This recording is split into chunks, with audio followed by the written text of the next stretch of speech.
The benefits for a community in the cooperative is that from the grape to the bottle, we keep all the added value in the village and for the wine growers, so we can get better standard of life.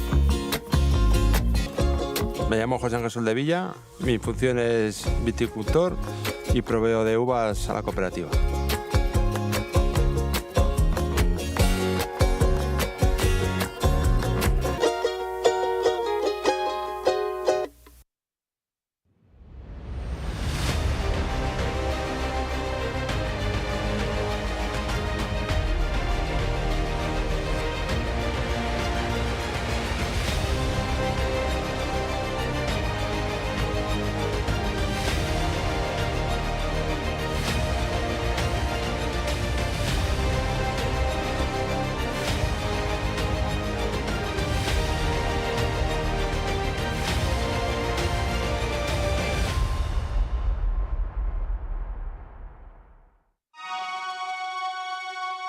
Bread is at the heart of life. All over the world, it's part of our cultural heritage, and every country has its own lively and unique bakery culture that gets passed down from generation to generation. Supporting and sharing bakery cultures worldwide. That's Bridor's mission. Bridor, share the bakery cultures of the world.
We know what you're made of. The passion that drives you. We love your creativity, energy, taste, commitment, and teamwork. We're back together. And we're honored to be at your side. Wherever you are now, wherever your journey takes you, always supporting your talent. San Pellegrino and Aquapana support restaurants. Together for almost a century, together with cocoa producers, artisans, and all chocolate lovers, we have been moving the needle for a fair and sustainable industry and for creative and responsible gastronomy. Beyond words, we believe in actions. 100% of Valrona's cocoa can be traced back to the producers. We are building long-term relationships with these 18,208 partner producers in 16 countries. As a certified B Corp, we are committed to improving every day. We accompany artisans of good taste in creating works of art with the most beautiful material and to be actors in the sustainable and committed gastronomy of tomorrow. Together, good becomes better. I know someday I'm gonna be with you.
Tell me lies, we can argue, we can fight. Yeah, we did it before, but we'll do it tonight.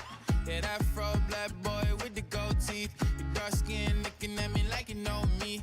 I wonder if you got the G or the B. Let me find out and see you coming over to me. Yeah. These days are way too lonely. I'm missing out, I know. These days are way too alone, and I'm not forgiving love away, but I want.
Jó reggelt, Budapest!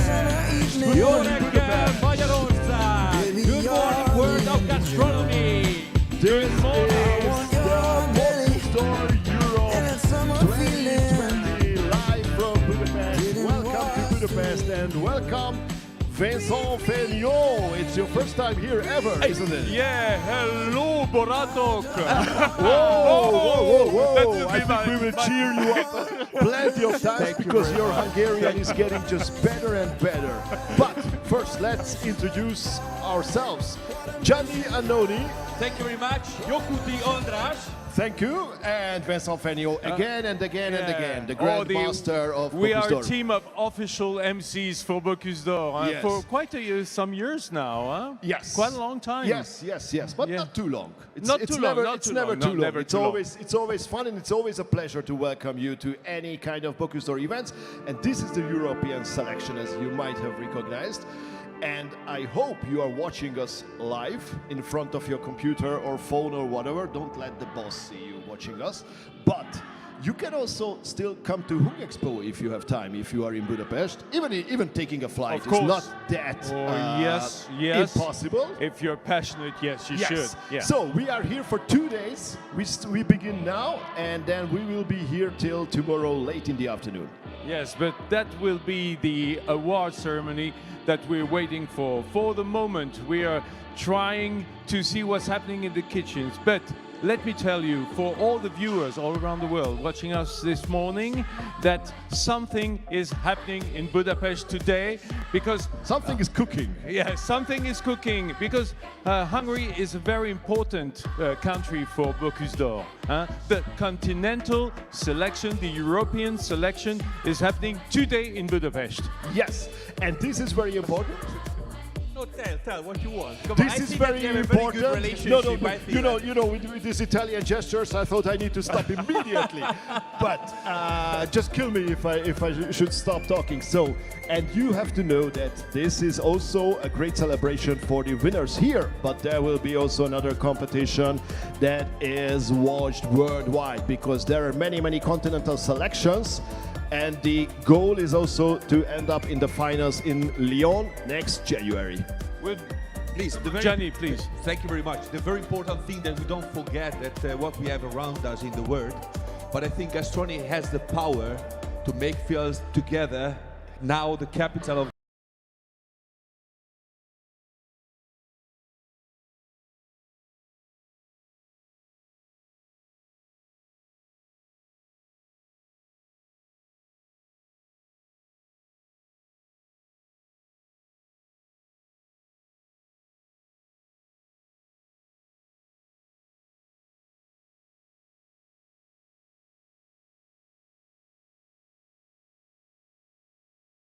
Year's COVID crisis, and see, we're not wearing masks anymore. No, It's the no first mask. event for Bocuse d'Or that nobody's wearing mask again. No mask, no chef jackets, everything is new.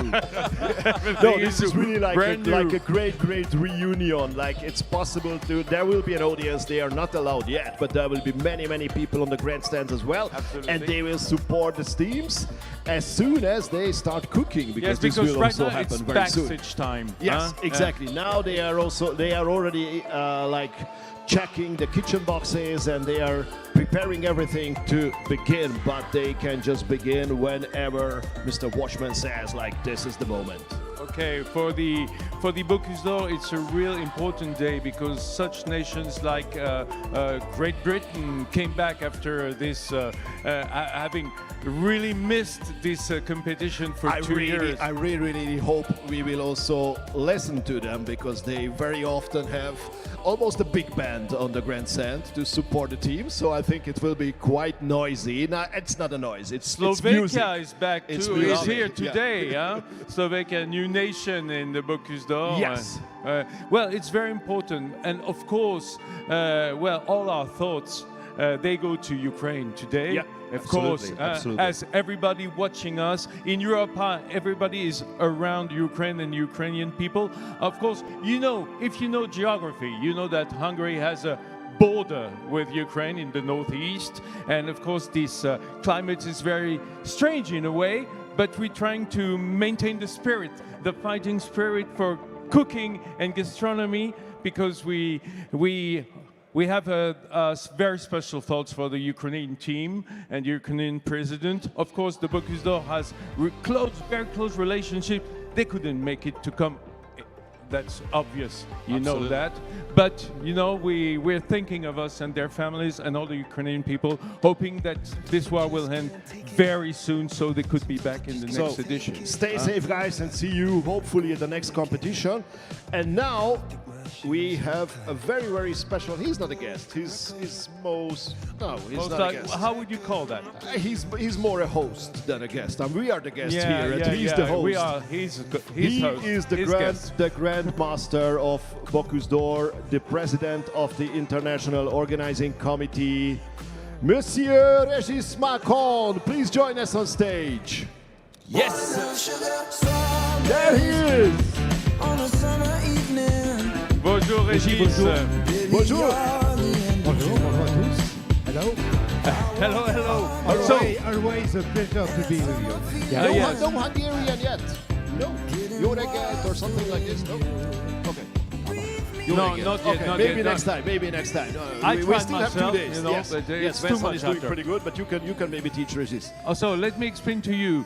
You have here, in fact, 2 teams. I will be working with Andras on stage, and Régis will go around the kitchen, that's right, as usual, seeing what's happening, and reporting to Gianni Absolutely. in the TV studio. Here, close to you, I will be here. But first of all, you were here in 2016, Régis, yes? And you see Budapest changing. Now we are here the second time. So Budapest, let's say, is the capital of the European final for the second time in the last years. So you saw something changing. What your impression?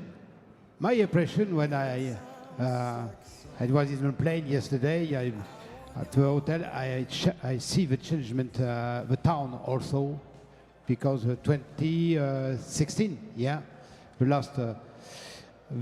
last competition in Hungary was a success. It's a reason you are here today, the organization, and I would like to say thank you for all the team, Zlatan and all the team of Hungary, because it's very professional, and Vincent said before, you have the spirit of a cook. If you are here, it's for this. It's for the cook, but it's only for the feast. All together, all the countries together around the cook. It's the best and the more important, I think so. If you don't know, if you're not used to this competition, this European selection, we must say that there will be 17 teams, different teams, composed of a chef and a commis, and of course a coaching team around it. And they will be competing until tomorrow night, and there will be only 10 teams left.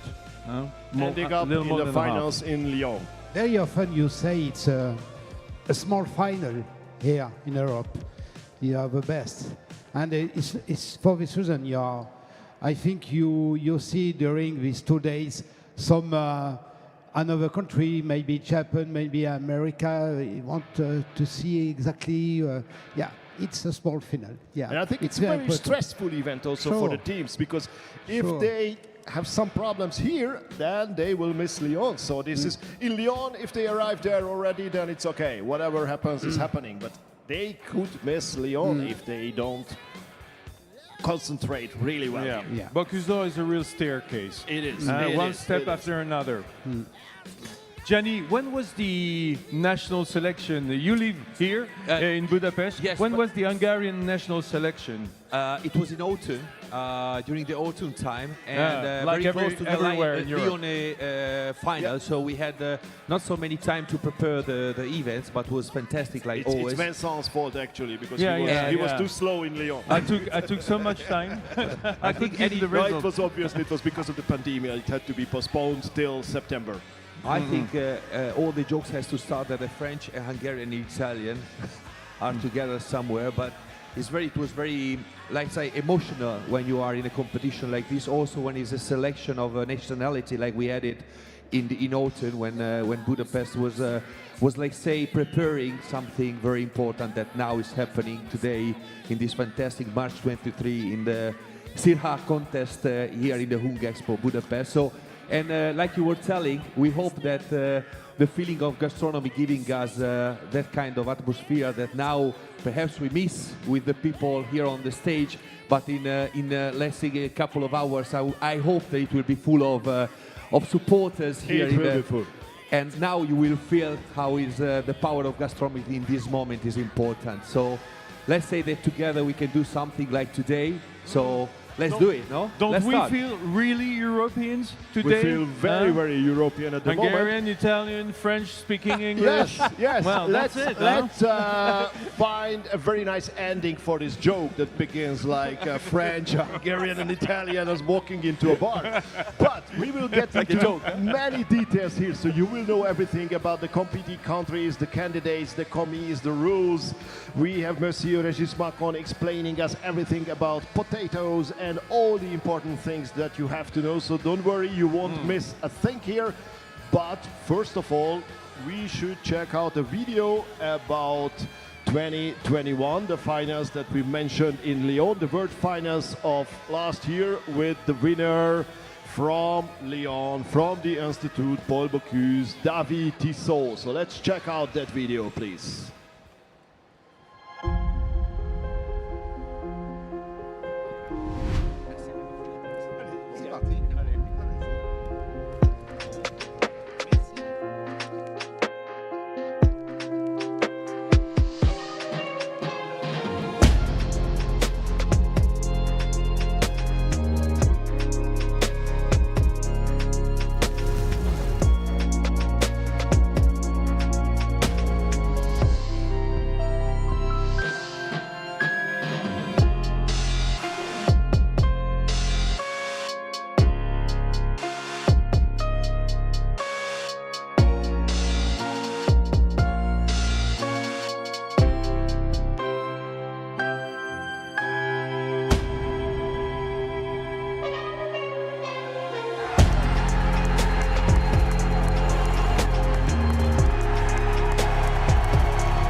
So we are at the first kitchen box of this competition of day one of the Bocuse d'Or Europe. And this is, come on, Wesley. Don't do that. I want to, my mother. We are at the box of Poland, so let's check out their video and then we will discuss a little bit further about the team and everything, what they are preparing for us. In box number one.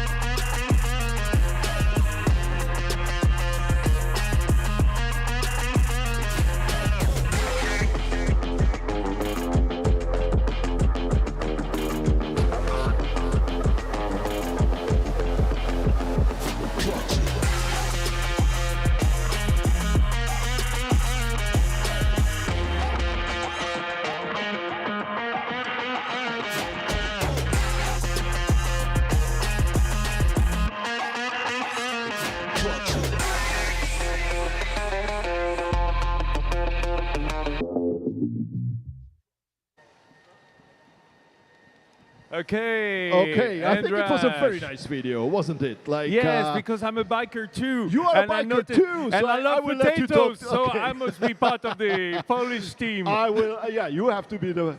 No bikes here in the kitchen box. Maybe it's not big enough. Yeah, it's only because it's not allowed, eh?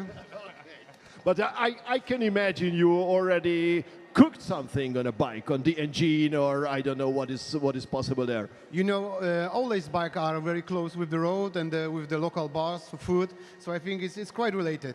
Well, when you did a few kilometers, then you can cook a steak on the engine. Yeah, for sure. Yeah, Like a barbecue. True, but today we actually have a venison and potatoes, so yeah, this is what we have on the menu. Okay, so let's get the focus back on the venison and potato. You are absolutely right. So the candidate is Jakub Kasprzak. Was it okay? Was it perfect? Okay, say it with your accent. Jakub Kasprzak. Kasprzak. Yeah. Yes. Okay. And his commis is Dawid Cieśliński. Cieśliński, correct. Cieśliński. Cieśliński, not bad, Andras. And Monsieur Coach here is Tomasz Grabski. Perfect. Okay, so Wow. the bikers, all the bikers are here. Is it like a very? It's not your first time. You've been like competing in the Bocuse store for long years. It's you have some experience. Is it something special this year that you had to prepare for yourself? Yeah, so first of all, thank you for having us. Because I mean, the atmosphere here is amazing. Everybody, yeah, we hear that our guys are there, and I think we are ready. We are just working now. Jakub is starting to making the base for sauce. So we use the bones. Now it's baking in the oven, and Davik is on the way with one of the additives, which is the beetroot. Okay, I'm going to tell you a secret, Thomas. Okay. My daughters, they call me Mr. Potato because I'm a potato lover. I know that potato is very important in Poland, and in the use of the home kitchen. Was it easy to you to prepare new products from potatoes? Well, actually, we spend hours with Jakub to find out our philosophy and the background for create our dish. And let me say that our dish will be very rich in terms of the format, but at the same time very simple in terms of the food, in terms of the taste. And maybe I will tell you a few words afterwards about that. And what about the venison? Is it quite normal in the Polish kitchen to use venison? Yeah, venison is actually we have a lot of the forest, so we have a high season of the wild meat. Yeah. We are hunting, so we are chefs. We love food, huh? Okay, great. Hunting from the bikes, I assume. I think no, we have the Harley, so it's too loud, yeah, for hunting. Okay, and we have to mention that Jakub has studied at the Institut Paul Bocuse, whereas. And we have the theme on platter. We can show you the theme on platter, which looks quite beautiful. So I think it looks like almost like a winner, no? Or is it too early for this? Well, I don't know yet. Okay. I think that everybody today are winners, but the 10 teams of all of them will be just more happy, eh? And how do you feel about the fact of being the first team to start this competition on the first day? Oh my God, it's lovely. Nice to be first, yeah? Nice to be first. Yeah, and then when you finish, you can just sit back and relax and watch all the teams sweating and cooking and working and cleaning. So you will have amazing 2 days after 5 hours and 35 minutes, and then the cleaning. I was hoping to have a little cooking secret, Thomas. I was seeing the chef working on his loin, this roe deer loin. How's it going to be cooked? Well, I can tell you some secret. Basically, I think it's everything about marination. So we try to make this meat as pure as possible. Do not make any overtaste. So we use whey protein milk to make it softer, tender, and to take this specific of taste that meat's got, this iron taste that it's got. So hopefully this works, and the jury member will love it. So tenderloin. You like this roe deer tenderloin? I think I will love it. It's Bersin in Hungarian, so we need to start learning some Hungarian words as well. Very usual here. So thank you so much, guys, and good luck. And I think it's really already really busy here, and it looks everything looks very professional. So I think we should check out. And of course, if I may say a word, the Polish team wears the Ukrainian colors. I know the fantastic job you're doing with the refugees right now. Everybody is beyond Poland in this way of thinking. And thank you again for all what your country has done for Ukrainian. It's not finished. Oh yeah. I know. Thank you so much. Thank you, Tomasz. Good luck.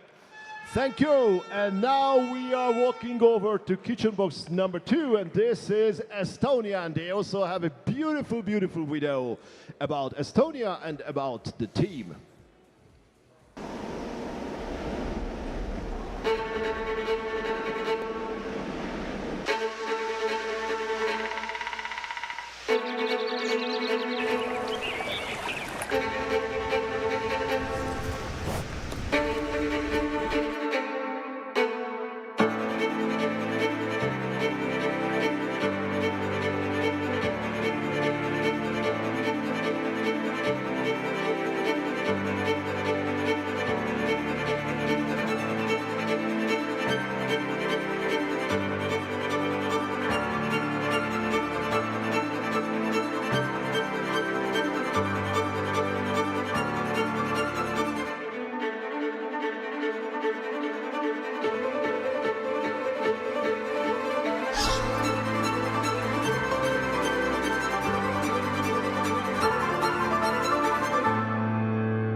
Okay, So, Andras, team- much more zen than the Polish clip. Yes, exactly. It's like a little bit of a different approach. Let's see how it we can watch this like mirroring on their plates. I'm really curious. Maybe they have also a bike on the meat platter.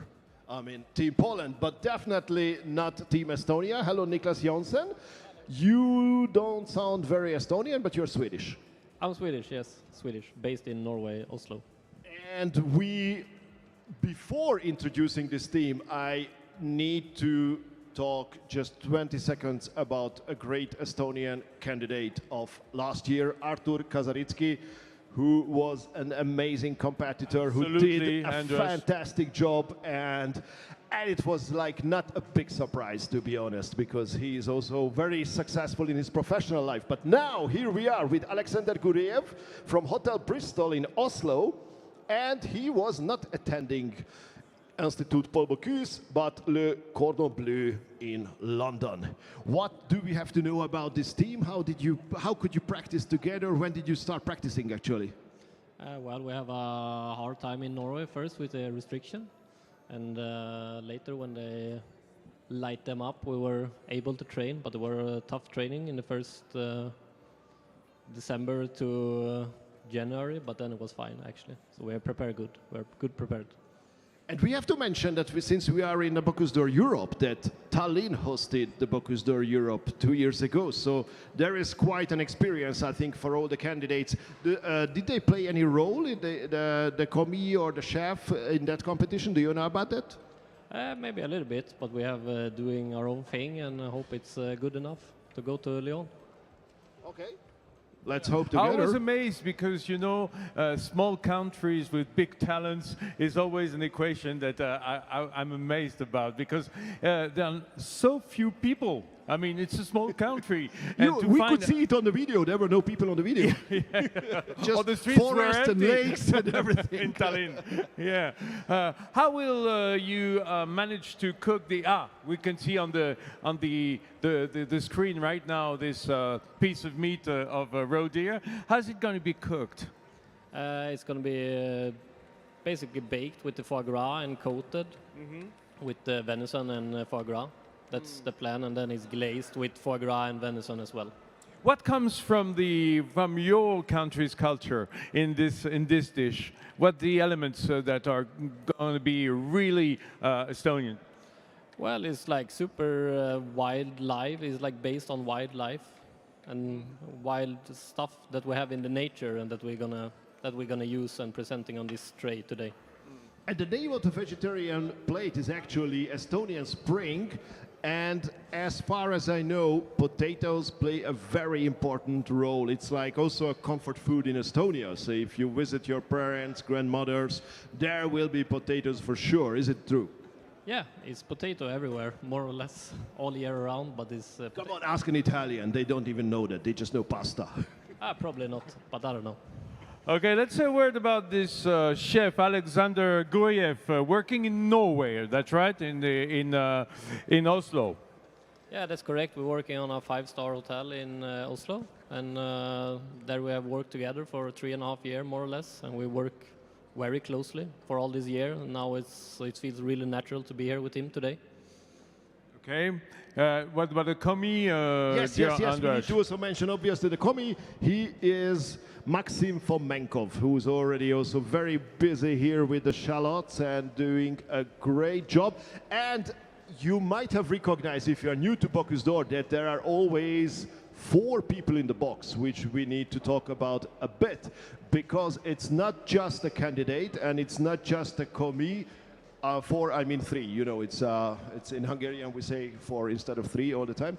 So it's around the box there are 4 people with the coach, and there is also another commis who is a local commis. This is also a very important part of Bocuse d'Or, to integrate this local guy into the work at the kitchen. This is also what the kitchen jury is checking, like if he is ruling or she is doing the job that needs to be done, because it's also about trying to work together, trying to cooperate, not just with the usual people that you have practiced with for weeks and months, but also there will be someone new who needs to do an important job too.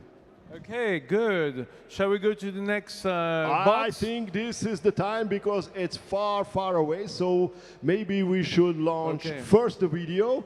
Why not? Then we can start walking, and this will be the video of team. I think they have already competed at the Bocuse d'Or a few times. Somehow it's Denmark! Tack så mycket, Niklas. Thank you.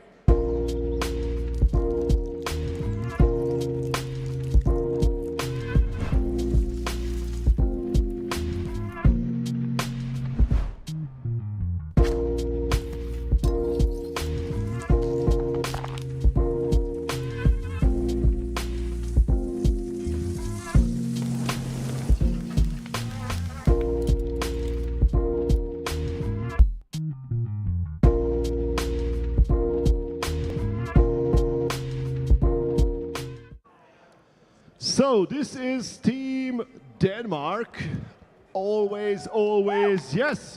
They already have some supporters here. This is quite amazing, because it's crazy. The audience is not allowed yet to enter the arena. So how is it possible? It's like all Budapest is here in front of the Danish Budapest is a box. little bit Danish. Yes, you are absolutely right.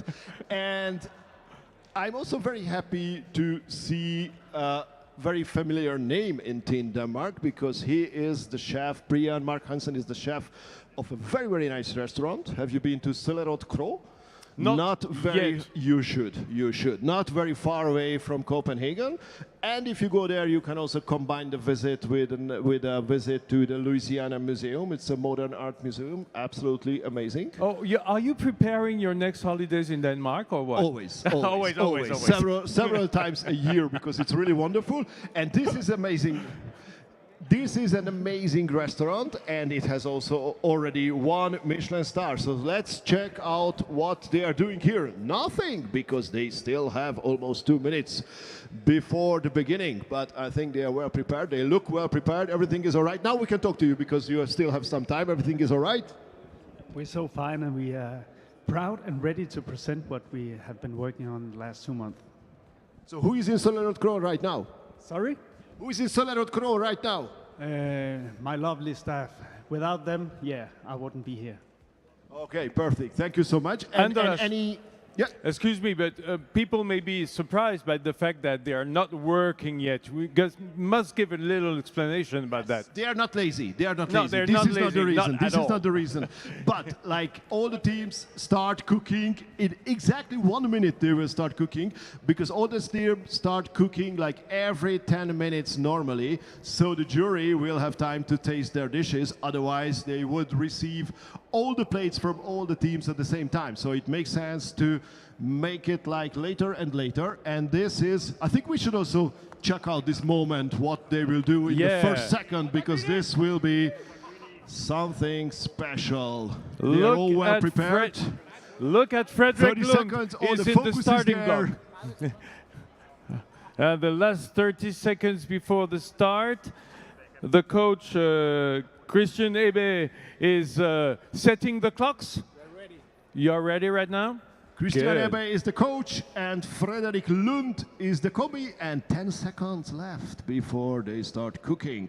And then 4, 3, 2, 1, and now Go Denmark! So this is the moment when a team starts cooking. I think it's really amazing. And you see, it's not about, okay, what should I do, chef? What should I do, chef? No, they know exactly what they do because this is what they are prepared for.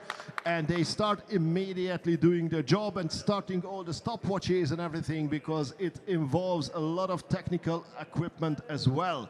So I think we shouldn't disturb them at the very moment further on. You know what's crazy about Bocuse d'Or? The timing. Yeah. You know, all these people here, they know exactly what to do minute after minute, second after second. And But the coach holds the clock. I'm sorry. Oh, yes. It seems to be a beautiful song.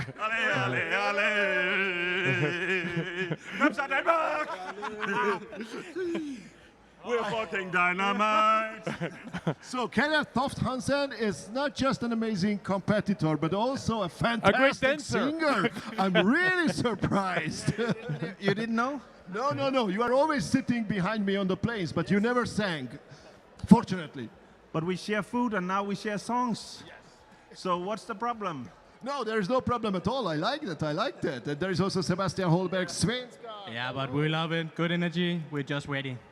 How is the feeling to be here without being in stress, without needing to sweat and work and run? I will say I will love to go into the kitchen, but I know they have on control, so it's pretty hard to be out here. But it's also nice to just watch and enjoy all they have trained for. So we just look forward, and we're so proud for what we're gonna do today. Some of the former candidates, they say that they should be zen and easy. In fact, it's a little more stressing than when you're working in the box. Yeah, but it's difficult to be out here. But again, they are in control. We have trained a lot, and today is just the enjoy day. Kenneth, how's your supporter job? I think I will be probably better eating than singing, but me and Sebastian, we just talked about maybe we should go back and him as a commie and me as a candidate again. Oh, yeah. Why not? Why not? We have an empty box. If you like to compete, maybe you will just have 3 hours and no ingredients at all, but you can start to do something. You have an extra tray? Yeah, there is. It's not a problem. Now you can just cook for us with Vincent. Are you ready to go to the kitchen? I'm ready. I'm ready. As a French-Hungarian team? Yes. Okay. I will do your commie. and they will be the jury. Okay. What's going to happen for you afterwards, Kenneth? You'll be eating from now on, or just waiting for the jury to come in? What time? We're waiting for all the jury will be here 9 o'clock, and then the first dishes will be around 1 o'clock. And of course, I will go look everywhere now and seek some nice inspiration and see the amazing stuff that all the countries are doing, and actually just having a great time. So not a bad day for me. That's not your first tasting jury. How do you manage it? Do you take a breakfast, or do you remain uneating until 1 o'clock in the afternoon? I had a little piece of bread this morning, and then an orange juice, and then I'm good. I'm gonna have the potato dish today, so I think it's gonna be much easier than last time, where I had 14 three-course menu and 14 big meat trays. So Surely. yeah. You know what? We have a French saying that the hunger is the best sauce. Don't you think? Yeah, I agree, but yeah, it helps everything. Okay, thank you, Kenneth. Back to Denmark kitchen. Thank you, Sebastian. And I have Christian here, the coach of Team Denmark, because I think this is also one more team who's very, very happy about this roe deer and the venison and all these ingredients. Why is that, Christian? And obviously, it's always great to disturb teams. Maintaining my job here, but otherwise, I also like to hunt. And, you know, everyone likes that. Brian, kick. I'm doing my job. Do your job, do your job. This is the most important part. But it's nice, you know, venison. And we're trying to do our best here. We have prepared some very nice things and we'll surprise you. Yeah. Okay. Is there something that you can already tell us about your plate and platter? Like what will, for example, be very Danish on this platter? I think you can see it a little bit in the background over there. You have the forest, you have the tree, the beech tree, the Danish national tree, and you know the game, they walk around, and you're gonna see it. So Christian, you're a hunter yourself. Yeah. Well, what do you hunt in Denmark? Isn't it more birds than deers? You have both. You have both. Yeah, but a lot of birds. You also have deer. You have venison.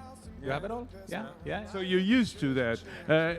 Is it usual in Denmark to have in the season, in autumn and winter, the venison on the tables? Yeah, it is a lot. Yeah, people like it, especially if you're a hunter. Especially roe deer, which is so tender, of course. Thank you. Thank you so much. And asparagus, apparently. Asparagus. They also hunted for some asparagus as well, which looks amazing, and it's like very, very springtime flavor. I think we are all waiting for the asparagus. Season is starting for the asparagus. Absolutely right. And I'm also wondering if you will include somehow the taste of the beech tree. We're gonna grill it a little bit. We're gonna have a little bit of smoke, so it's gonna be there. So the smell of the beech tree will be involved. That's cool. That's the national tree of Denmark. And I'm pretty sure there are also many beech trees around Solent Crow. So it makes absolutely sense, because this is also the spirit of the Bocuse d'Or. So not to try to do something artificial like international thing, but try to find your own roots in this competition and showcase them to the jury, because this is also a very, very important part. Vincent, what do you expect? Tell us the winner for these 2 days. No, I'm joking. Why do I expect? The best, of course, and revelation of what's in the products they're going to work on, you know, just to be honest in their way of cooking and having the purity of every product revealed by the kitchen. Yeah, and now I have great news for you, because so many people complained, where is Johnny? Where have we lost Johnny? No, he is not lost. He's not lost. He's in the TV set, and he has a fantastic partner to talk now. So, Johnny, over to you after this video.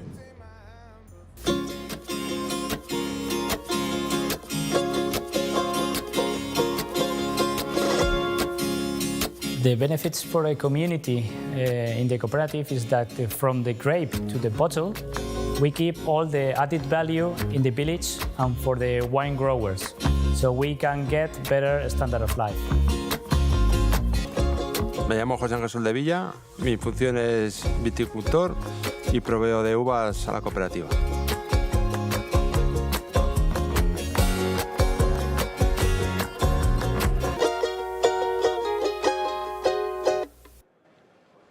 So we are here to the Hung Expo Syrah and at the Bocuse d'Or European selection. This is the first time in the history of Bocuse that the final of Europe selection is here in Budapest. So we are very proud to have also the ingredients coming from this fantastic country. A lot of people perhaps doesn't know how much is important in the culinary of Hungary now, a new, let's say, word of product that Hungary can give it to the world. I'm very proud, like an Italian, to understand and saw how much change Hungary in this aspect and under this, let's say, word and then these products. But the most important thing now, I have introduced you now two people that I have with me. One is Bocuse Ákos. He's the Business Development Director for Horeca to Metro. Thank you very much to be here. And the expert of potatoes, because the product that Hungary brings us today is potatoes, is not that Christoph Szabó, the CEO of Eurosol, sorry. How are you, first of all? How are you feeling here in this fantastic contest? Well, welcome to the teams, and yeah, really proud to be here. And let me add something. Christoph is called in Hungary the Mr. Potato. So he knows the most about the potatoes, and he has this passion. But back to your question, we are really good to see all the chefs and how they are already started to work with this potato as well. So. Okay, show me please. You have in front of you two potatoes is one potatoes. I don't know. Let me ask from you something. How is for Hungary this kind of potato specialty? Tell me a couple of words about this potato. Introduce to us.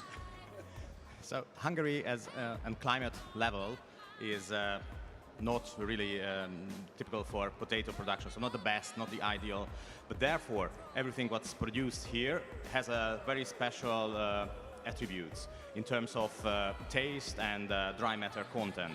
So maybe the chefs used to have one of or two of our varieties, but most probably they will have a different experience working now with these potatoes, because they in the hot summer can accumulate more carbohydrates and therefore more different cooking properties they get.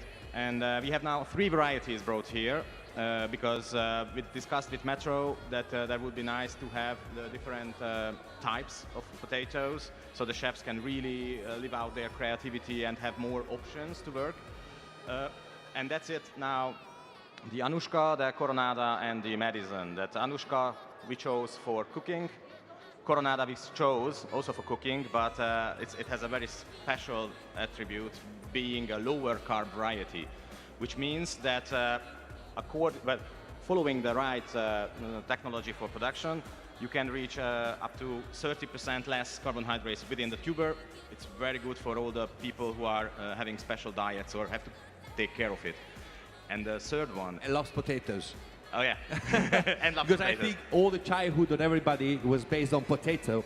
So smashed potato, fried potato, potato in all the senses. But let me ask something from Ákos, because you tell that you don't have a lot of production of potatoes. How is difficult to supply this kind of product to Hungary, to all the chefs and restaurants or people that want to use this kind of products? Well, especially in this time of the year, because we are really in the last minute of the season of the potato, and yeah, it was quite difficult. On the other hand, it was really easy, because Christoph's company has been supplying us for several years, and when with the international committee we were discussing this potato, I mean, it just really popped up in my mind that, okay, we don't have a supplier, but we have Christoph. Because he is the guy, as I said, that he is Mr. Potato, who really knows a lot. He has the passion towards potato. And for us, it's the most important when we are choosing supplier. So, in one case it was really difficult, but with the help of Eurosol and Christoph, it was a really easy task. What do you think, Christoph? You know that is a very poor, let's say, product. It's considered a very poor product. So I think here a lot of people, they think that it's an easy product, like to use it. You have 3 kinds of potatoes that you were telling. Please, let's speak a little bit more about them. So let's start with Anushka. Please tell a couple of, let's say, nice things about these potatoes, and after go through the other two kinds, please, to make understand us which it will be the difficulties for the chef to understand the potatoes. Okay, thank you. But I forgot to react on Ákos, Mr. Potato comment. It's true. I have a huge passion for potatoes. Everyone who knows it, knows me, knows it. But Mr. Potato is I a have bit to tell too you much. a secret, like Italian, me too. But because it's called patata, but we call it and Yes, we talk about that later on. What does it patata mean in? No, nothing. Now Italian understand why. So actually, leave it because it's like a joke. You know, a French, a Hungarian, and an Italian are today the MCs of Bocuse. It's a little bit like to start a joke to laugh about that. But please talk about potatoes, but that is more important than what I'm saying. So in general, potatoes, most of the potatoes have female names. Just a little back to the previous topic. And like that, Anushka is one of, from the production side, it's a very early potato. So you can get it fresh as new potatoes very early on the market. But that's not a consent of the chefs. What is typical for Anushka is the bright, deep yellow flesh color and the texture and the taste. So Anushka is a very good potato for eating, for cooking, even for salads. And while talking with chefs, they use it for steak potatoes, for mashed potatoes, for almost everything. Although in Hungary, we consider cooking type A as the salad potato. And I hope that also through Bocuse d'Or, people will recognize that the potato is not potato only. Like within the European Union, we have more than 1,800 varieties, different varieties. Of course, there are a lot of industrial varieties, but people can meet a lot of these varieties on the market, in the supermarket, without even noticing it. And by getting more and more aware of what kind of potatoes, materials people use, they can have better results. And that's what we see with restaurants which are starting to pick potatoes by the variety and not just potato. In Hungary, that's a bit the backside, that potato is, as you mentioned, considered the food of the poor because it's very, well, relatively cheap and very nutritious. So this, in any time, people can eat and be healthy and survive in any crises. So it's in this time good. I hope we have 2 hours. Because please, Mr. Potato. Now, a very, let's say, a question between us. What do you think? Which team will be the best for you? What you saw now? Who is managing, let's say, better than others, the potatoes? Do you have seen them?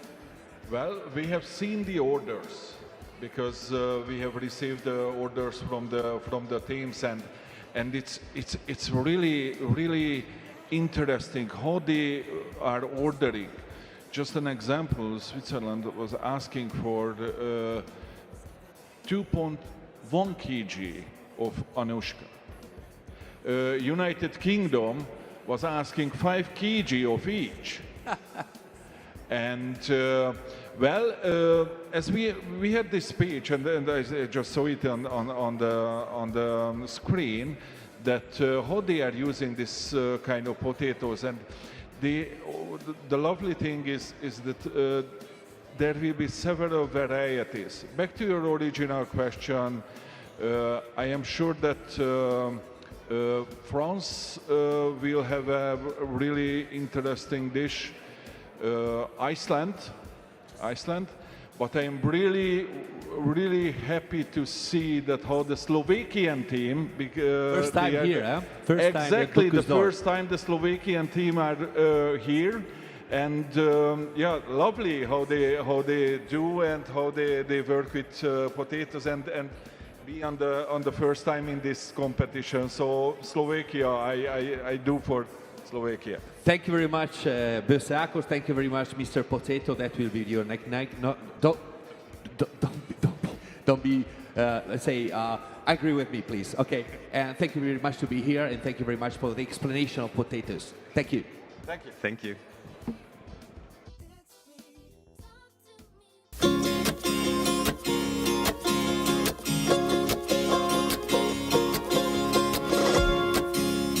The benefits for a community in the cooperative is that from the grape to the bottle, we keep all the added value in the village and for the wine growers. so we can get better standard of life.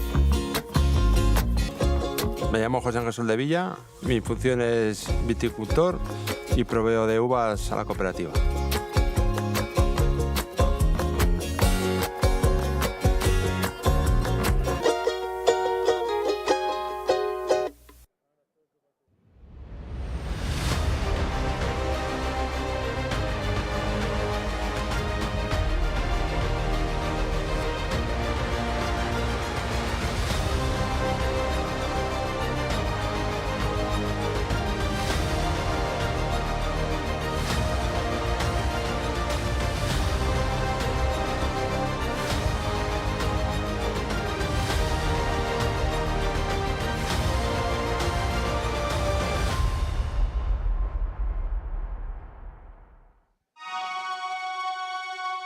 Bread is at the heart of life.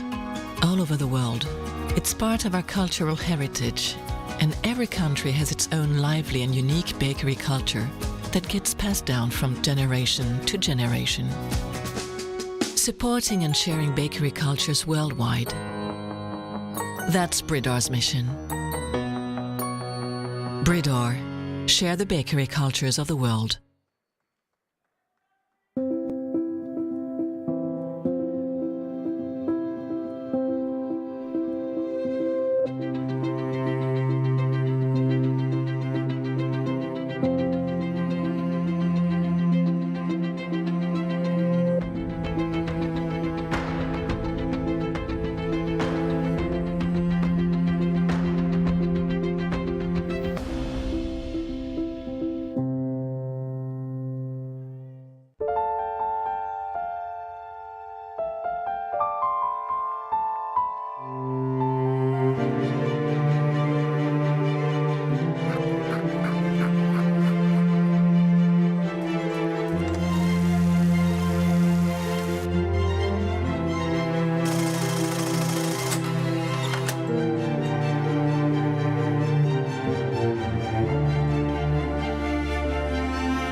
And now we are at the kitchen box, which is very, very busy. They already started cooking, so let's check out the video of the team with the one and only female candidate for Bocuse d'Or Europe 2022 in Budapest, Team France.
Vincent, I can see your heart. Are you beating. talking? Are you talking? No, it's you. It's you, because I can literally see your heart beating heavier Andras, and heavier. I thought we had an agreement that Yes, you wouldn't are talk. Right. You are right. You are right. Of course.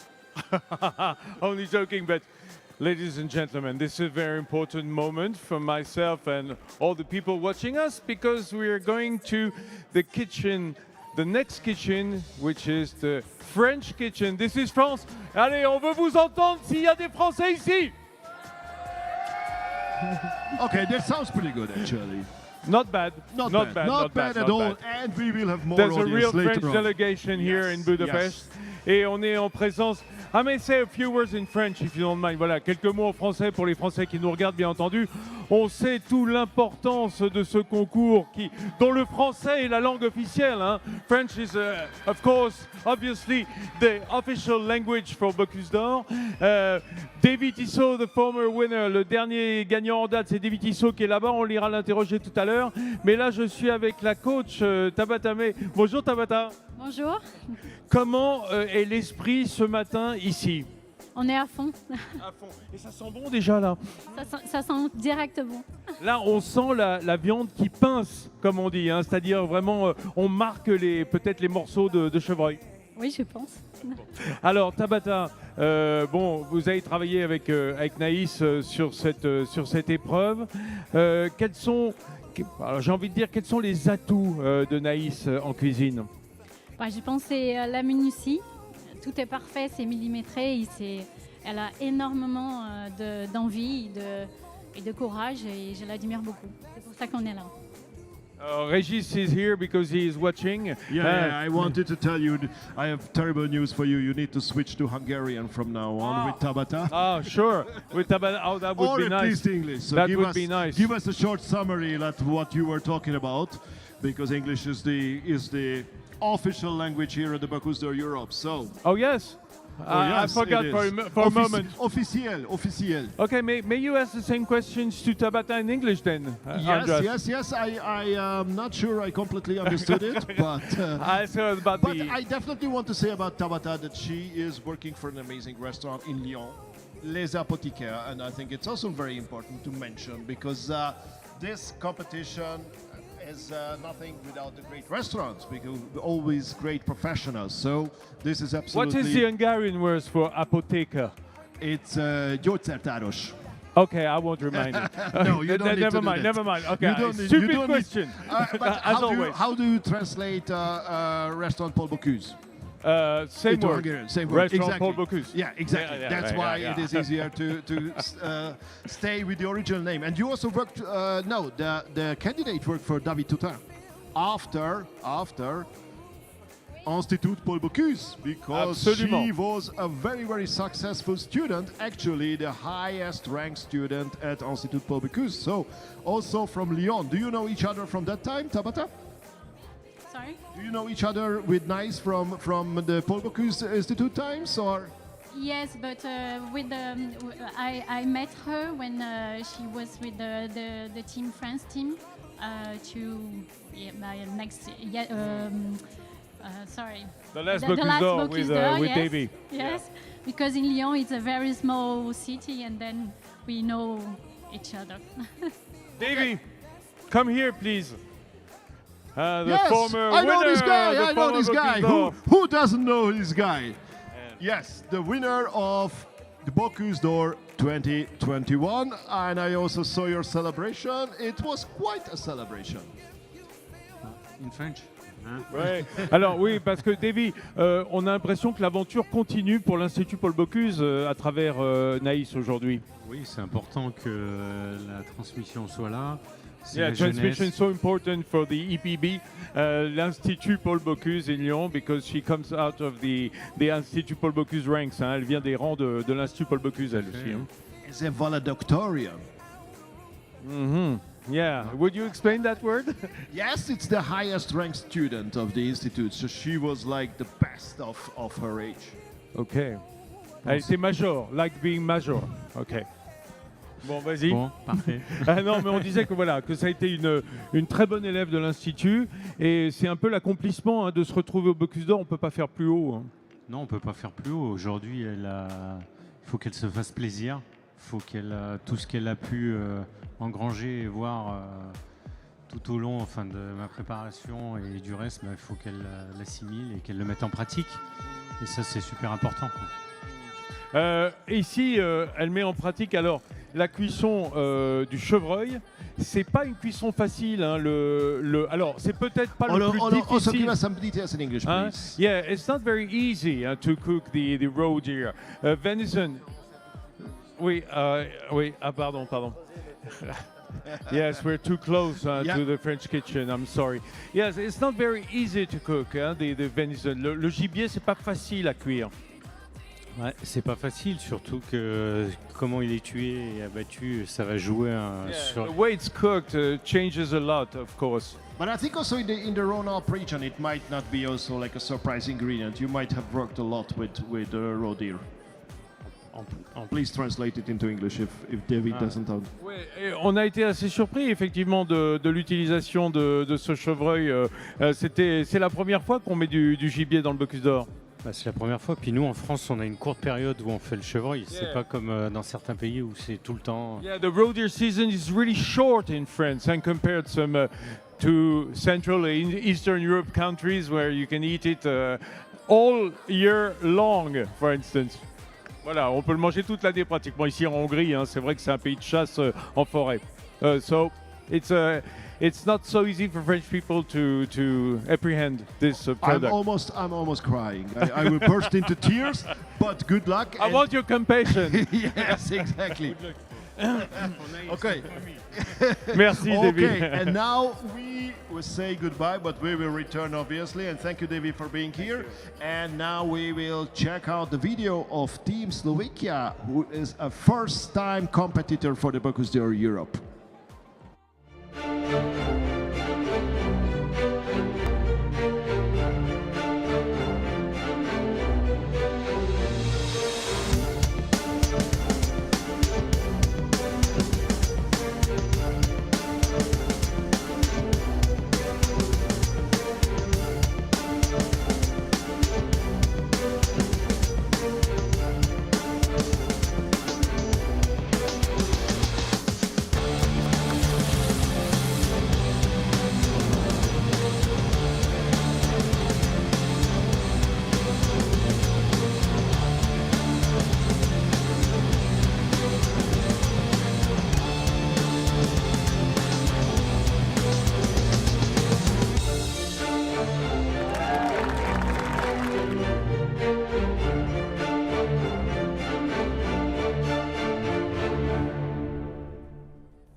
Okay. So it's Peter Duransky, the candidate for Team Slovakia, and the commie Mark Janak and coach Peter Weigel, and they ask us not to disturb them because they just started cooking recently, like a few minutes ago, and now they are in their busiest moments, finding their way.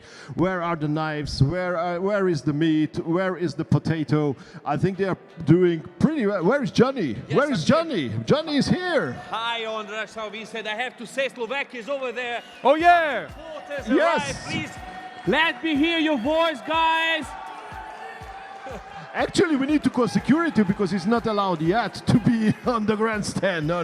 Yes, but Good let luck, me remind Slovakia. to people watching us in the world that Slovakia is a neighbor of Hungary, so they don't come so far. No. But come on, like from France, it's very, very far. It's almost true. an 80 minutes flight.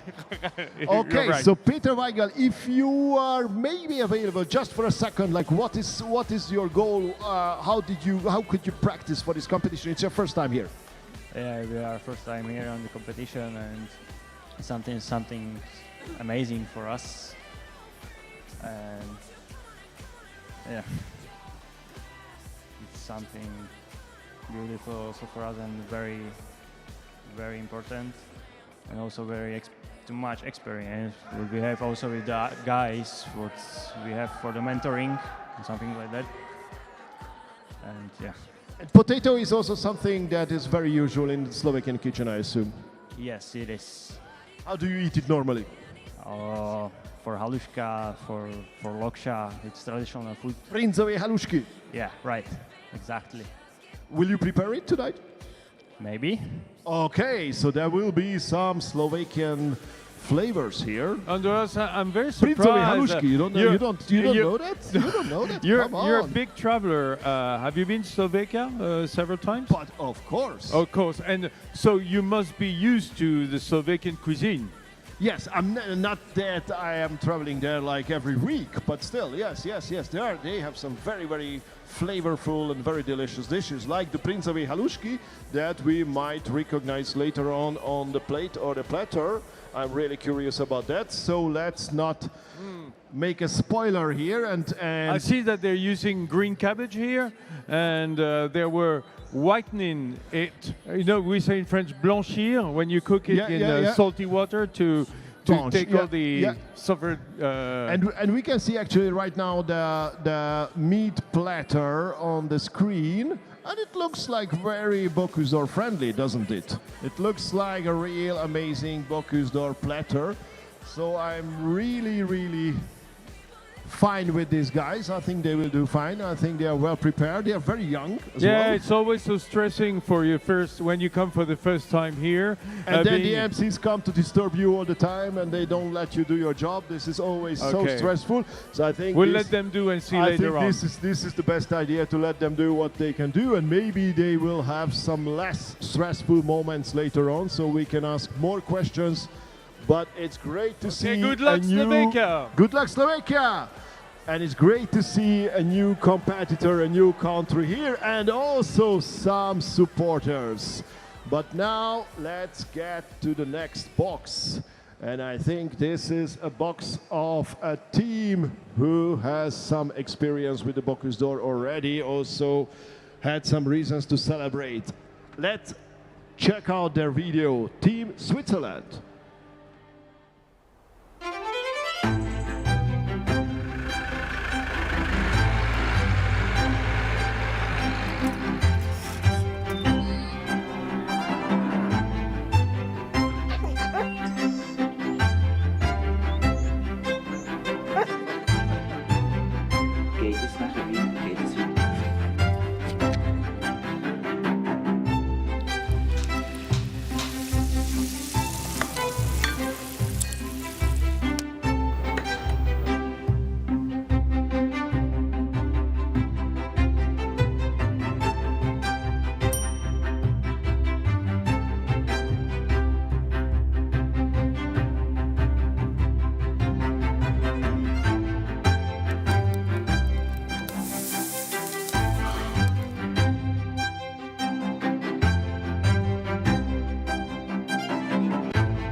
And I'm here with Dominic Bucher, and he prefers to talk in French, so we will need Vincent for sure, but maybe we can try, like, you have a German name, but you want to talk French. I think this already sounds like Switzerland. I look Asian. And you look Asian, yes. This is already very Swiss. Nous parlons français maintenant. It's okay, Vincent will translate. English? Dan, use English, please. English is okay.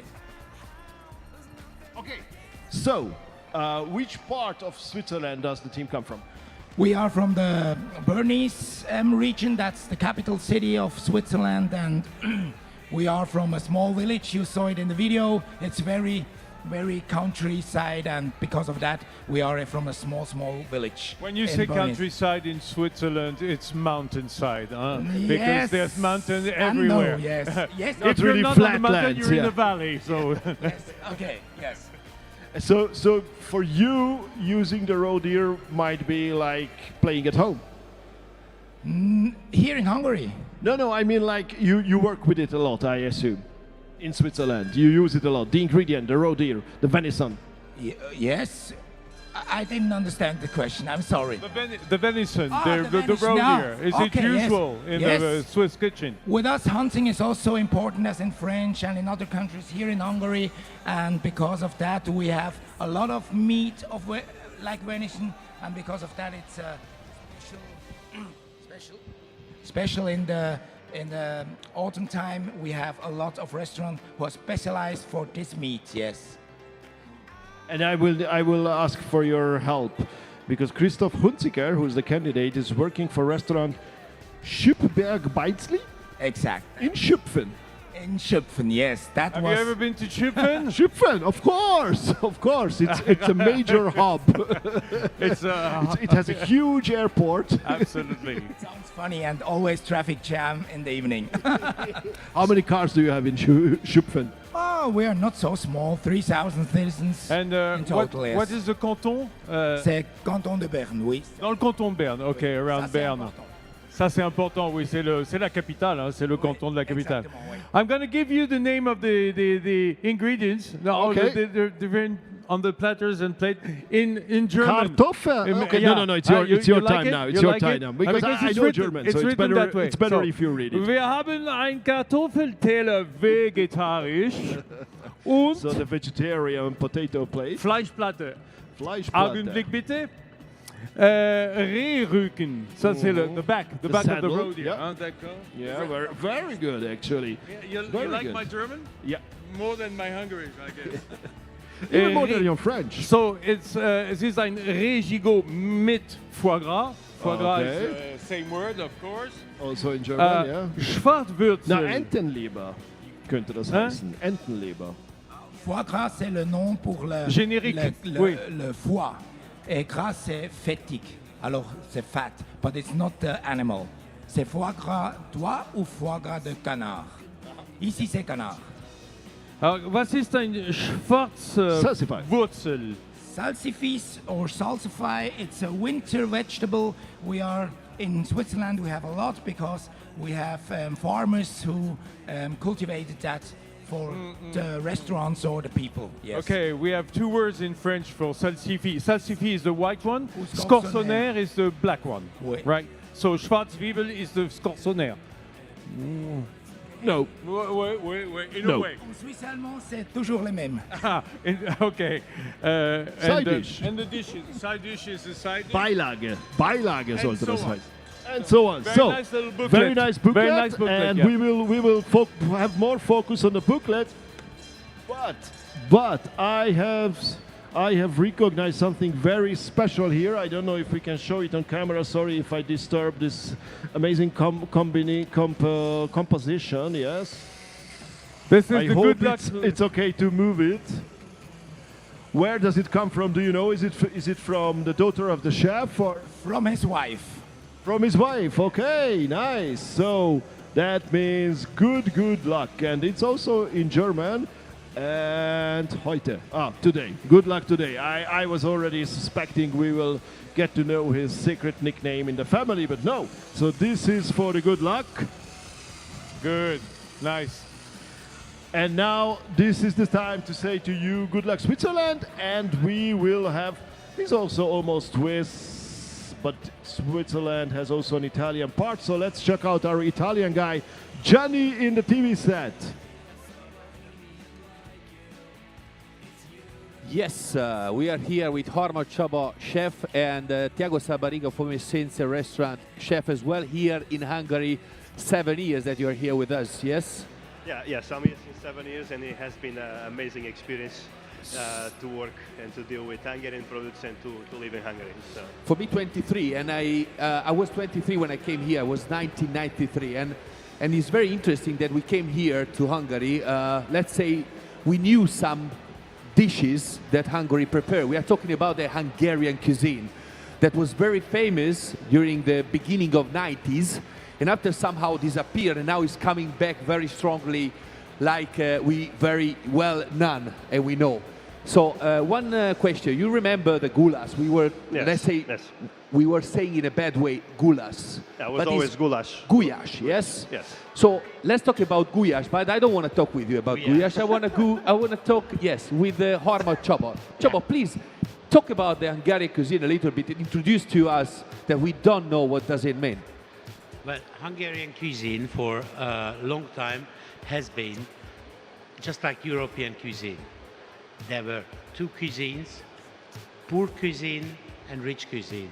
So aristocratic cuisine, and poor people didn't eat much of meat, much of too complicated dishes whatsoever. But it has been changed with the establishment of a kind of bourgeoisie in the cities, citizenship, and then it started to become a very nice food. It could be with some origins from the countryside, and also from some remains of the aristocratic, rich, complicated cuisines, which were at that time fine dinings, I would say. I remember the Gundel school, let's say the Gundel name was very important in all of the Europe that time. But Tiago, when you arrived here, what you were expecting about the Hungarian cuisine? What it was the first flavor that you tasted, or the first dishes that you said, yes, I understand the Hungarian cuisine and I know the Hungarian cuisine? Well, it was a very interesting start because I didn't know too much except goulash. But through the time I was tasting duck liver, I always know that Hungary was a big supplier or producer of duck liver and goose liver. Or goose liver at that time. Duck. Always both, but the duck as well. But even for... I think we have to talk about both of them. So duck and goose liver, of course. For my personal preference, I prefer duck liver because the flavor and the... But that's what we prefer in the kitchen. Don't start to talk about the liver now. Talk about the Hungarian cuisine, please. Okay, let's do it. But the dish that I would say that really changed my view on Hungarian is the rakott krumpli. I would say the layered potato with the Hungarian kobas with the sour cream and with the egg. And I think it's potatoes simple. lasagna. Kind of, yes. It's a kind of a very tasty Duffenwas potato, by the way. Hungarian There is a product that now we have in the competition. Yes. So the sour cream. Yes. Sour cream is crucial in your rakott krumpli layered potato. Without that, you cannot make it. It's absolutely amazing, but it's neat. This was one of the dishes that really make me love Hungarian cuisine. Regarding the sour cream, for me, in Portugal we don't use, but here it really makes a difference. When you have a heavy food or when you have a ragu or a special soup and you put the sour cream, it makes more lighter the food. It actually makes sense. Yes, perhaps. Okay, now, Csaba, we have 1 minute and yes, please make your noise, guys, because it's very important as supporters that we have, and they started to come to the Hungespo here, to the Sira Budapest. Now, please, Csaba, you know very well which are the Hungarian products that we are using today at the competition tomorrow. Let me say some words about that. Yes, so we have been talking about sour cream. Sour cream is crucial in the Hungarian cuisine. It is made, so someone thinks it is made out of milk. No, it is made out of cream. It's a fermented cream, basically, and that makes the difference towards a crème fraîche. Crème fraîche is not as fermented. Hungarian sour cream is fermented and lighter. Super. Potato, we talked about that before, and now talk about the other product. For example, the other product is the cottage cheese, what we have been using today, which should be in the final dish. It's different. Usually, you as an Italian, you have the ricotta, but this is not ricotta. This is not working as ricotta. It is not supporting the same way the heat, for instance. So it can be some difficulties for the candidates to prepare them. Is it in a vision, for example? Sorry? Or szarvas? Venison. Venison is not as Hungarian as you say. It's everywhere, but we do use in Hungarian cuisine venison quite a lot. We do use games, and this is very lean, so it must be well garnished with something which makes it rich and easy to eat. Very quick. Wild meat in Hungary, which is your experience? I really love venison. Venison, even wild boar, but the venison as a nice ragu is a very nice experience with this kind of meat. Either if I cook it or in traditional restaurants. The cottage cheese was a problem for you, like Csaba was saying that this can be a topic for the teams? Cottage cheese, I don't think it's a problem because we have in Portugal as well, so I'm familiar with it. We use it in a different way, not as a dessert. Yeah. Like here, we can use it as a dessert, but I think it's the interesting ingredient. It's not going to be a problem. Okay, thank you very much. Thank you very much for a quick explanation about the Hungarian cuisine, from where he's coming from or where we came from. and a little bit let's say the experiences of Tiago, like Portuguese chef, to here in Hungary with Hungarian products. So thank you very much to be here. Don't forget that we have also fishes and stuff like this. A lot of things in Hungary that perhaps a lot of people doesn't know, or like a paprika. Yes? Okay. Okay, thank you very much. Thank you very much to be Thank here. you very much.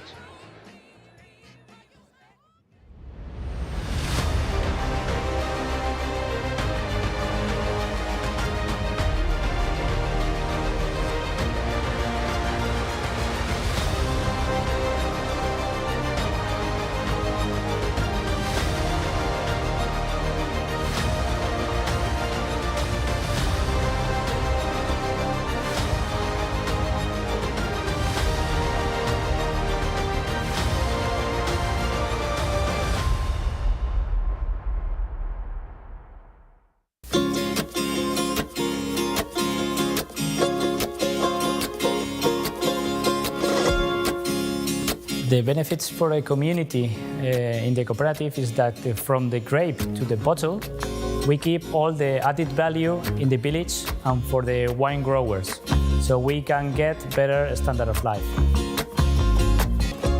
Me llamo José Ángel Soldevilla, mi función es viticultor y proveo de uvas a la cooperativa.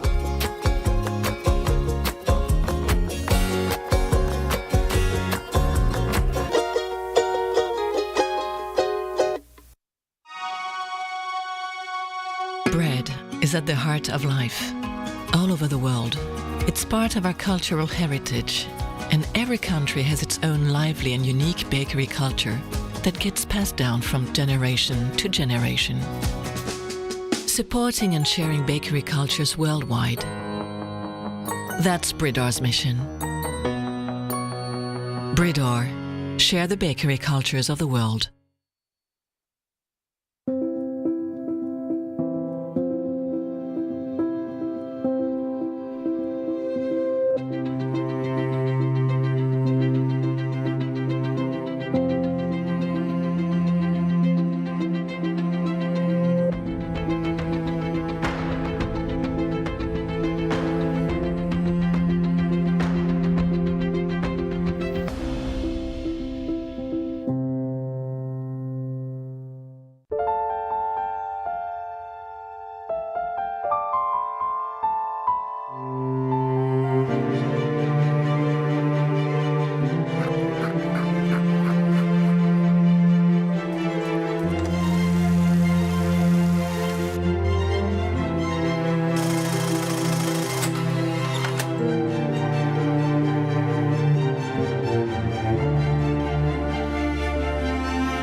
this is the time to check out the video of the coach with the longest name ever in the Bocuse d'Or history. And this is Team Iceland.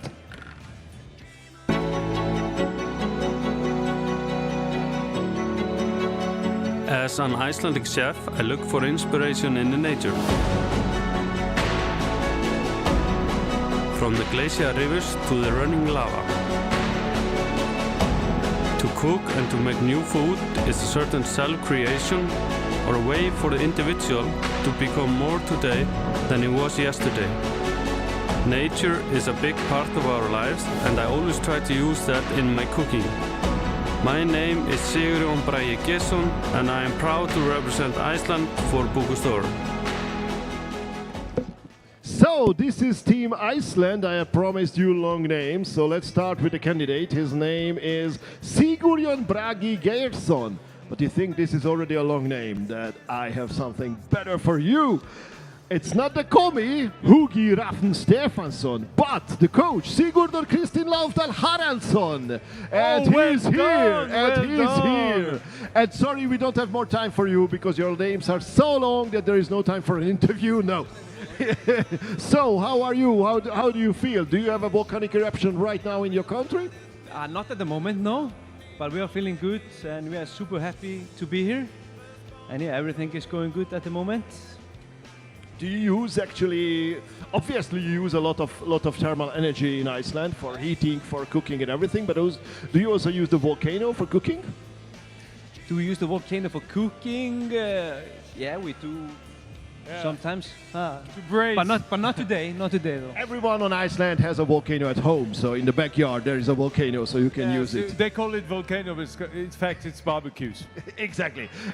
So, what do you feel about the ingredients you have to use? I think they are not about roe deer. About venison. It's not very usual. It's not usual back home, but we are quite excited. We think it's a super nice ingredient to work with. And so far, we like the venison a lot. The potatoes are, I think, exciting ingredients. You know, you shouldn't eat them. You shouldn't like them. The jury should like them. Ah, okay. yeah, hopefully they will like everything we're doing today. But yeah. And the potatoes, you wanted to say about something about the potatoes? About the potatoes, it's just an exciting thing to work with, and it's a bit different to make a whole course just out of potatoes. So that's quite interesting. I was wondering, Laufdal, is there a special recipe in Iceland to use the lava, for instance, with potatoes? We usually put the potatoes directly in the fire, or do you use lava or hot lava to cook some of the ingredients, usually? There's a traditional rye bread that you bake in the geyser, so that's quite popular. Baked in a geyser, that sounds pretty amazing. Okay. Because I'm afraid we cannot give you a geyser right here because Convotherm doesn't yet produce geysers, but maybe in 2 years. Yeah, well, it's a recipe that you have to put down in a book, and we'll sell it under Sanai. The new recipes from Iceland. It will be a huge success. Great the success. Geyser cookbook. The Probably Geyser cookbook. I'm really sure it will be a huge success. What do you feel like? This is finally the first reunion after so many years of pandemia. How is the feeling to be back to business, to have audience also very soon? Yeah, it's super nice to be back in the European competition. It's always a super tough competition, and I think I just can't wait to see what all the countries are doing today and tomorrow. And yeah, I think it's going to be a super good time here in Budapest. Is it a great thing to be on the first day, like at the end of the first day? Do you have some special tactics for this position? To be on the first day? Yeah, I mean, it's good to get it over with, let's say it like that. So we can relax a bit tonight, but yeah, I think it doesn't really matter if you're the first or the second day, not from my opinion. Tell me, Sigurður, can you remind us how many inhabitants in Iceland?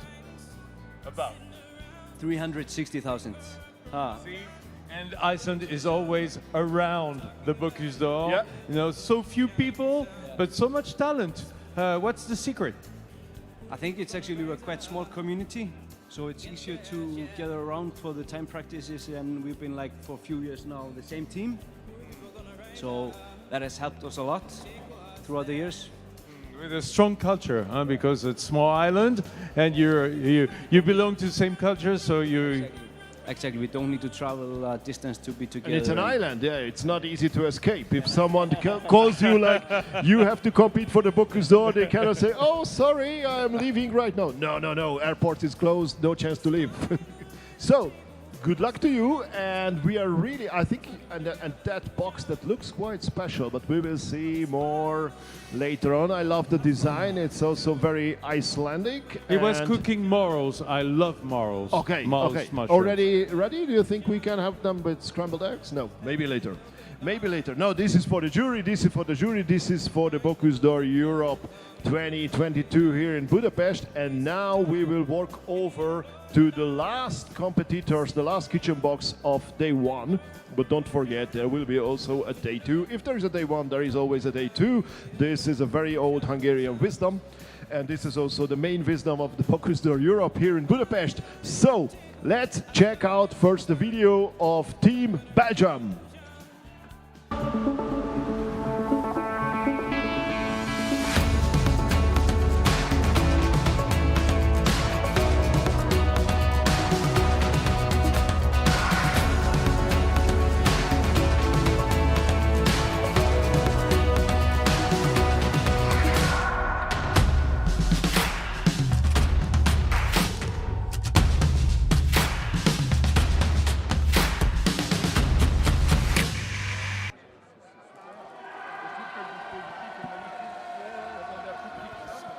So, Archibald de Prince is here as a coach of Team Belgium with me, and we have a different name on our papers. Why is that? We changed just on the last minute because I have made all the entraînement with Sam. It is so easy to make that slide like this. Okay. Can you introduce us, please, your team? Yes, the candidate is Sam Vanouk, and the community Tristan Bowers. And what you want, I make, I just. Est-ce que ça va? Super. Super. We have a few words in my I can Belgian French, I if you can don't translate mind. this. No worries. Just translate them also into English, please. And super, I can already translate. It's super. Et c'est plus facile. Oui, peut-être on ne le sait pas, mais dans notre Europe de l'Ouest, la Belgique, ça reste un grand pays de chasse. C'est vrai. On adore chasser, on adore la nature, on adore. La belle forêt, les Ardennes, bien sûr. C'est ça, c'est ça. Donc on n'est pas dépaysé par le chevreuil, quoi. C'est vraiment un produit peut-être pas usuel, mais en tout cas très très couru. Voilà, on travaille beaucoup ça dans notre pays, c'est sûr. C'est quelque chose chaque année à la carte des restaurants et on le retrouve. Donc c'est extraordinaire de pouvoir faire ça aujourd'hui. Okay, talking to the Belgian delegation here, they came. See, I think we can hear them. Yes, we can. I think we can show them because they have already appeared on the grandstand and they look really enthusiastic. So it's a great day is coming on. I think there will be more and more supporters. And you know what? I was explaining with the coach that Belgium is a game country. There's a lot of hunting. So they're very used to deers and roe deers and that kind of meat, and they were not really astonished by the fact that they would have to cook this roe deer sirloin. And what else? Pays de champignons aussi, il faut bien le dire. Aussi la même chose, des champignons, pommes de terre, tout. And also morel. Dans nos forêts, c'est beaucoup là. Pour l'instant, c'est aussi. Les pommes de terre. Bah quand même, hein? When you say potato in Belgium, what do you hear? Pomme de terre. No. Fries. Fries. Fries. Oh, yes, oh come on, yeah, des frites, yeah, bien sûr, des frites, les frites belges. D'ailleurs, est-ce qu'il va y avoir de la friture de pommes de terre? Non. Non, on n'a pas osé, hein, parce qu'il faut plaire à tout le monde. Il faut changer de temps en temps. Voilà. So the potato is really a Belgian product. Hein. C'est vraiment extrêmement cuisiné en Belgique. D'ailleurs, moi j'adore ça. Ça accompagne tellement divinement les viandes. Qu'est-ce que ça va être le twist aujourd'hui? What will be the twist for potato? Quelle est la façon de préparer les pommes de terre? Bah nous ça va vraiment, déjà c'est de les cuire entières au four, puis on va récupérer les épluchures pour faire un bouillon, et je pense qu'on va jouer pas mal sur potato broth. Voilà, sur le bouillon de pommes de terre qui va venir lier tout ça. Et puis voilà, après c'est que du plaisir. Voilà, on va se servir de la fécule en fait, hein, de l'amidon que rend la pomme de terre pour lier la sauce. Voilà. Enfin, instead of taking wheat flour to lier, I don't know how do you say that, to get the sauce thicker. You know, when you put some flour in the sauce to get it thicker. The roux. The roux. Kind. Well, they will use the potato broth to do that. The potato flour. Good, yeah. With all the packages and everything. Okay, Voilà. That sounds amazing. And I think this might be, maybe we can have the opportunity to check out the timings for today, because we haven't talked that much about that, what will happen later on this date. So we can have them on the screen right now. Yes. So Team Poland has started cooking at 8:40, and they still have a bit then more of 3 hours and 20 minutes before they need to present their plates, their vegetarian plates, to the jury, and another 35 minutes they have time with the platter. And then Estonia will be the next one, over 3.5 hours, and then Denmark, France, Slovakia, Switzerland, Iceland, and Belgium as the last one. They started cooking at 10 a.m. sharp. So this is what will happen later on. And we will also have Anna Roche of the amazing Hisha Franco from Slovenia here as the honorable president of the jury. We will talk to her a lot, and then we will also have Zoltán Hamvas and hopefully Jérôme Bocuse, I don't know, do you know? And also Christian André Petersen. So many important names of the Bocuse family will attend today. Don't you feel a little hungry right now? I do feel. Because not just with a little, yeah. all the because perfumes, all the smell is already all the here. smells from coming out of the morels, kitchen. From potatoes, Oh my God! From everything. So I think it's time to try to have a breakfast, maybe, but not because of this. We will have a break, and then we will invite the kitchen jury at 1 p.m. 24 minutes, 1:24. But before that, we will still have you many details for you about the competition, ingredients, and important personalities of the Bocuse d'Or Europe 2022 in Budapest. Okay, so we have a break now. We have a little break. It's our barbecue time. It's barbecue time, lava barbecue time, but stay tuned because the live session is not over yet. You will be still able to see the competitors cooking and preparing their food. So we will return with Vincent and Johnny in 20 minutes. See you.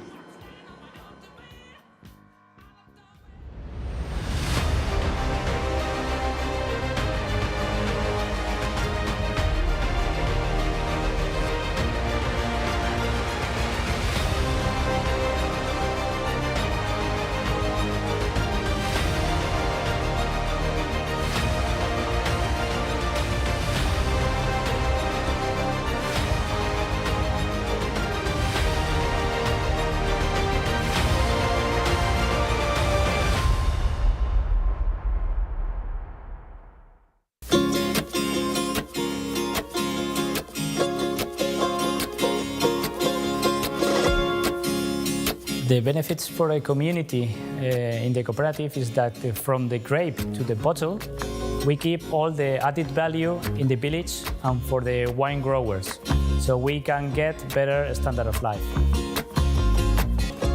Me llamo José Ángel Soldevilla, mi función es viticultor y proveo de uvas a la cooperativa.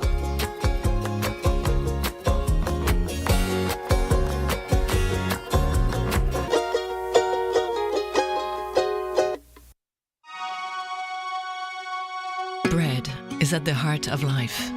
All over the world, it's part of our cultural heritage, and every country has its own lively and unique bakery culture that gets passed down from generation to generation.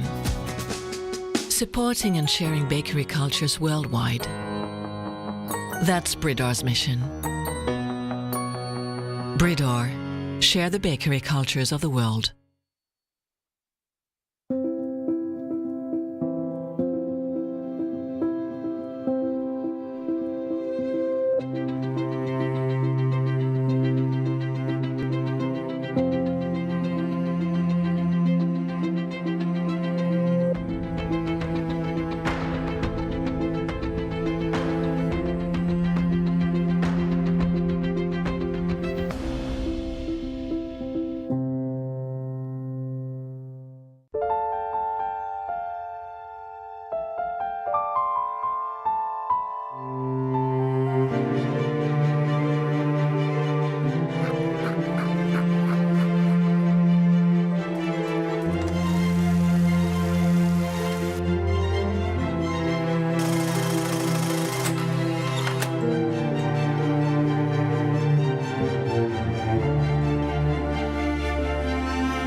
rock your body, yeah. Everybody, yeah. Rock your body right. Back streets back, alright.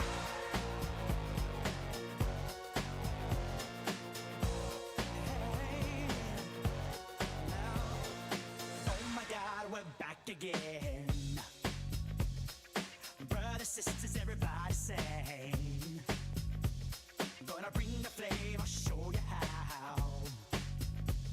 Got a question for you, better answer now. Yeah. Am I original? Yeah. Am I the only one? Yeah. Am I sexual?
Don't be afraid, don't have no fear. I'm gonna tell the world, make it understand. As long as there be music, we'll be coming back again.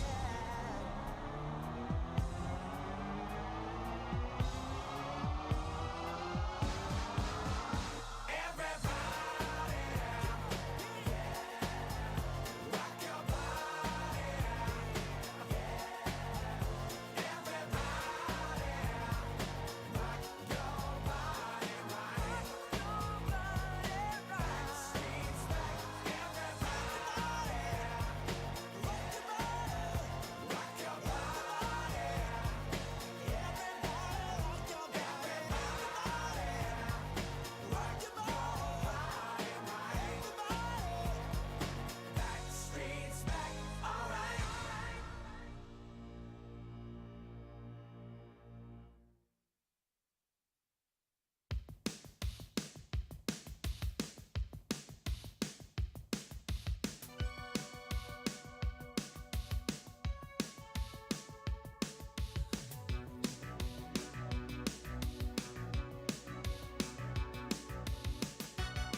The benefits for a community in the cooperative is that from the grape to the bottle, we keep all the added value in the village and for the wine growers, so we can get better standard of life. Me llamo José Ángel Soldevilla, mi función es viticultor y proveo de uvas a la cooperativa.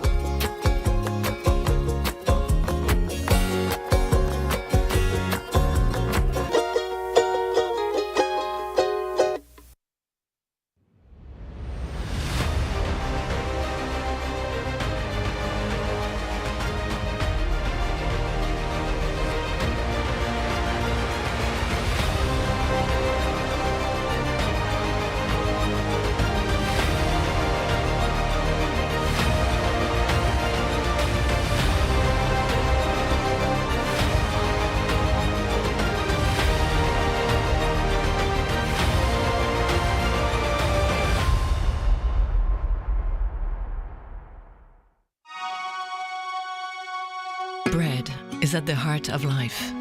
All over the world, it's part of our cultural heritage, and every country has its own lively and unique bakery culture that gets passed down from generation to generation. Supporting and sharing bakery cultures worldwide. That's Bridor's mission. Bridor, share the bakery cultures of the world.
So, welcome back. This is the Bocuse d'Or Europe in Budapest 2020.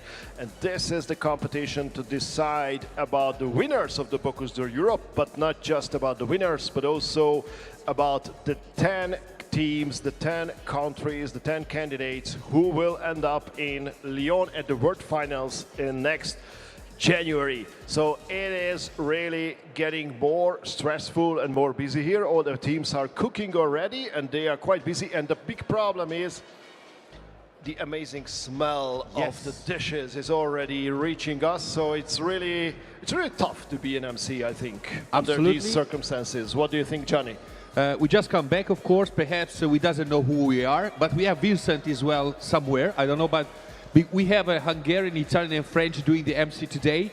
Jokuti András, I think, who talk about gastronomy knows who is him. But the most important thing that I have to tell you that is the second time they're organizing the Bocuse d'Or European final in Budapest. It was 2016 the first time where Széll Tamás was winning and bringing the Hungarian colors at the top of Europe, going to the Lioni final. And now in 2022 we are again here. Can you imitate what Tamás did when he received something like this? But before, I think, like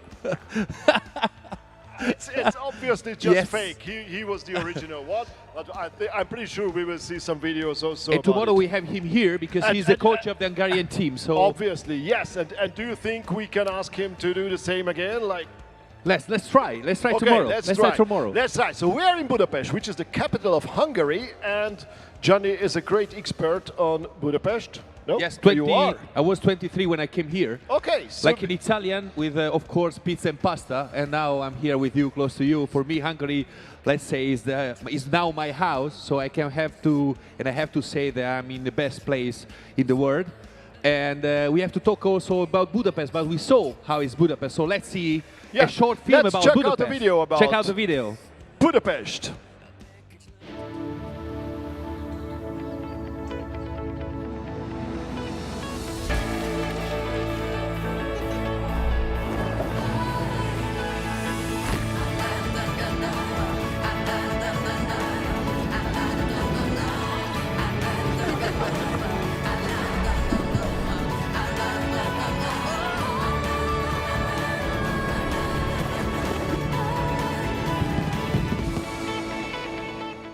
So we are back, we are still in Hungary, and we hope you will join us in Hungary because it's still possible. You know, it's a 2 days competition. This is now day one. We just started.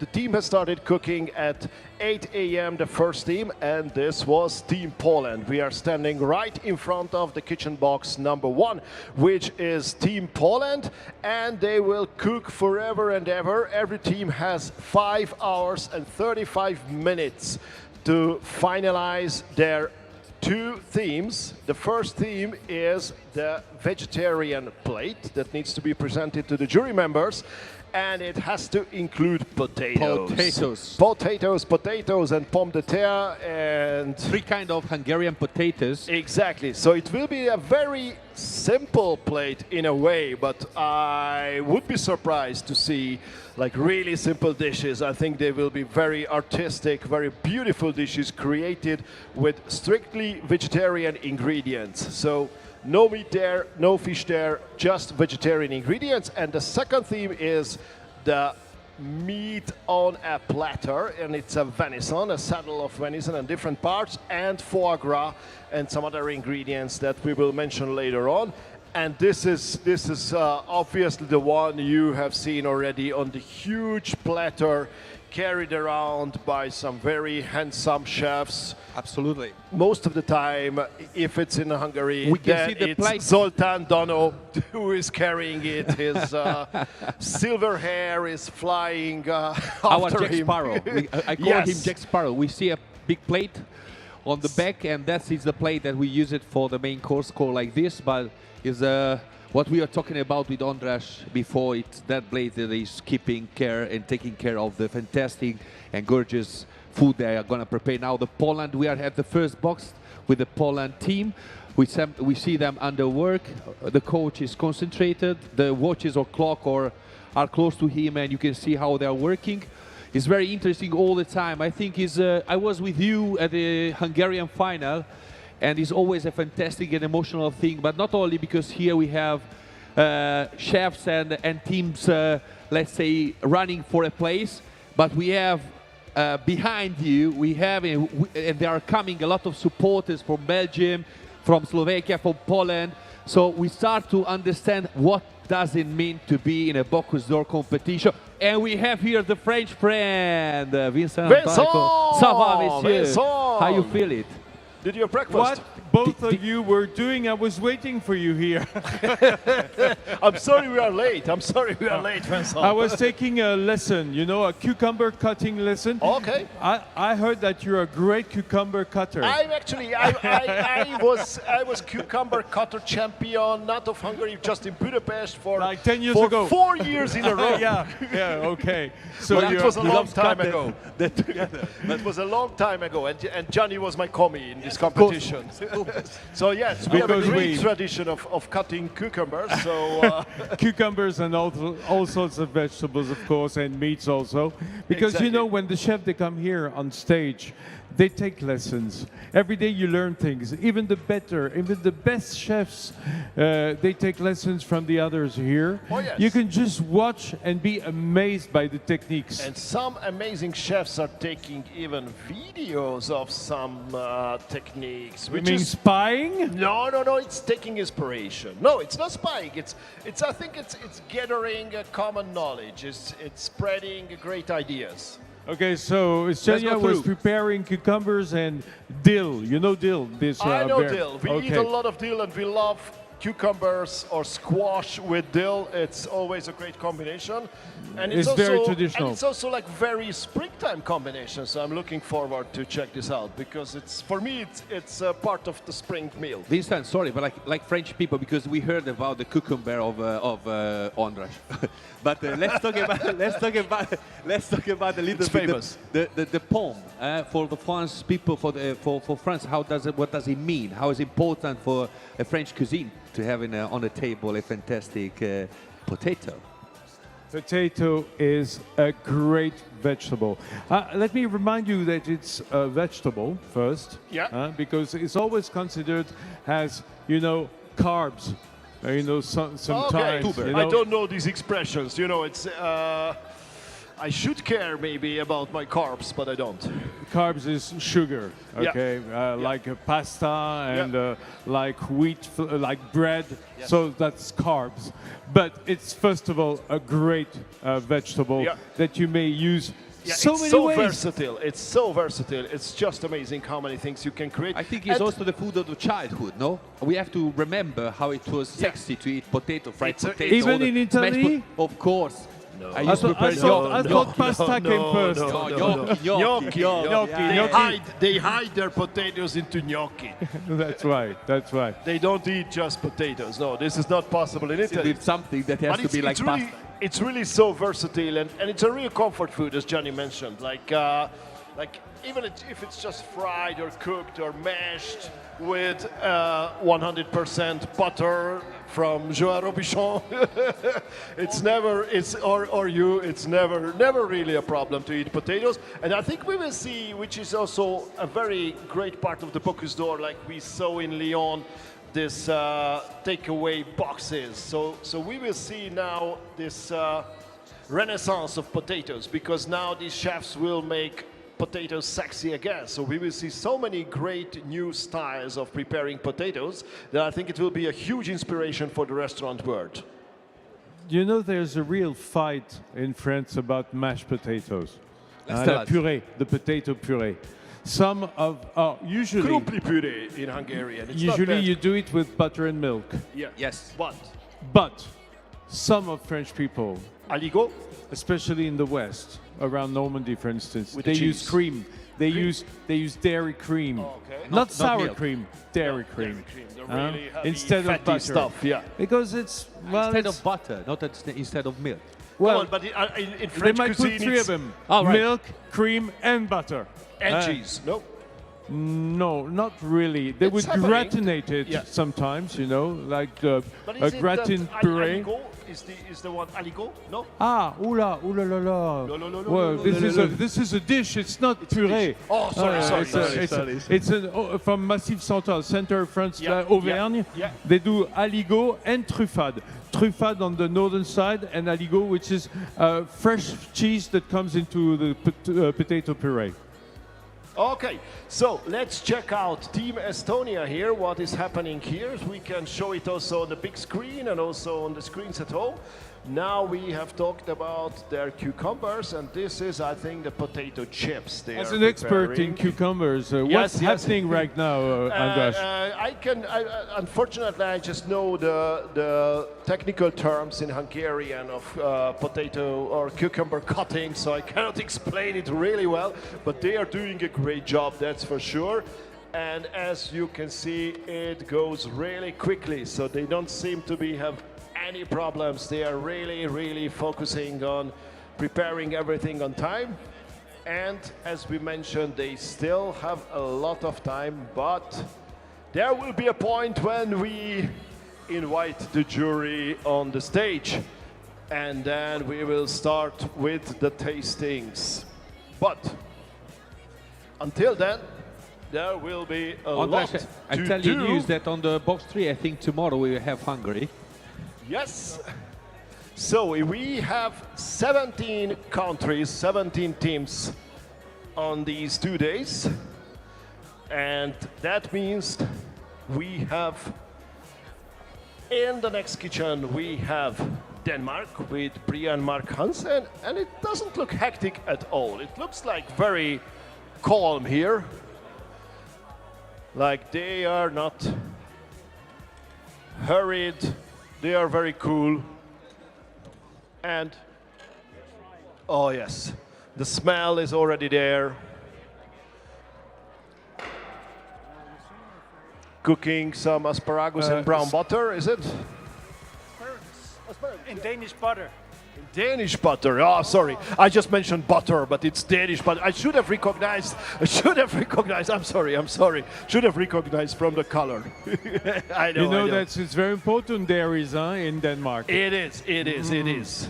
So, did the chef leave you put your nose into his casserole? No. No, you didn't ask him I the didn't. permission. Okay, I'm sorry. This is the polite way to do that. It won't happen again, chef. I'm really sorry, and I will remember the Danish butter that you are using. So, there is the next candidate, the next team here.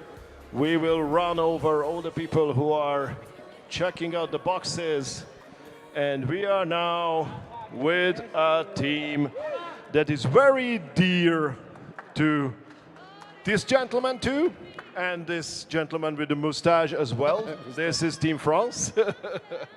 So, what do you think? She worked very well, and she bring a new spirit, you know, your new French spirit for the team. And look, the work and everything is very nice, very clean, and she's got the good energy, and we hope she will still to the end. I'm pretty sure they won't break up in tears at one point and say, oh no, we cannot take the stress. They look like so professional, so amazing. Hey, even she smiles, so you know, it's nice to see her, and it's very feminine, so we very happy actually. Romuald, excuse me, but how do you feel yourself in this girl power team? You know, I have girl in my life, you know, I have three. You used to? Yeah, I used to have 3 girls around me, so every day I'm very happy to accompany, you know, French girl team. You feel comfortable? Of course, it's my place. What is girl power in French? Huh? Girl power in French. La puissance des femmes, la puissance féminine. They're better than French chef, you know. The girls are better, so you. But do you think that the dishes will have a feminine touch, or it's just a stupid thing to think about, like a female chef would cook a different dish than a male chef? No, I don't think so. She's really a French chef, so she's got the French taste, the French history. She wants to she carry the French team. She doesn't care she's girl or man, you know. She wants to do the job. That's it. Romuald, une petite question en français. Dans une cuisine qui est de plus en plus de la world cuisine, the cuisine is traveling a lot around the world. Everybody, there's an exchange, il y a un échange entre toutes les cuisines. Comment est-ce qu'on garde une cuisine française au moment dans une compétition internationale? Par quoi la cuisine reste française? On a la chance d'avoir des techniques, des bases, des produits, des producteurs, et on se doit de fusionner avec des échanges, des expériences. Naïs a déjà voyagé, Naïs a déjà vécu beaucoup d'expériences en France et à l'international. Elle est entourée par une équipe aussi qui sont curieux de tout. Et aujourd'hui, on se doit de respecter notre territoire, notre terroir, mais aussi de se porter vers l'avenir. Et c'est ce que Naïs est en train de nous servir aujourd'hui. How's nice place is gonna be a French plate? What's the main difference in the plate? We want to keep of course, the traditional taste and flavor of French cuisine. And products, as you said. And produce, of course, but we have also to fusion with the world experience, world traveling about the chef and all the French team around Naïs. Yeah, I think it's an interesting topic because there are some people like complaining about different influences, but we wouldn't have cooking at all if we didn't have influences. Like, it has to be. We need them. It's like But so it's amazing. very important too that every nation here shows its skills and its way of cooking in a way. Yes. In a way. Yes. So, what will be what do you think? What will be the most French part of their dish or their platter? Of course, the sauce. You know, of course, sauce. the sauce. The sauce. We have a traditional culture about the sauce, and she wants to add something special on the French traditional sauce. You will see when she will serve the dish. It will be one of the mother sauces, or it will be a different version. No, it's like, civet sauce, but she will add something very... It's modern on classical basis. That's what I say, Okay, sounds amazing. And you are right, yes. What could be more French than a very special sauce? That's true, That's the French traditional way in a modern presentation. That's what we want to do. Alors justement, Romuald, c'est chouette le truc français-anglais comme ça. Romuald, justement, nous on a la tradition en France sur le gibier à poil, notamment le chevreuil, la biche, de faire des sauces un peu aigre-douces. On a toujours ce côté acidulé sucré. Est-ce que c'est le cas aujourd'hui? C'est exactement ce que Naïs veut faire, et du coup avec cette sauce civet qu'elle va aciduler avec ses baies de cassis et ce jus de fruits rouges, ça va vraiment être percutant et c'est remarquable C'est en ça que c'est classique, mais modernisé. Classique. Une sauce grand bonheur, mais à la mode Naïs Pirolet. Effectivement, mais le classique est tellement moderne aujourd'hui qu'il faut garder ses valeurs. Thank you, Romuald. Merci. Thank you so much, and enjoy your meal later on. What kind of wine do you expect? Because it's also always a very important question. You know the wine. Okay. You know the wines. He Okay. comes from Burgundy, so maybe. Okay. Quel sera le vin? What will be the wine? Un bon Bourgogne. A good Burgundy A wine. good Burgundy. That's what you recommend as a pairing. Okay. Thank you so much. And maybe we still have some time to walk over to Slovakia. Hopefully. Their first time to be here at the Bocuse d'Or Europe. And let's check out what they are doing here with the halushki we already mentioned, and with some fresh pasta they have made. So, have you been practicing potato carving? No, I'm not. I was ending up like on You the were second so place with concentrated on cucumber potato that- parting, so I decided to really concentrate, really focus on cucumber cutting. Yes, you need to find a focus in your life. Mine is cucumber cutting, not potato grating or craving or whatever. Is this the pasta already with potato inside, or is just a regular one? Yeah, potato is inside. Okay, so it's something similar to a gnocchi, or a Hungarian noodle, because there are many countries having pasta with cooked potatoes. Do Or you? spätzle Or in, spätzle, yeah. yeah. Is there any in France in Alsace? In Alsace, On the- okay. Of course, on the Is it German still border. is it still France? Yeah, that's what It's I the wanted same to word, ask. spätzle. It's spätzle. Okay, everything is going all right. Knöpfle. Yes, everything is right. Perfect. So no stress, no problems, which is No, everything is okay. which is already a success, I think, for a first-time competitor. I don't think we need to we really need to think about this. That as the first time, it's very stressful. It's not easy at all. You don't know what to expect. It's noisy. It's terrible. It can be many surprises. But I think your boys are doing really great. So even Mark Janak with the pasta. Have you tried? It's beautiful, huh? It's beautiful, yes. It's beautiful. So Potato laces or résille. Peter Duransky is doing a great job too. And now everything goes into the vacuum bag for some further treatment. Are you allowed to put your nose over? I'm not putting my nose, just my eye. See, it's an eye-shaped potato. Okay.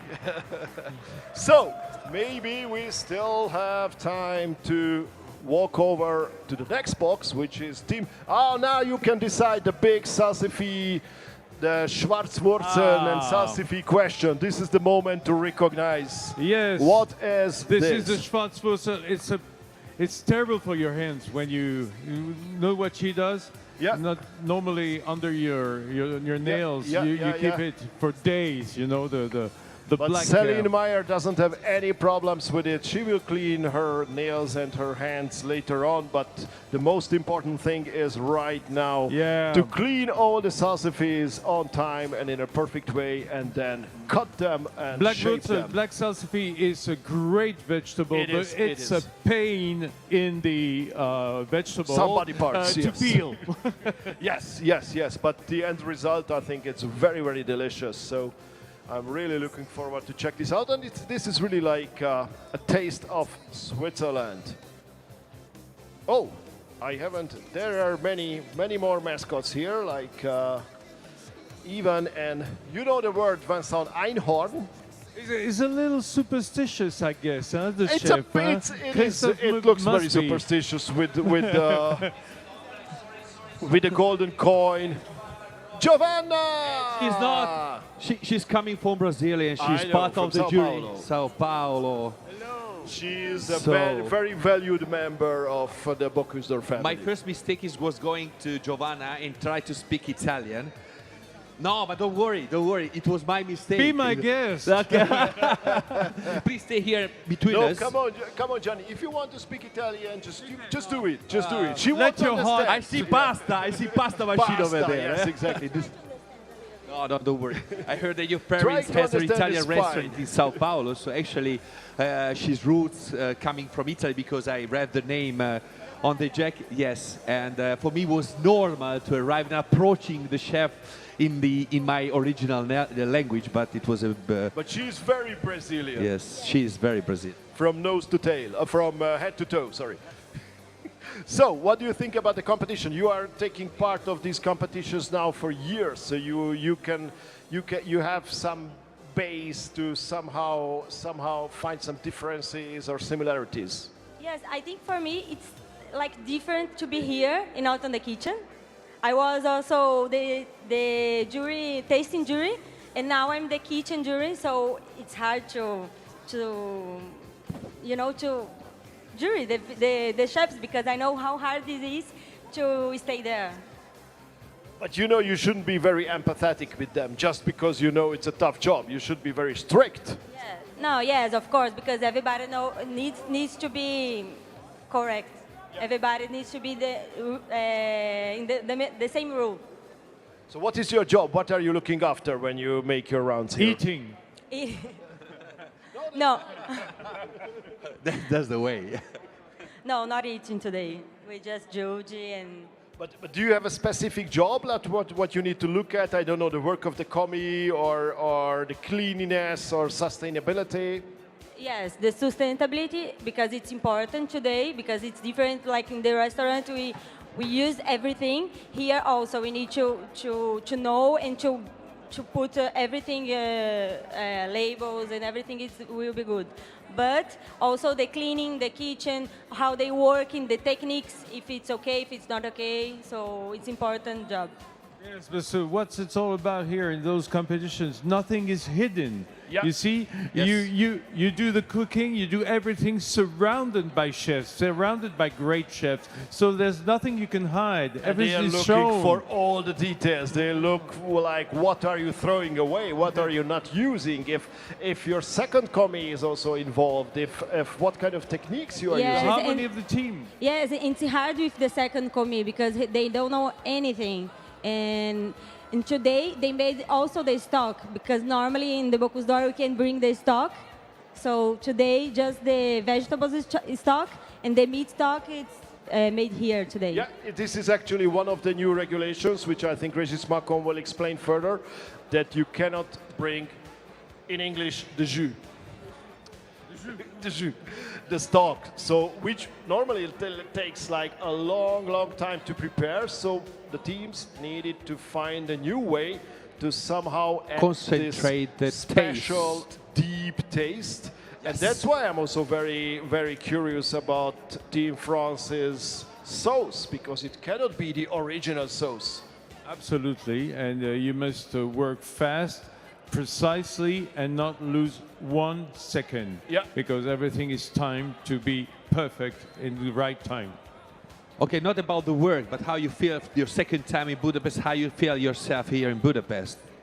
I'm so happy because after all these 2 years, the pandemic years, it's my first country that I travel, so I'm really happy.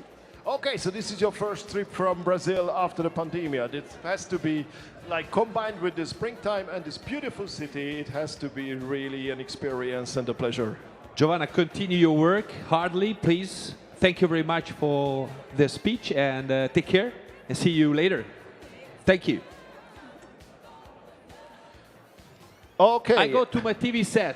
You Go to the continue TV set, the turn boxes, guys, on because your TV set. Tell me if pasta is ready, please. Watch something nice when And the pasta is cucumber ready, is we will cut. call you. But now we walk over. Now that you see there are more and more chefs here with a big dispute about this casserole. Is it okay or is it not okay? What do you think? Well, it's okay. It is going to be okay. We were just wondering if it was about to be hot or not. Yes, so if they have to wear a pair of gloves or not. I see. So, Csaba Harmat from the committee. There are so many minor details we cannot even talk about because it's really a tough job for the committee and the kitchen jury. And I think we also need to show. No, he's running away. Joseph Viola is doing his job in the kitchen box. No. He has checked actually the dustbin. He is one of the long-time professionals from Lyon. Daniele Denise, the hero of Lyon, Joseph Viola. I think it's better to ask him in France. Les gens se demandent, avoir tourné ici des meilleurs ouvriers de France, hein, qui sont l'équipe. Là, il y a Alain Lecossec, ton comparse. Quel est votre job? Le job, on est là pour que tout se passe bien. Que chaque team soit respecté déjà et qu'ils aient tous sur la même longueur d'onde, aussi bien au niveau de la notification, ce qui est important puisque à la fin il y a quand même une qualification pour la sélection, pour la finale monde. Donc forcément toutes les notes qui vont être remises par les jurys cuisine, on doit les contrôler. Okay, the committee job is very simple. Make sure that everything's okay, everything is regular, and make sure that they put some oil in the gears, which is important here. And you mentioned that he's a Meilleur Ouvrier de France. You can recognize Of it course, on oui, the Meilleur Ouvrier de tricolor, France. on the French colors. That means also a very tough competition, and that means someone is a real master in his job. And I always hear about Joseph. He's very friendly towards the chefs and then extremely strict, which is part of his job. Alors, t'as compris ce qu'il dit? Il dit que on dit de Joseph Viola qu'il est extrêmement amical avec tous les chefs, mais quand même super sévère.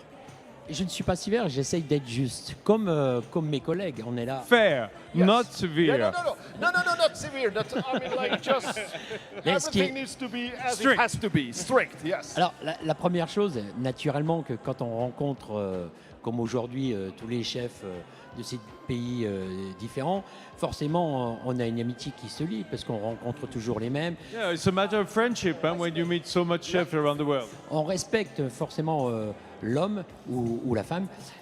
Et ensuite, quand on rentre en compétition, ben, on rentre en compétition. A lot of respect first, but competition is a competition. It is. Voilà. It is. Very, Merci, very Joseph. true indeed. Thank you, Joseph. Merci, Viola. Joseph.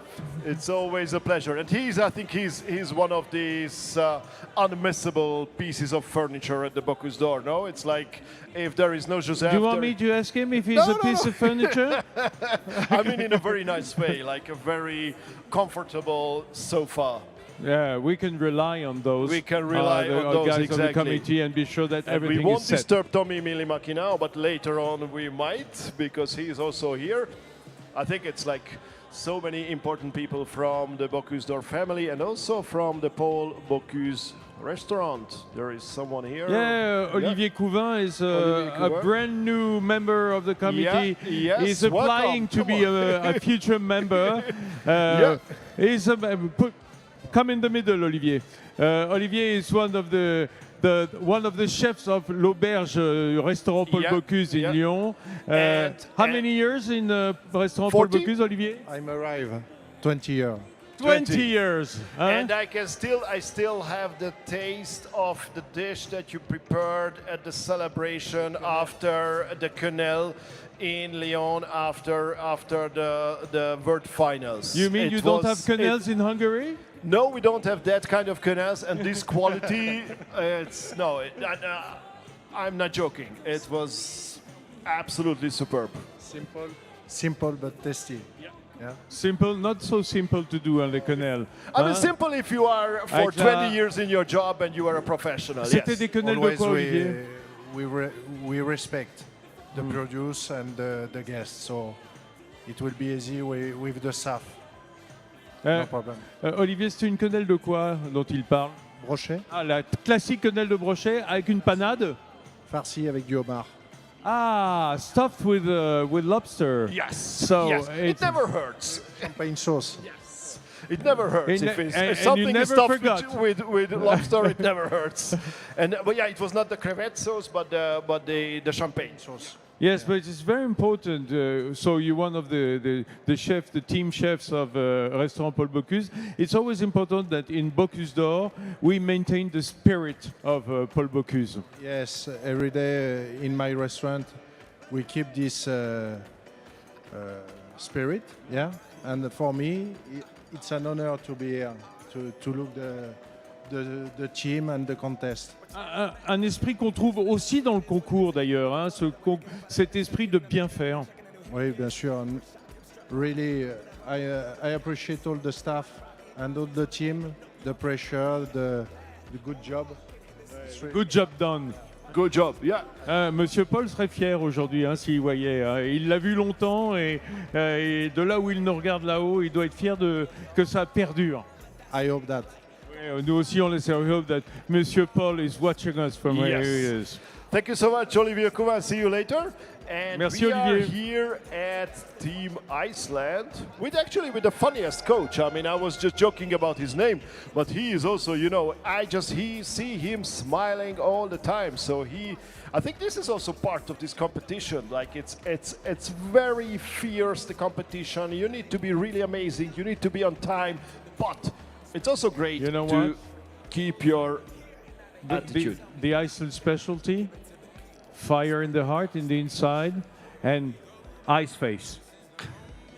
But he's not an example for this. No, when I mean ice face, no stress. No stress. Okay, so keeping your cool. Okay, and it looks like they are really doing a great job. So this is for us the opportunity. Let's check out the last kitchen box. We shouldn't disturb them. Kenneth Toft Hansen is trying to disturb them, but I don't know if he manages it, because we still have one more team for today, and this is Team Belgium.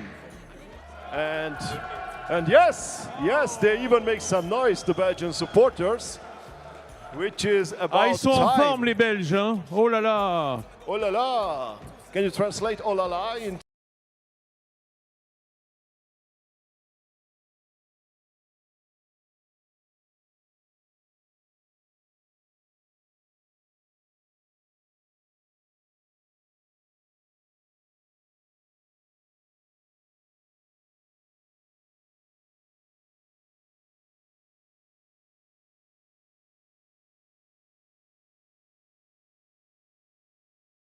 able to see the chefs will also even need to face the audience so people can see them working. It's not okay to hide yourself somewhere in a dark corner and do your job. No, it needs to be well presented on your table. So it has some differences to.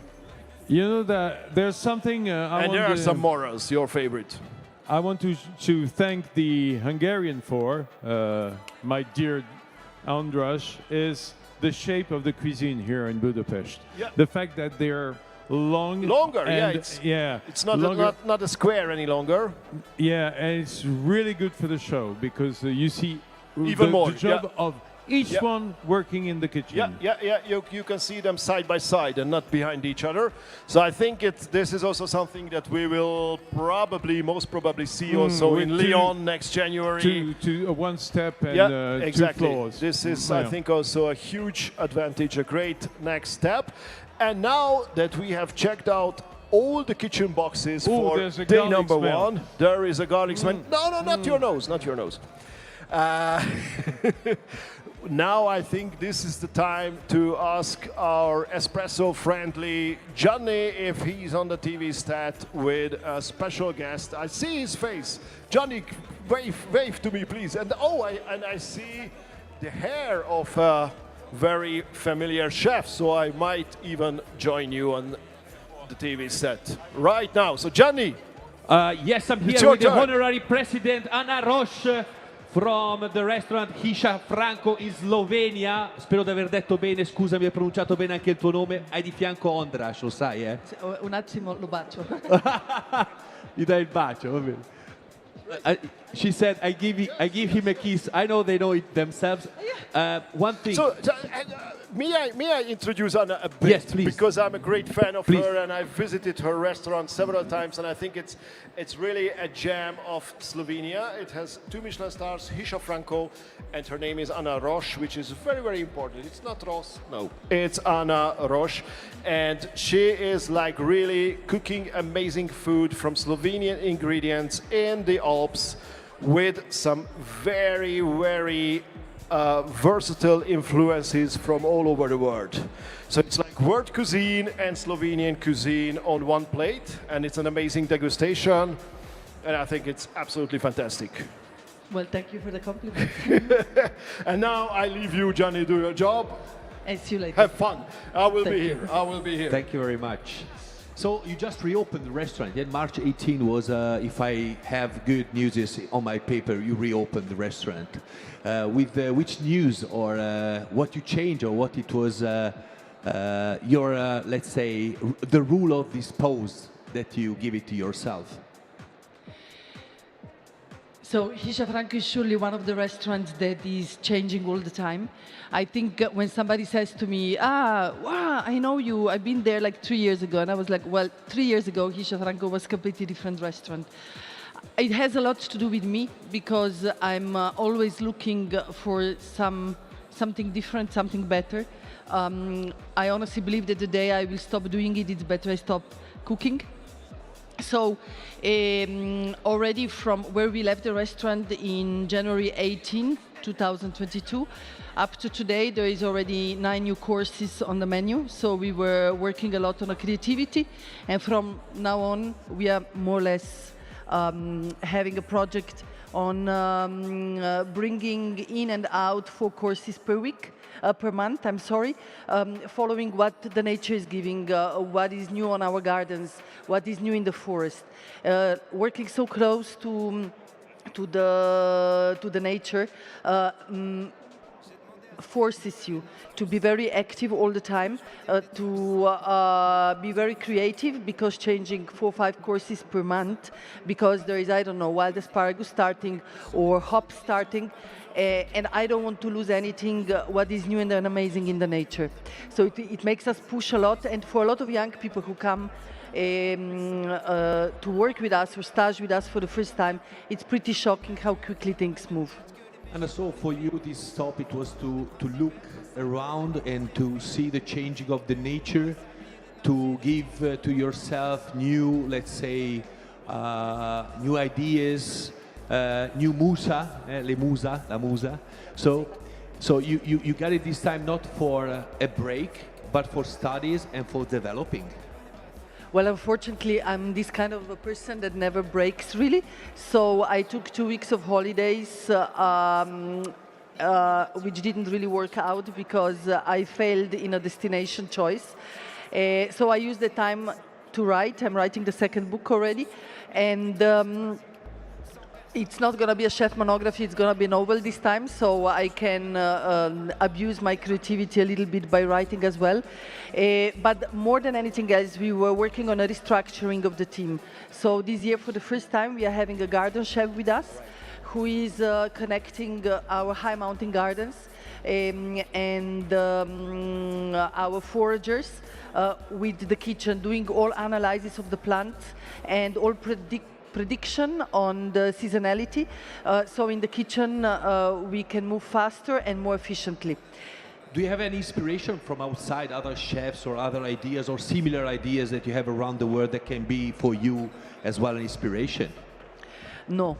I always say I don't have a hero I admire. There is a lot of chefs I really admire, but I believe Hisha Franco is in such a particular place that I cannot, it's just impossible that I take someone as an example, because there is rarely a place that is in such a beautiful alpine valley, but at the same time so close to the seaside. We are just 35 kilometers air distance from the seaside, so we have this sea breeze that is washing our meadows, our fields, and using this climatic and also territorial fact makes, of course, our ingredients completely different.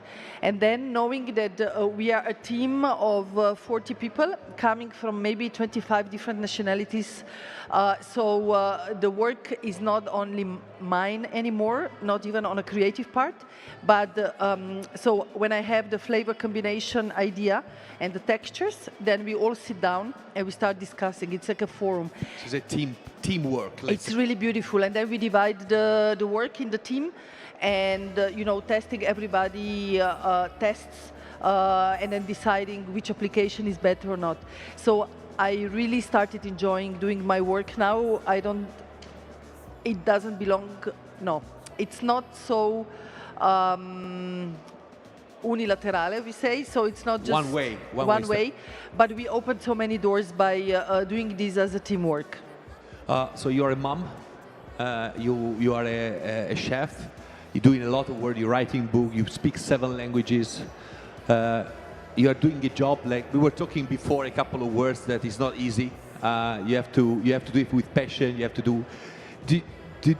How do you feel now? Where is Anna Road? Where she would like to what she would like to show to us now? If I have to come to Slovenia, and I will come to Slovenia next month, what is now Anna? Well, there is, when you read the menu, there is introduction where there is, it starts with a question, who is Anna?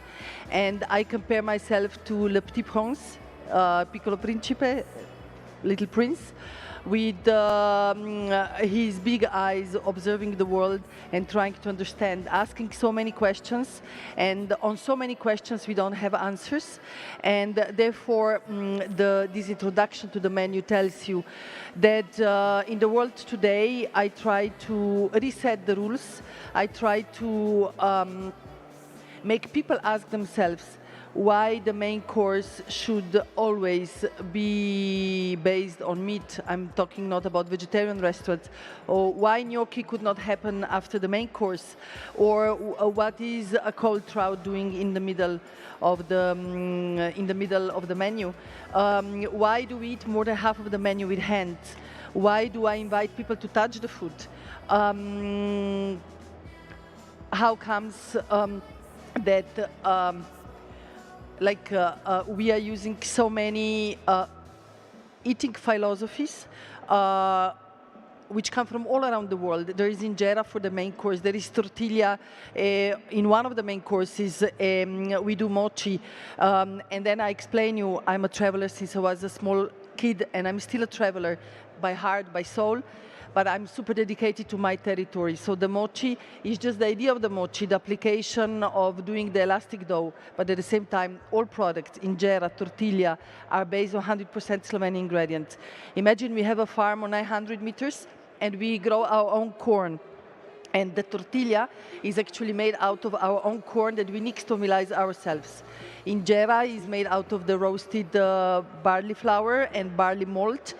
But when you see it, it's not white, it's almost black, but it has precisely the holes of the African injera, where they eat it instead of, they use it instead of fork and spoon and knife.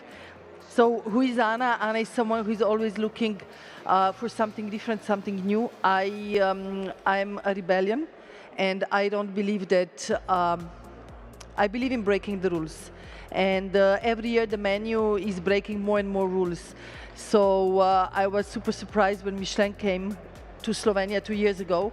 And I said to my team, you know, it can happen we won't get a star because it is so different that it has actually almost nothing to do with classical eating. And well, then the 2 stars happened straight away because we are different. Thank you, Anna. Yeah, Thank you, Anna. Another question. So now you are the president of honor of this Bocuse d'Or 20. You are the president of honor of this Bocuse d'Or 2022. How do you feel yourself? How is your role? How you feel this role here in Budapest at these? Yes, Poland is shouting, is coming. The time is going. You know, the clock are in front of the coaches, and the time is running. So. You know, when I got this question, do you accept to be the president of honor of Bocuse d'Or? My assistant was like, oh, chef, another obligation for you. I mean, stop it. It's really getting a lot. And I was like, but really, I have to take this one because by being self-taught, by turning sometimes things completely around from the classical logic of cooking, this is a big, big honor. And I really take it as an honor. And it's also a story that should be told to many young people when they, or girls, you know, cooking is not the easiest, or having a restaurant is not the easiest choice for life. And there are moments that you would like to give up, especially by self-taught, because you have to practically learn everything from scratch. You don't belong to any school. There are moments you look to yourself in the mirror and you say, but who makes me do it? I better be a diplomat or write books and life will be easier. But then, you know, when you are awarded by such an honor, being a president of honor of Bocuse d'Or, you think that it was meant to happen and all these difficult moments are forgotten. Thank you very much for your deepness, for your healthy, for your soul. Thank you very much for your passion. Thank you very much to get this rule, and thank you very much that I could meet you here in this occasion. Thank you to Bocuse that I had the possibility to meet Anna in this TV set. I will come to your restaurant, and thank you very much to be here in Budapest again. Really. Please feel welcome, and when you get the pasta filled with semi-dried apricots in pork broth infused with roses and apricot pits, do not think it as Italian, but imagine that you are somewhere in the Istanbul, in the Grand Bazaar, where everything smells of roses, dry fruits, and everybody's loud and shouting. And if you understand it, I'm pretty sure you will super enjoy the percorso. Grazie, Anna. Prego. Grazie. Thank you very much. And let's go on. The show must go on. And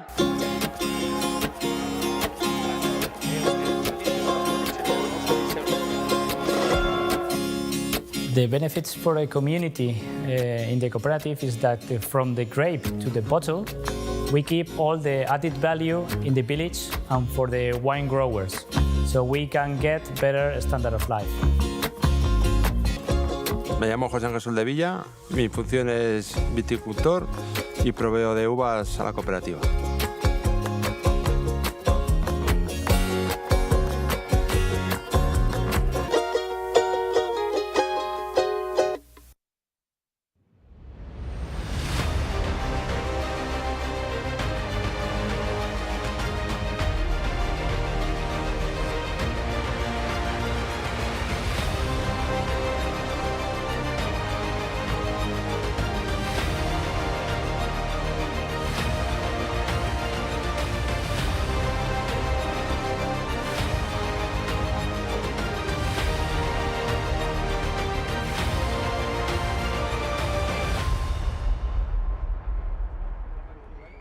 So now I have with me, it's an honor to introduce you, but I think most of you already know the first American chef ever on the podium at the Bocuse d'Or Finals in Lyon.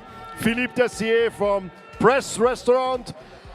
How do you feel? It was back in, was it like 5 years ago? It was 2017. 15 already, okay.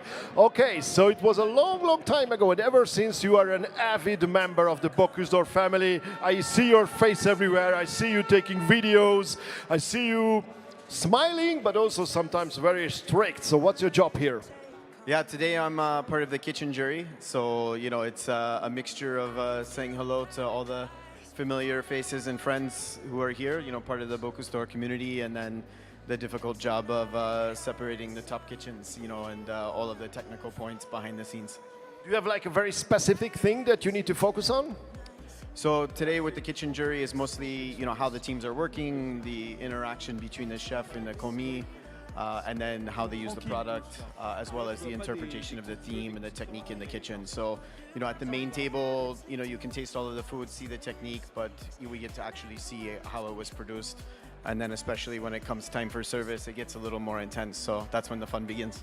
Okay, sounds pretty good. And you have, I think, a very different perspective on these Bocuse d'Or Europe competitions, because you come from Napa Valley, actually. So for you, it's always a bit exotic, what we think is normal. Are there any great differences that you can see between the competition in the US or in North America, between them and the European one? Yeah, I think, for me, I always look for kind of what's new and different in a good way. Sometimes things are too extreme, and I think here you see a lot of that slow evolution. I think in Americas there's a lot more freedom, so sometimes that can be good, sometimes not so good. Yeah, so here it's you see a lot more of like a modern level of tradition behind the cooking, but I think for me we're always learning, because you're seeing how the ingredients here in Hungary are different from what we use, and how chefs interpret that for themselves. Fantastic. And what do you think about the themes for this year's competition? Yeah, I think it's great. I mean, it's always familiar and yet different. I think the challenge of including the sour cream and the cottage cheese and the ingredients together is something that everyone has to do the same, include that. So it's nice to see a little variation, and then always a vegetarian dish. I think that pushes everybody a little bit more, because it's really about the flavor and the technique in there, as opposed to hiding behind a piece of meat, perhaps. And potatoes. Do you work a lot with potatoes in your restaurant? Everybody loves potatoes. That's the easy one. Yeah, I think I'm jealous of today, because I think 2017 we had the vegan dish with no core ingredients. So, it's nice to see, you can still use dairy and milk and eggs, but, you have the local ingredients, and the potatoes here are beautiful. So, and what about game meat? Yeah, game meat is a little less familiar for some. So I think here you see a lot of venison. They have the roe deer today. So yeah, curious to. We had some last night. So it's quite good. Okay, so you like it at least to taste. No, you won't be able to taste the dishes, unfortunately. So you will just need to be. Yeah. It's just a smell, which is. I'm really sorry about that. I might try to smuggle some bites for you if you like. Thank you. Appreciate it. And do you also gather some inspiration for your own restaurant from such a competition, or you are just here for the Bocuse d'Or and then you go back home and this is your restaurant? This is a different world. Yeah, I mean, obviously two very different worlds, you know, Bocuse d'Or and you know, our restaurant back home. But, you know, you come here and it's always inspiring, you know, both between the passion of the chefs and their pursuit of, you know, their own excellence and then, you know, always behind the scenes, the technique. So, yeah, I love to be in the kitchen jury because we get to see all the fun stuff and get some ideas, you know, not exactly to transfer, but, you know, kind of every different thing is how we treat an ingredient, a different technique and things like this. So it's quite fun to come and be inspired by other amazing chefs. And I'm quite sure very soon you will also receive, you have an American pass, a US pass, but you will also receive a Bocuse d'Or pass, an honorable pass for a member of the Bocuse d'Or family. What is the most memorable moment for you back from 7 years ago? Yeah, I think for me, you know, we came here in 2015 and nobody expected us to do anything because we'd always competed as the US team and had never done better than 6th place. So, you know, the moment when we realized we had done something special, I think we knew we were at a high level before the awards. And yeah, I mean, that moment for me is such a pinnacle in my career. And, you know, coming back in 2017 with Matthew Peters to win gold was pretty extraordinary. So, you know, to come back now and to help, you know, work with a lot of the developing teams and, you know, try to inspire the ones behind us. And then we'll come back again with the US team too, so excited for that. Cool, so see you next year in January. And I'm not completely sure, but I might have even seen some drops of tears in Thomas Keller's eyes 2015. Is it possible? I think so, yeah. I mean, I think for me, you know, you don't realize how personal, you know, the journey is and how much everybody puts behind it. You know, you look at the Olympics and, you know, all the passion and most of that is also what everybody's been through to get there. And, you know, for him, it was 10 years, you know, pursuing that goal. So you didn't see as many tears as we saw behind the scenes afterwards. It was for me, you know, I worked for him for over 10 years, a decade. You know, and to see... In practically all of his restaurants, or most of these restaurants, you worked for him. Yeah, I was at Per Se, Bouchon, and French Laundry, so quite the journey. And, I think to see that level of emotion for someone you always see as very stoic and very, you know, in command was it's pretty humbling, pretty amazing. And it just shows, you know, what Paul Bocuse has created for all of us and, you know, the opportunity to experience that for ourselves. So it's amazing.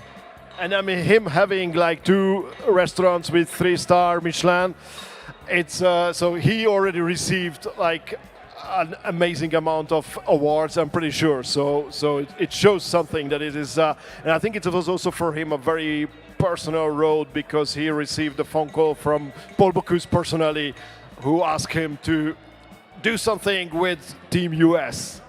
I mean, it was very personal, very much when we achieved that goal. It was the, you know, personal commitment he had made, but also that relationship with Monsieur Paul that really, you know, made it that much more special.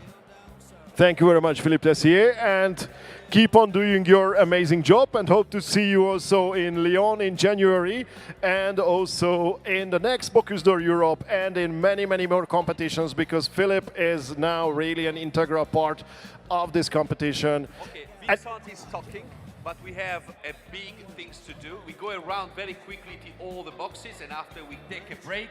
And we don't want to disturb Vincent. Come on, we don't Vincent. want to disturb Vincent. But he's here in Budapest, but he's not here. I wanted to mention one more name who we dearly miss here, and I think I will try to get a connection to him. It's Rasmus Kofoed from Copenhagen because he is not here, and normally it's something that is not easy to imagine a Bocuse d'Or without Rasmus Kofoed. So now the supporters are coming. Let's go to all the boxes very quickly, and after we have a longer break. Is so that come an on. order? Yes, it is. It is. If Johnny Chef, how tells you you, it is an order. Super. What do you feel? How you felt? I saw that you had some speech over there, and you were seeing the technique of some teams. Yes. That's right. So it's quite strange being on this side. You're always competing and being on the kitchen side, but watching every participants and details and how they're doing the setup and all the geographic identity, it's quite impressive to see. Do you remember what you had inside when you were in the box? Yes, definitely. A little stranger feeling now. Now it's a little bit more calm. It's not so stressful, just enjoying and watching all the candidates. Or another kind of stress. You stress for your friends. Yeah, but we are one big happy family and take care of each other. So I feel the same for each chefs and each candidates. It's all about the detail and it's all about having the day. So it's a nice arena to be here, and wish everybody good luck and fingers crossed. That's a nice statement. Thank you. Do you start cooking on your mind when you see these guys doing something? Do you think like, oh no, don't do it that way. Could do it better. Do it different way. Add more butter, please. or you just keep your calm and you know you are now outside. You are not in the kitchen box.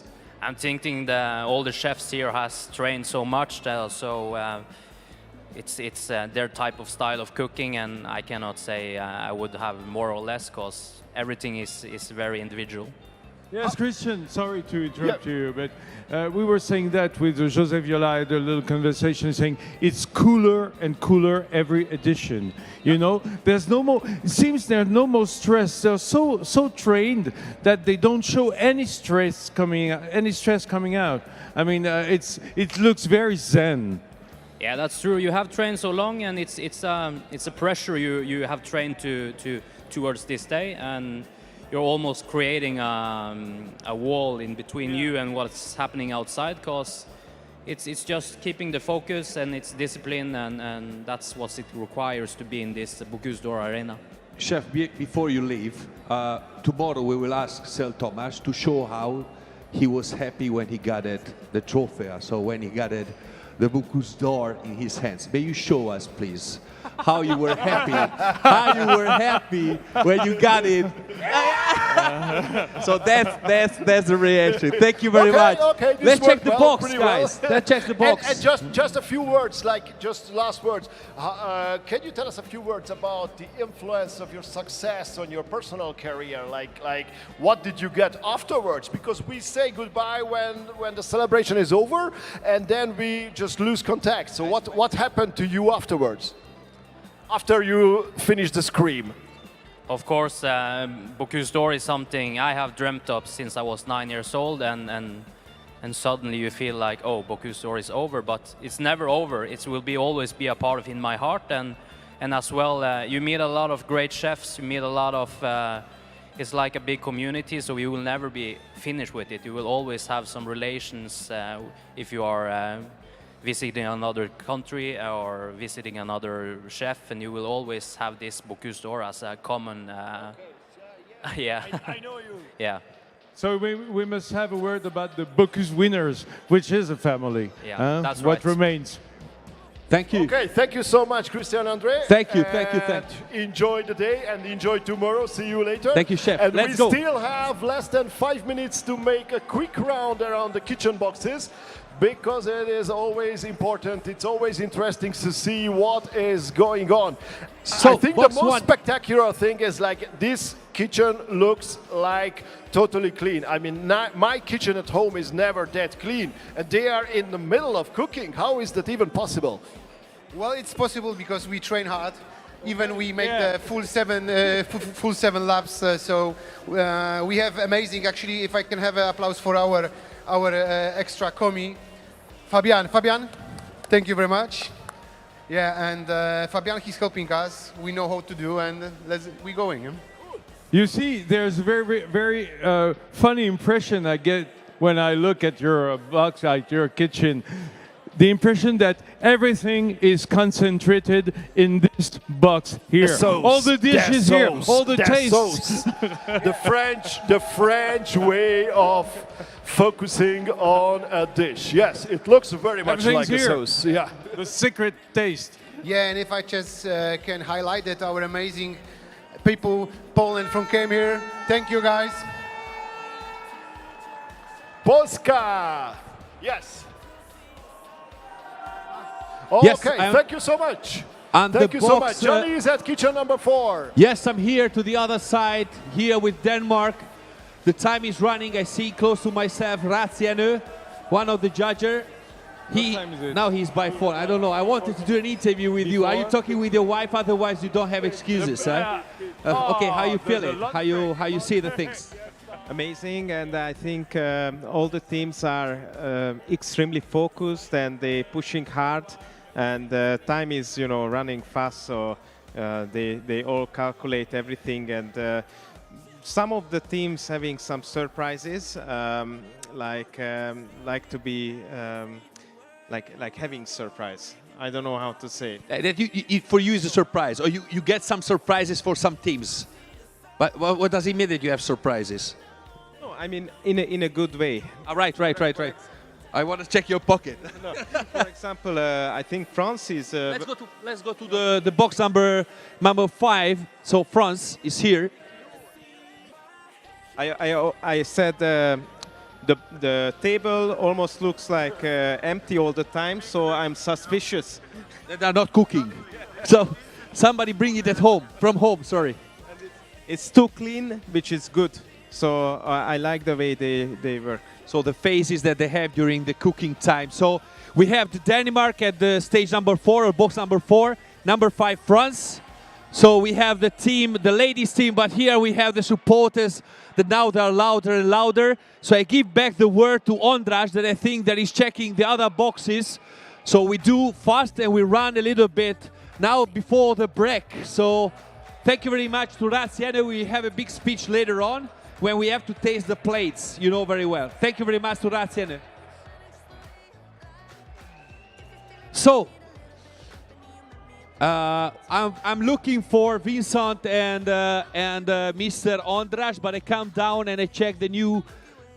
Somewhere. We are hiding at the kitchen box of Team Iceland, actually. Sigurjón Bragi Geirsson is working hard here. And he is doing something like, can you tell us what it is? This is the venison cake. The vegetable dish, yes. It looks like the vegetable dish with what, some chanterelles and potatoes and chives and what else? Artichokes. Artichokes, okay, sounds good. And it will be mashed or? No, it will be mixed together. Mixed together, okay. Sounds pretty good. And there is also... Should we ask Florent, or should or is it like anonymously here? You know, the man behind the wheels. Mr. The man, Supplisson, please. Mr. Supplisson, come please, here with yes. us. The man, you have 2 minutes. The great organizer of all this show. The great organizer, the mastermind behind everything, who knows every detail and everybody here. So, how do you feel? I'm feeling very happy every time we have a Bocuse d'Or event. I'm very happy, smiley, and feeling good. Okay. It has a smile, but this is not your only job. Inside. This is not your only job to feel good. What else is your job? Well, my job is to, organize very professionally with all the team. Of course, I'm not alone. This event, and to make the people happy, and of course assist all the teams so they can do the best competition on D-Day, and to make sure that all the logistical part and all the organization part is going well, so they can just focus on their work. That's it. But Flora, you are like responsible for everything here. So when can you lean back and say, okay, now it's over, we managed, it's finished? Well, tomorrow night. So you're right, it's part of the answer. Tomorrow night will be over, but tomorrow night we'll be already working on the next step for Bocuse d'Or. And there's always something happening, and actually we also have other events in Paris coming up right on Sunday. So we'll be going on another adventure, but when Bocuse d'Or is stopping one event in the selection process, there's the other one coming very soon, so we'll be working right away on the next step. Florent Supplisson, Syrah has become an international brand. Born in Lyon, in France, the capital for gastronomy, and now it has become an international brand. Yeah, definitely. It all started in Lyon, but we are here not to speak and promote French gastronomy. It's a worldwide event. As I always say, there is not one single gastronomy. There are plenty of different gastronomic cultures. And Bocuse d'Or is here as an example of a traveling event, being here today to speak about the Hungarian gastronomy. It's an amazing one. And as we travel around the world, we want to promote all the chefs, all the gastronomies, all the cultures that we are sharing with, we have been sharing with for many years. And so that's the purpose. We host today on Bocuse d'Or Europe, Slovakia. It's a first participation. We give a chance to Slovakia to speak about its gastronomy, its cultures, its chefs and products. And that's what we stand for. So this is also a discussion, such an event. It's not just a competition, but a discussion of cultures. It's a competition, of course, but it's also a big community. And a summit. A summit, we could say, with people sharing the same values. And we can say there is a Bocuse d'Or spirit. And everybody has a part of this Bocuse d'Or spirit. And that's what makes it possible on Bocuse d'Or. Thank you so much, Florent Supplisson. Merci, Florent. Merci beaucoup. I'm pretty sure you are quite busy, and now we will have a break. But before that, a lunch break, so you might be able to eat. I'm sure you won't be quite busy that time. Yes, no, I will show you some proper goulash. Come with me. Come with me, Vincent. Some Now you proper have to follow goulash. him, not yesterday. And today. also chomloï and some other delicacies. You will like them. What was that? Chomloï. This is a sweet chomloï galushka. It's even complicated. But the more important part is we will see each other live from stage at 1 p.m. 1:20. We will be back, and then it will be quite chaotic and crazy because the tastings will begin. So the chefs will need to be ready at that point. First, kitchen box number 1 with Team Poland, and then all the other teams will present their first the vegetarian plate and then the meat platters to the jury. So we'll come back in a bit more than an hour with Johnny and Vincent. It's on only one word. And it will be amazing. Only one word. What about my little afternoon nap? It's okay. Okay, I thought you are already, already in a nap phase. Okay. I thought it's already happening. Thank you. I will remember that. You know what? With what they were playing with me? With this word. Try to say egészségedre. Egészségedre. Okay. Yes! See you later. Bye-bye.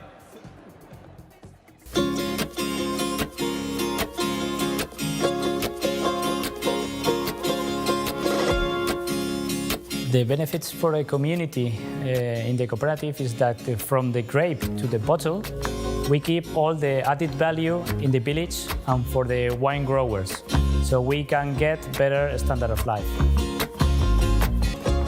Me llamo José Ángel Soldevilla, mi función es viticultor y proveo de uvas a la cooperativa.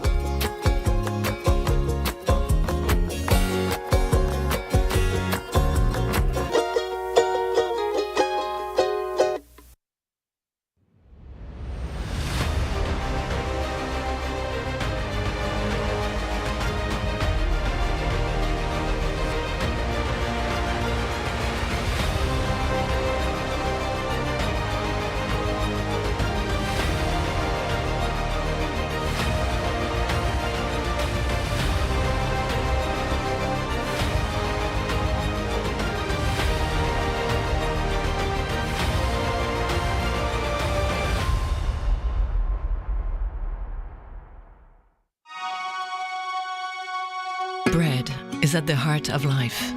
All over the world, it's part of our cultural heritage, and every country has its own lively and unique bakery culture that gets passed down from generation to generation.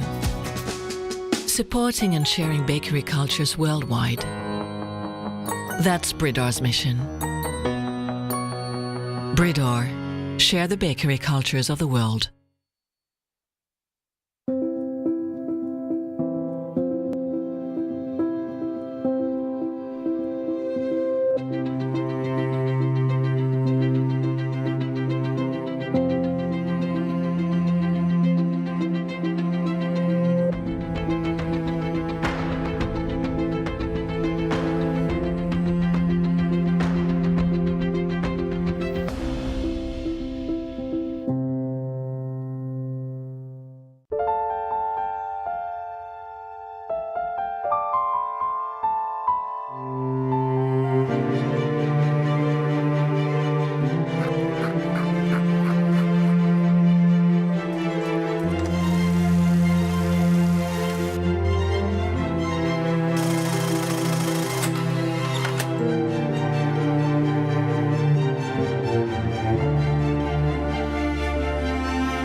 We know what you're made of. The passion that drives you. We love your creativity, energy, taste, commitment, and teamwork. We're back together. And we're honored to be at your side. Wherever you are now, wherever your journey takes you, always supporting your talent. San Pellegrino and Aquapana support restaurants.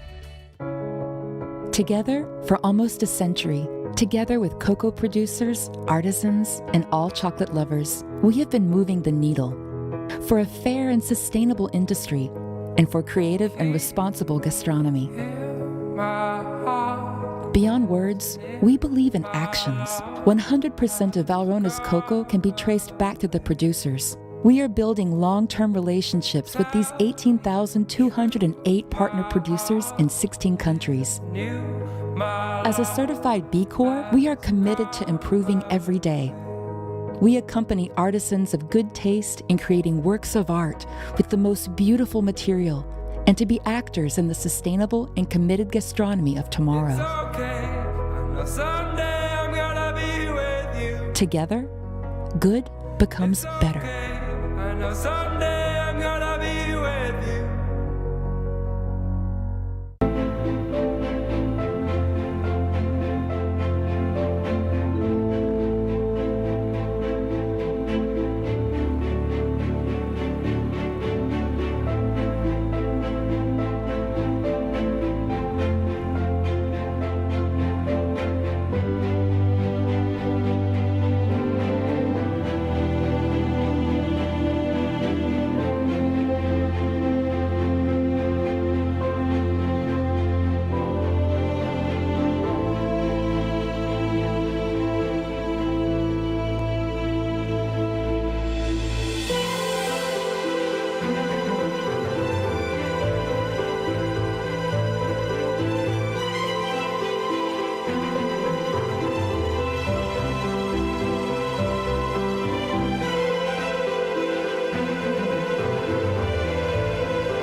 gets me through the highs and lows. My head, shoulders, knees and toes. My bones, you're keeping me from feeling all alone. I've been praying to 1,000 different stars, to 1,000 different arms, till I found you. I've been chasing by 1,000 different hearts, to 1,000 million hours. Now I found you. My nights will never be the same again. I got you running through my veins. I feel it in my head, my shoulders, knees and toes. My bones, your music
I've been low, I've been high, I've been sold all my life. I've got nothing left to play. I've got nothing left to say. I'm a black man in a white world. I'm a black man in a white world. I'm a black man in a white world. I'm a black man in a white. I'm in love, but I'm still sad. I found peace, but I'm not glad. All my nights and all my days, I've been trying to run away. I'm a black man in a white world. I'm a black man in a white world. I'm a black man in a white world. I'm a black man in a white world. I feel like I've been here before. I feel that knocking on my door. I feel like I've been here before. I feel that knocking on my door. And I've lost everything I had. And I'm not angry, and I'm not mad. I'm a black man in a white world. I'm a black man in a white world. I'm a black man in a white world. I'm a black man in a white world. I'm a black man in a white world. I'm a black man in a white world. I'm a black man in a white world. I'm a black man in a white world. I'm a black man in a white world. I've been low and I've been high. I've been sold all my life. I got nothing new to play, and I got nothing left to say. I'm a black man in a white world. I'm a black man in a white world. I'm a black man in a white world. I'm a black man in a white world. I'm in love, but I'm still sad. I found peace, and I'm not glad. All my nights, and all my days, I've been trying to run away. I don't mind who I am. I don't mind who you are. But I'm not wrong. I'm not wrong. It's alright. I'm a black man in a white world. Oh, it's alright. In a white world.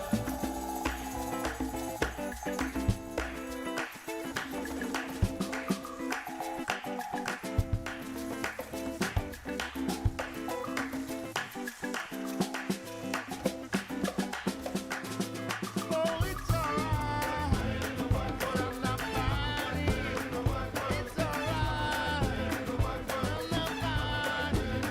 I got something on my make me say, make me mad. Oh, no. It's alright. I'm a black man in a white world. I'm a black man in a white world. I'm a black man in a white world. I'm a black man in a white world. I'm a black man in a white world. I'm a black man in a white world. I'm a black man in a white world.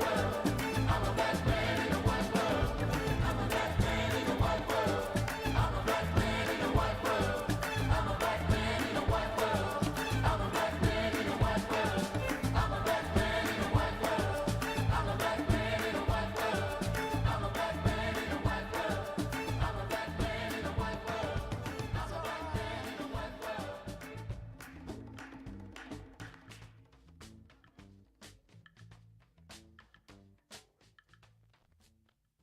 You and me were meant to be walking free in harmony. One fine day we'll fly away. Don't you know that Rome wasn't built in a day? Hey, hey, hey. In this day and age, it's so easy to stress. 'Cause people act strange and you can never second guess. In order to love, child, we got to be strong.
what's your name?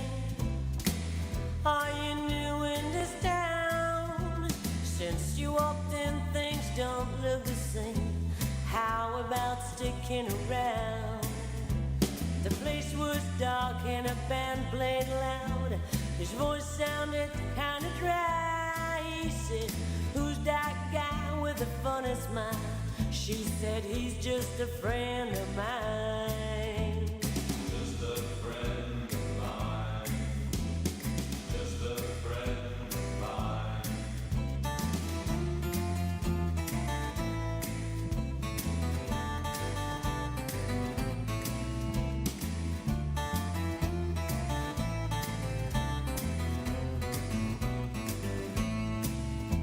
They talked a little, drank a lot. As the evening went by, the place got crowded and the air too hot. He said, let's go out for a while.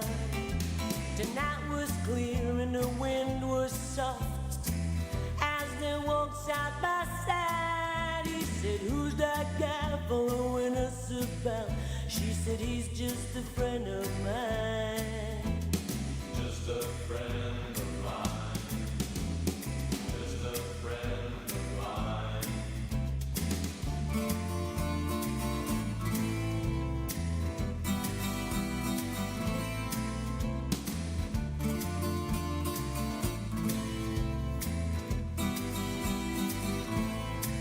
He was nice and gentle, still rough enough to keep her satisfied. She said, hold it, baby, it gets too much. I feel like I'm gonna die. He took her home in the early morning. She said, please do come inside. He said, who's that guy in a dressing gown? She said, he's just a friend of mine. Just a friend of mine. Just a friend of mine.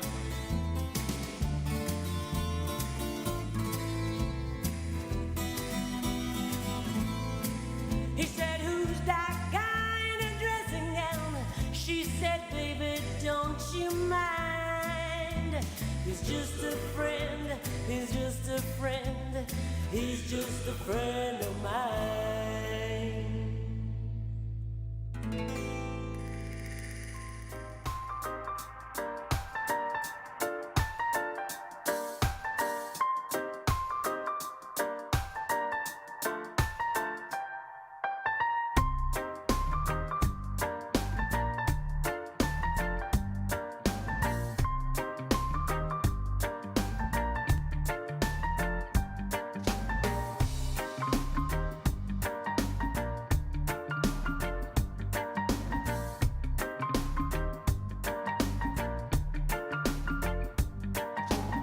Small world we're living in, rock set in stone.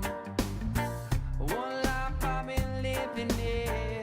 Come on, let's go. I wanna get high, I wanna get low. Come on, I wanna smoke a little split with you. I wanna get high, I wanna get low. Come on, I wanna smoke a little split with you. Lord knows I'm not a fool, I'm just crazy for you. I can feel it in the way things go, Lord, what I do. I wanna get high, I wanna get low. Come on, I wanna smoke a little split with you. I wanna get high, I wanna get low. Come on, I wanna smoke a little split with you.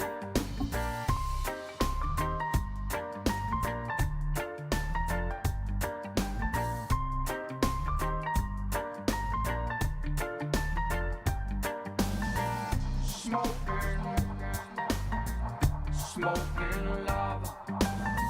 Smoking, smoking love. Yeah, you know.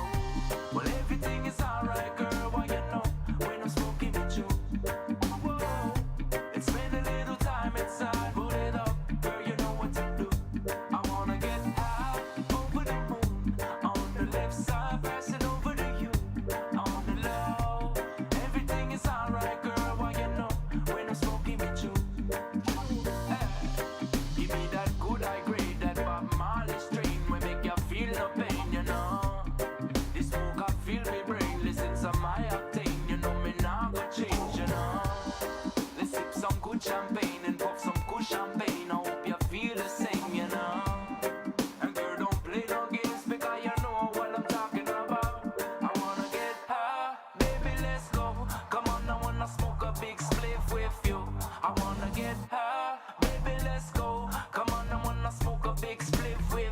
'cause you're my smoking love, smoking love. I wanna be alone with you and get us down. I wanna go home with you and let alone. I wanna get high, I wanna get low. Come on, I wanna smoke a little spliff with you. I wanna get high, I wanna get low. Come on, I wanna smoke a little spliff with you. Smoking love.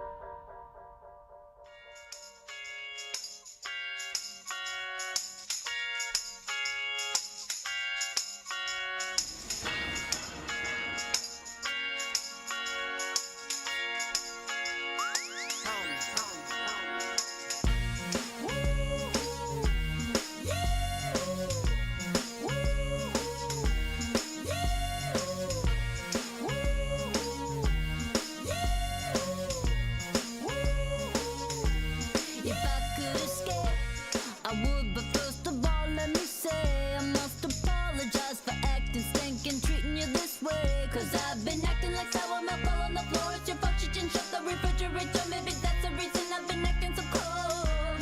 If I could escape and recreate a place that's my own world, and I could be your favorite girl forever, perfectly together. And tell me, boy, now wouldn't that be sweet? If I could be sweet. I know I've been a real bad girl. I didn't mean for you to get hurt. We can make it better. And tell me, boy, now wouldn't that be sweet?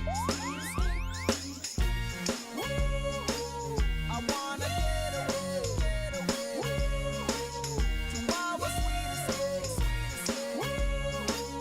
I wanna get away, yeah. You held me down, I'm at my lowest boiling point. Come help me out, I need to get me out of this joint. Come on, let's bounce, counting on you to turn me around. Instead of clowning around, let's look for some common ground. So baby, time's getting a little crazy. I've been getting a little lazy, waiting you to come save me. I can see that you're angry by the way that you treat me. Hopefully you don't leave me, wanna take you with me. If I could escape and recreate a place that's my own world, and I could be your favorite girl forever, perfectly together. And tell me, boy, now wouldn't that be sweet? If I could be sweet. I know I've been a real bad girl. I didn't mean for you to get hurt. We can make it better. And tell me, boy, now wouldn't that be sweet?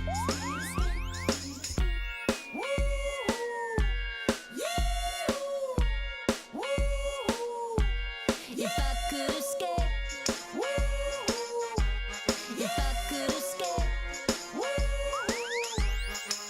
'cause I've been acting like sour milk all on the floor. It's your fault you didn't shut the refrigerator. Maybe that's the reason I've been acting so cold.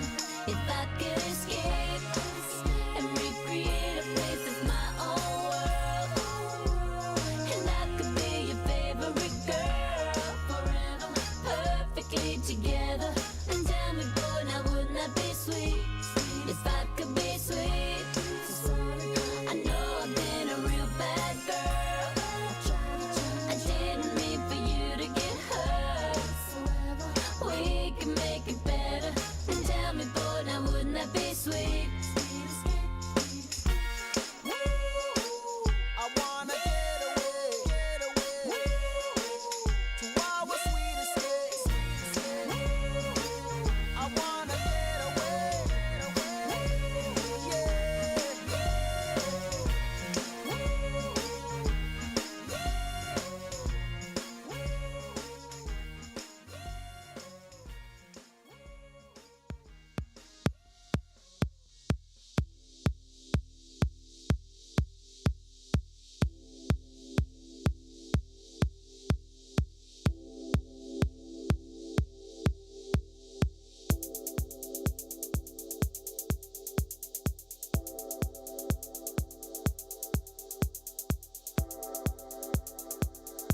Get away from the pain, you drive into the heart of me. The love we share seems to go nowhere, and I've lost my light, for I toss and turn, I can't sleep at night. Once I ran to you, now I run from you. This tainted love you've given, I give you all a boy could give you. Take my tears and that's not nearly all. Tainted love, tainted love. Now I know I've got to run away, I've got to get away. You don't really want any more from me to make things right. You need someone to hold you tight, and you think love is to pray, but I'm sorry, I don't pray that way. Once I ran to you, now I run from you. This tainted love you've given, I give you all a boy could give you. Take my tears and that's not nearly all. Tainted love, tainted love. Don't touch me, please, I cannot stand the way you tease. I love you though you hurt me so. Now I'm gonna pack my things and go. Tainted love, tainted love, tainted love, tainted love. Touch me, baby, tainted love. Touch me, baby, tainted love. Tainted love. Tainted love.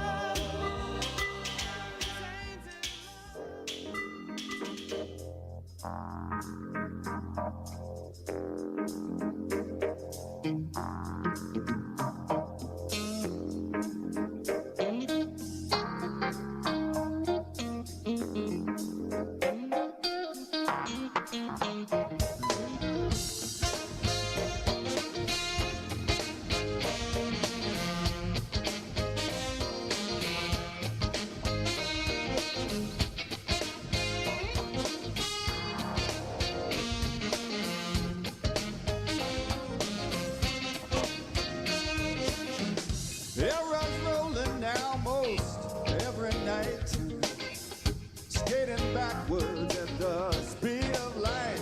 Well, he's changed, all in 1,000 little ways. He's changed, whoa, darling, yes indeed. You know he's stuck all in the middle, is hanging with the jack on speed. Sugar's party, babe, this is a case in point. That bogus haircut just stunk out that joint. Well, he's gone. He may be sleeping in your bed, but he's gone. Oh, darling, guaranteed. He may be laid out on the sofa, but he's voguing with the jack on speed.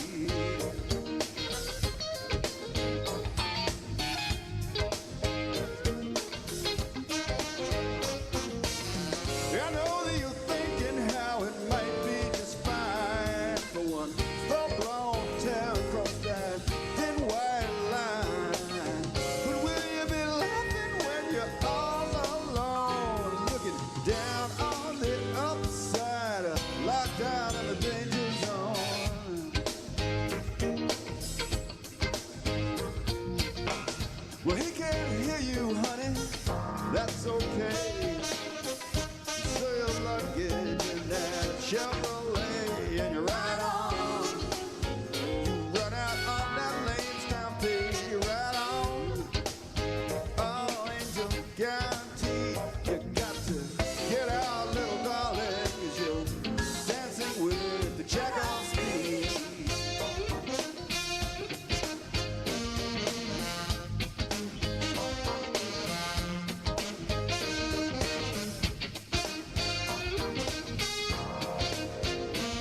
Jack of Speed. Thank you. Walter Becker. Thanks very much. Appreciate it. All righty.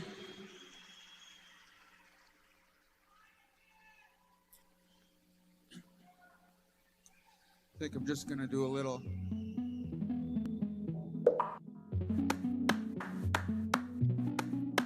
Before you came around, I was doing just fine. Usually, I don't pay no mind. And when it came down, I was looking in your eyes. Suddenly, I could feel it inside. I've got a fever, so can you check? Hand on my forehead, kiss my neck. And when you touch me, baby, I turn red. I've got a fever, so can you check?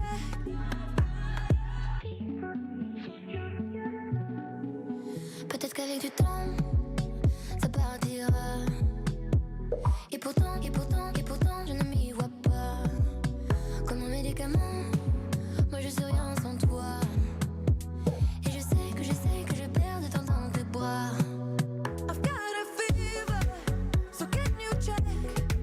Hand on my forehead, kiss my neck. And when you touch me, baby, I turn red. I've got a fever, so can you check? Car dans mes yeux, ça se voit. La fièvre dans les yeux, oui, ça se voit.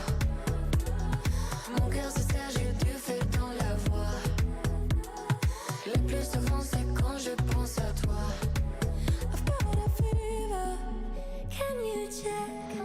Hand on my forehead, kiss my neck. And when you touch me, baby, I turn red. I've got a fever, so can you check? Tell me what you wanna do right now. Tell me what you wanna do right now. Tell me what you wanna do right now, 'cause I don't really wanna cool it down. Tell me what you wanna do right now. Tell me what you wanna do right now. Tell me what you wanna do right now, 'cause I don't really wanna cool it down. Car dans mes yeux, ça se voit. La fièvre dans les yeux, oui, ça se voit. Mon cœur se serre, j'ai du feu dans la voix. Le plus souvent, c'est quand je pense à toi.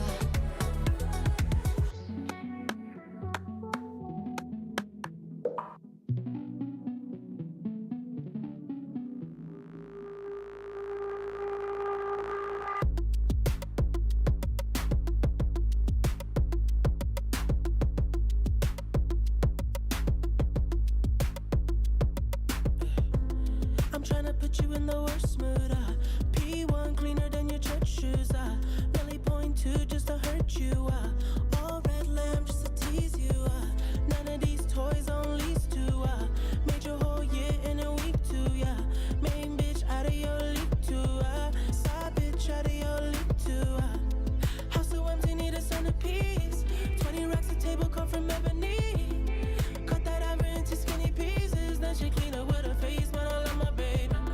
You talking money, need a hearing aid. You talking about me, I don't see a shade. Switch on my side, I take any lane. Switch on my core if I kill any pain. Look what you done. I'm a motherfucking star boy. Look what you done. I'm a motherfucking star boy. Every day a nigga try to test me, yeah. Every day a nigga try to end me, yeah. Pull off in that roadster SV, yeah. Pockets overweight, getting hefty, yeah. Coming for the king, that's a far cry. I come alive in the fall time, the competition, I don't really listen. I'm in the blue mood, song, bumping new edition. House so empty, need a centerpiece. 20 racks a table come from ebony. Cut that ever into skinny pieces. Then she clean up with her face, man, I love my baby.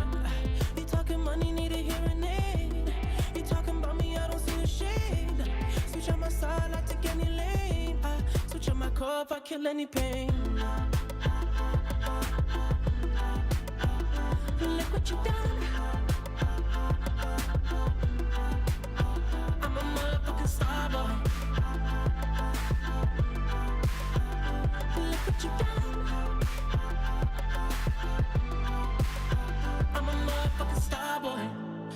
that nigga Brad Pitt, legend of the fall, took the year like a bandit. Bought mama a crib and a brand new wagon. Now she hit the grocery shop looking lavish. Star Trek roof in the Wraith the Con. Girls get loose when they hear the song. 100 on the dash, get me close to God. We don't pray for love, we just pray for cause. House so empty, need a centerpiece. 20 racks of table come from ebony. Cut that ever into skinny pieces. Then she clean up with her face, man, I love my baby. You talking money, need a hearing aid. You talking about me, I don't see the shade. Switch on my side, I take any lane. I switch on my core if I kill any pain. Look what you done. I'm a motherfucking star boy. Look what you done. I'm a motherfucking star boy. Look what you done. I'm a motherfucking star boy. Look what you done. I'm a motherfucking star boy.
This is good.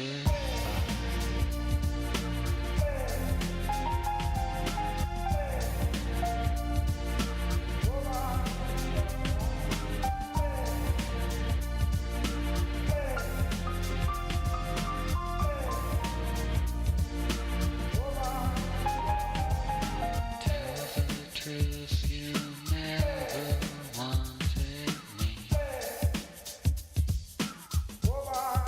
Tell me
sun in the sky, you know how I feel.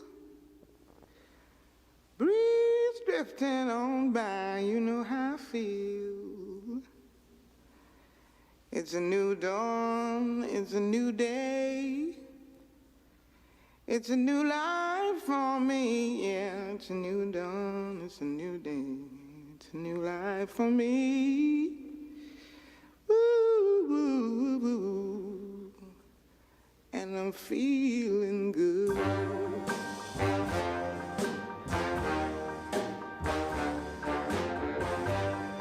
Fish in the sea, you know how I feel. River running free, you know how I feel. Blossom on the tree, you know how I feel. It's a new dawn, it's a new day, it's a new life for me, and I'm feeling good.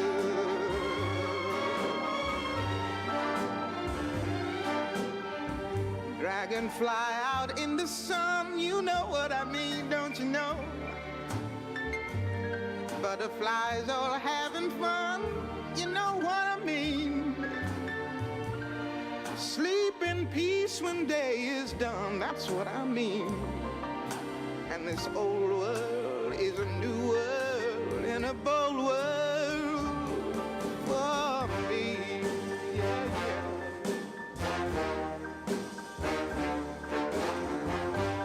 Stars, when you shine, you know how I feel. Scent of the pine, you know how I feel. Oh, freedom is mine, and I know how I feel. It's a new dawn, it's a new day, it's a new life for me.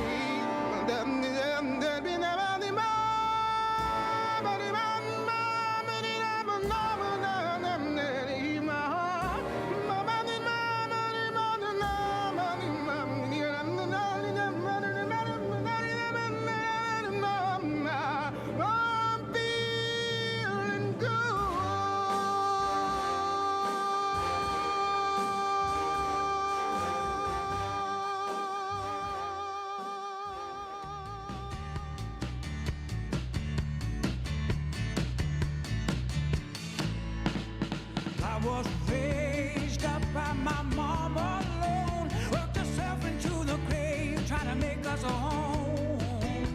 She never left South Carolina. Oh no, my old man didn't stick around to see me grown. He was long gone before the coffee got cold. Couldn't even know where to find him.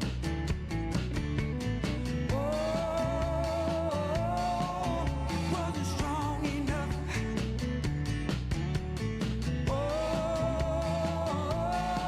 He wasn't strong enough. All right, all right, all right, all right.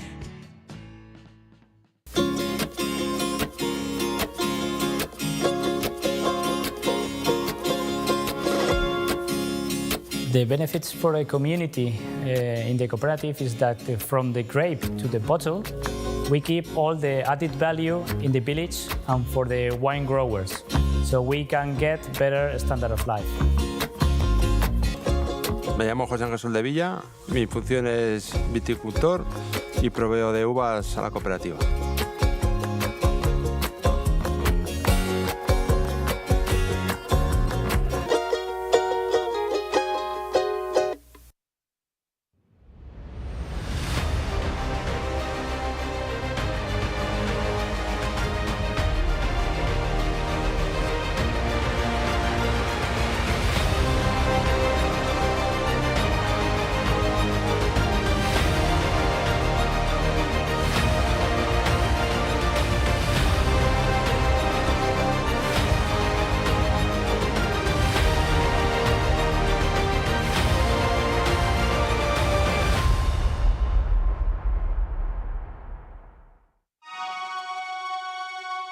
Bread is at the heart of life. all over the world. It's part of our cultural heritage, and every country has its own lively and unique bakery culture that gets passed down from generation to generation. Supporting and sharing bakery cultures worldwide. That's Bridor's mission. Bridor, share the bakery cultures of the world.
We know what you're made of. The passion that drives you. We love your creativity, energy, taste, commitment, and teamwork. We're back together. And we're honored to be at your side. Wherever you are now, wherever your journey takes you, always supporting your talent. San Pellegrino and Aquapana support restaurants. Together for almost a century, together with cocoa producers, artisans, and all chocolate lovers, we have been moving the needle for a fair and sustainable industry and for creative and responsible gastronomy. Beyond words, we believe in actions. 100% of Valrona's cocoa can be traced back to the producers. We are building long-term relationships with these 18,208 partner producers in 16 countries. As a certified B Corp, we are committed to improving every day. We accompany artisans of good taste in creating works of art with the most beautiful material and to be actors in the sustainable and committed gastronomy of tomorrow. Together, good becomes better. Someday I'm gonna be with you.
Bocuse d'Or Europe 2022 in Budapest. Welcome to Budapest. Here are my friends, here are my MC friends, Gianni Anoni and Vincent Fegnon. Bienvenue.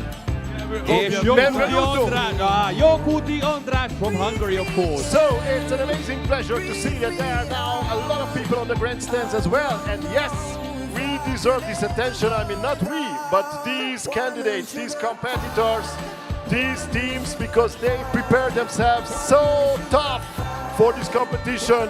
This is the Bocuse d'Or Europe that will decide over the 10 countries that will participate in the World Finals in Lyon next January. You know what? They really react as restaurant clients. They don't want to do the peeling and the preparation, so they just arrive in time for lunch. Yes. Lunch will be the tasting jury. Yes, because we will invite in the tasting jury in a few minutes. So the real action will begin. Because now the pressure is on the kitchens. Because they need to be ready on time. No minute later. Just on time. This is very, very important.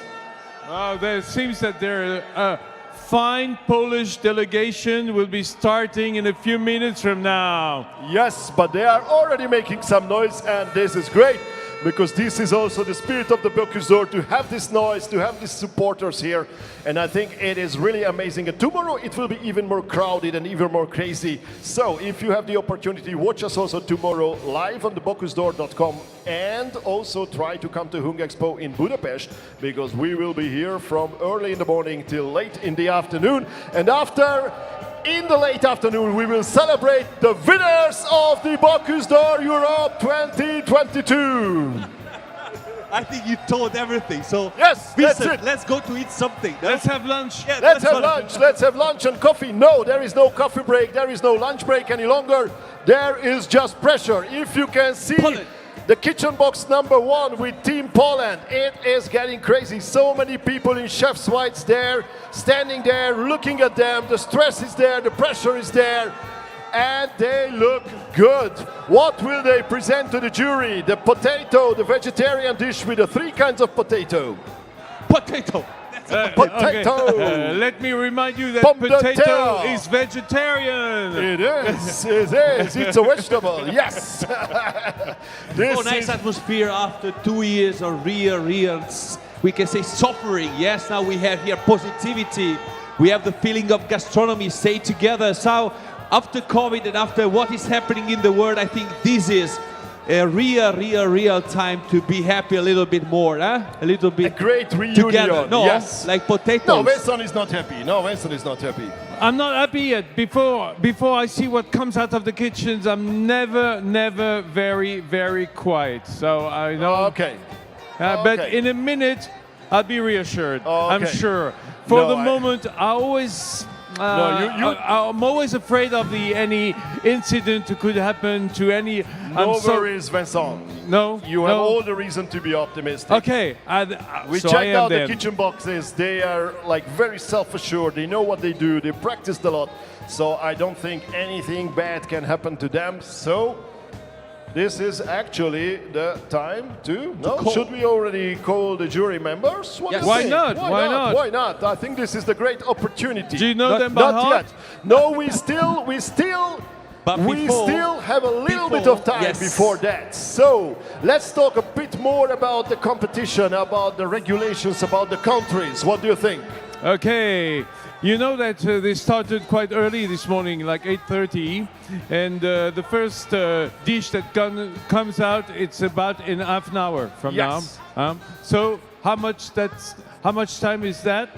That is a each- lot of time. That's 5 hours. 5 exactly hours to 5 prepare hours. the Because first for the dish. first plate, for the first theme, they have 5 hours and then another 35 minutes to finish the meat platter, which is the huge, Yeah, glossy, that's right.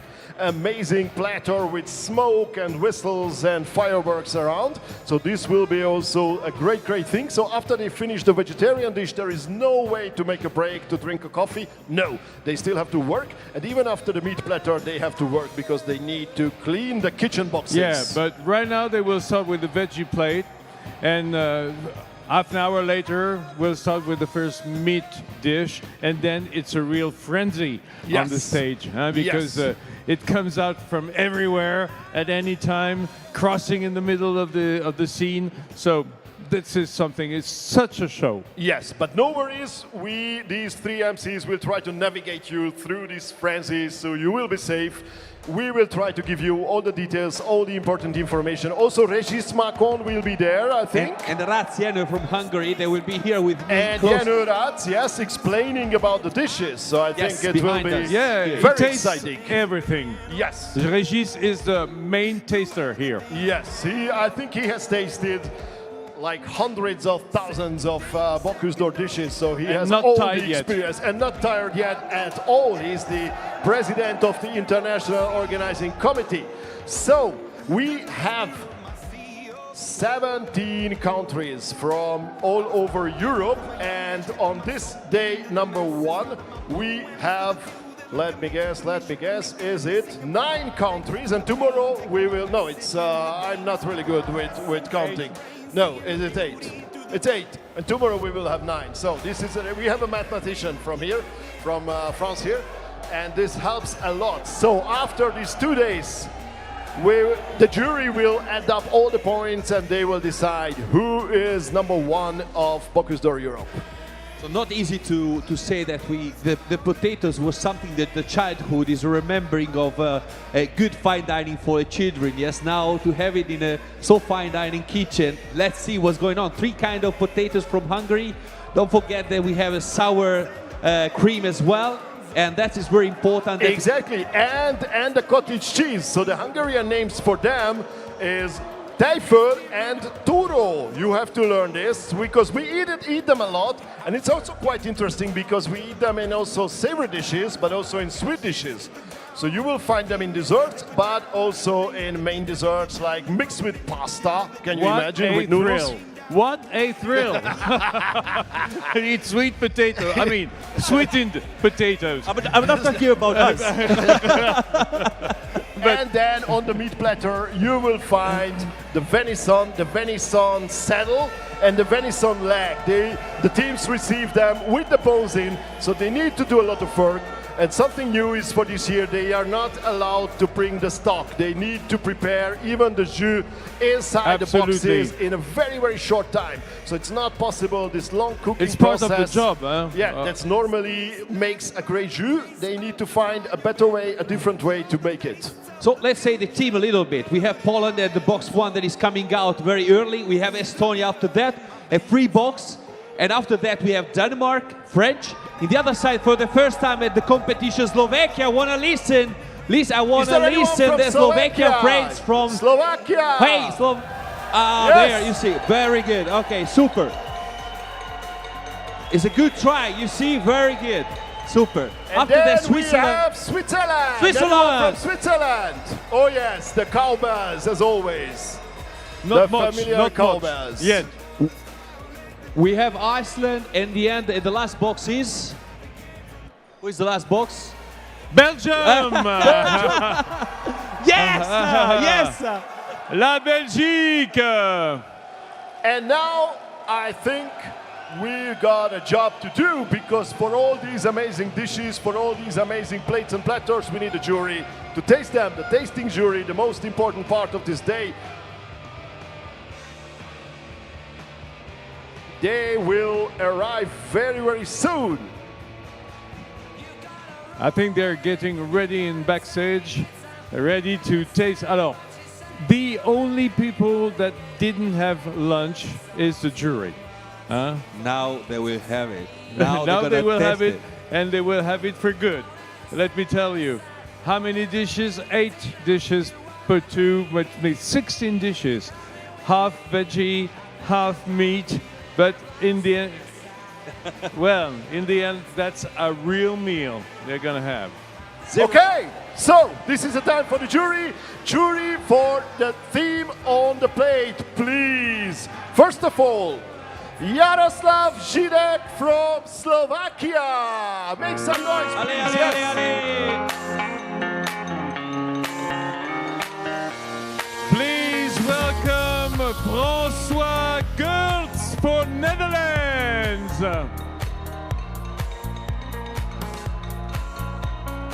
Then Eero Vottonen from Finland, Suomi. Who is here from Suomi, Finland? Is there anyone? The jury for Spain, José Manuel Miguel.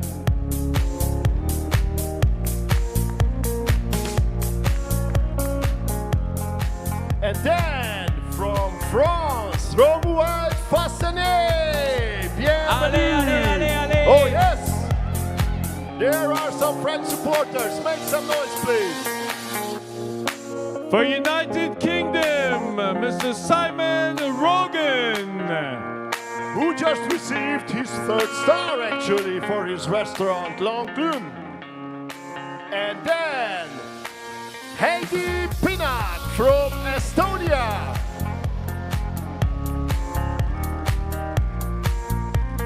Put your hands together for Denmark, Kenneth Toft Hansen. Oh yes.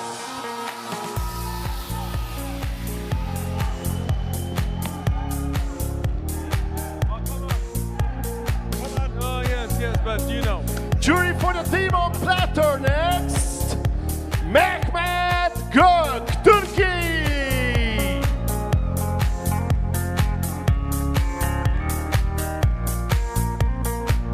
For Team Poland, please welcome Adam Szorzastowski. Hello. Put your hands together for Mario Garcia, Switzerland.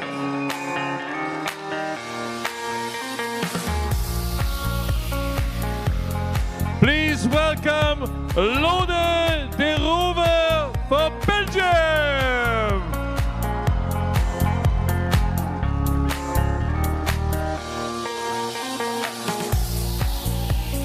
Tommy Millimäki from Sweden.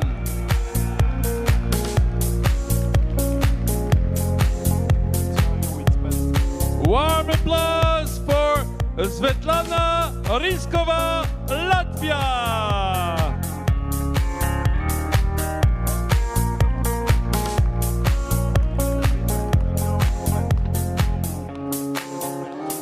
Ben Stansen from Norway.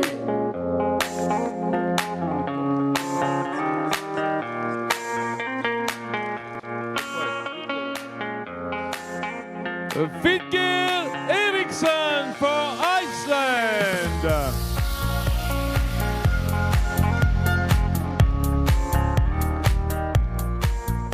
And last but not least, Sabino Sulo, Hungary. Sulo Sabino Magyarország. A magyar jurytag, the Hungarian member of the jury.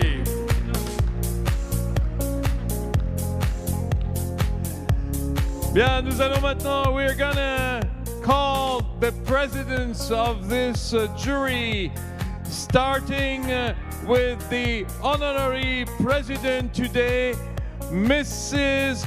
Anna Roche.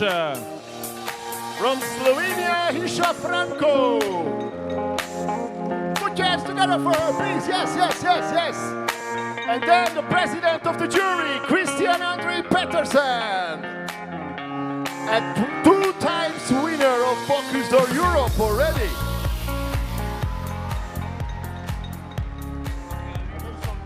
Okay. Zoltán Honvos from Hungary, president of the contest Bocuse d'Or Europe. Honvos Zoltán.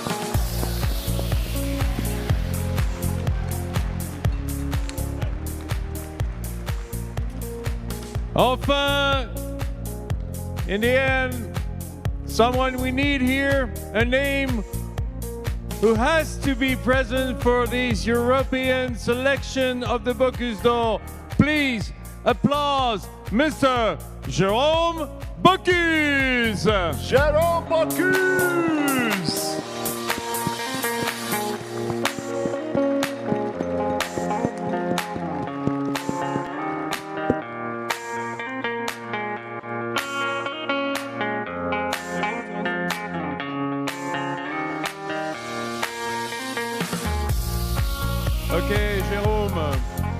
Everything is set now, ready to go. How do you feel each time you come here? Well, this is, it's been 6 years already, last time we were here. And I only remember the best, of course. And to be here again 6 years later, I know in the meantime we went through a little tougher time. And I think we should all be so grateful to be here reunited again in this beautiful city, beautiful country here again. So thank you for all the chefs, all members of the jury, and of course all the fans that make the trip to support their teams. Thank you so much and best of luck. Thank you, Jérôme. Merci. And thank you for transmitting the Bocuse spirit. Thank you very much. Okay, ladies and gentlemen, we are ready. You may be seated, of course, members of the jury. Perhaps the jury is a bit thirsty. What do you think? Perhaps the jury is a bit thirsty. Thirsty, I don't know, but need a hungry, I'm drink? sure. Hungry for sure, but I think they are also thirsty because they will receive a special drink. No? I always been very amazed by the fact that Hungary is so close to Hungary. No, don't even start it. No, I can start. This is not the topic. This is not the topic. Don't you feel hungry? No. Before the lunch? No. I don't know what you're talking about. But It's a big no. It's a big no. It's a big no. No. I have to call my partners because I have to go to my box here. Okay, Johnny, go to the TV set, Raziano, please. where is Raziano? Reggie is here. So Regis Marcon is already in the TV set yes. because come on, Regis first here. Come on, yeah, it's like Okay. not just sitting around because this beautiful gentleman is the mastermind. It's Andras, the champagne pommery is being served right now. That's what you were mentioning a minute ago. That is what's happening. Yes, I hope also Regis Marcon will receive a glass of champagne. No, why not? Why not? Yeah. I am hungry also. Okay, this is the right French attitude, I think, to arrive at the Bocuse d'Or, hungry and thirsty. It's going to be very thirsty because it's going to taste a lot and talk a lot about it. Yeah. This is Regis' role here to give us some clues about the recipes coming out of these different kitchens, right, Regis? Yeah. I don't take the breakfast this morning because I have plenty of dish to taste. 16 dishes, huh? Yeah, I used to. You used to in your restaurant, huh? Maybe because you're... It's every day in restaurant you have to taste. Each chef do the same thing. Of course, it's more important for the customers, for us, for the team. And today it's an honor to taste all these dishes. Andras, may I remind you that yesterday in France, in Cognac, was the big Michelin Red Guide show and the starred palmarès.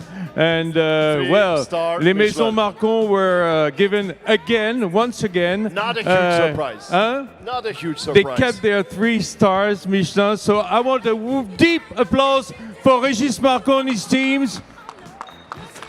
That's not very deep applause. Never mind. We will practice that later on. No worries. How many years with 3 stars? Since 2005. 2005, 17 years. And now I think I will approach the first kitchen box. Oh, kitchen yes. box Regis, number 1. please. Because there is the pressure growing. The pressure is growing. All the chefs in white chef jackets are here and waiting for the first vegetarian plate of this competition. Let's check out what is happening here with potatoes and even more potatoes. Andras, wait a and second, then please. also, I need Raziano. I'm looking let's for... check out what the team has prepared. Team Poland is already working on the meat platter also, obviously. How do you feel? Are you ready for the competition? Yes, we are ready, and actually we are happy about the service, how it goes. Thank you for the audience. Thank you for having us. Brilliant.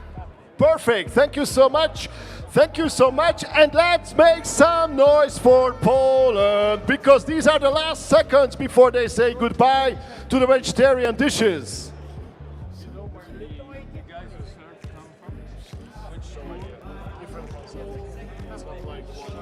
You know, we have many schools here. It's not like. Alors, around the kitchen, girls and boys are coming to get the dishes to serve the juries, and we are now starting the competition, starting with Poland. Yes, it's getting hot here. Jakub Kaszprak is the candidate, and his commis is Dawid Ciesnik, and the coach is Tomasz Grabski, and this is their vegetarian plate. And then they don't stop at all. There is no space, no time for break. No, they need to start preparing. They keep on preparing the meat platter because in 35 minutes they need to be ready with the venison saddle, with the foie gras, with the venison leg, and so many things more. So we are really excited to see, and we are also really excited to see the faces of the jury members when they already will receive. Yes, now they receive the first plate. This is the big moment. The tasting has begun.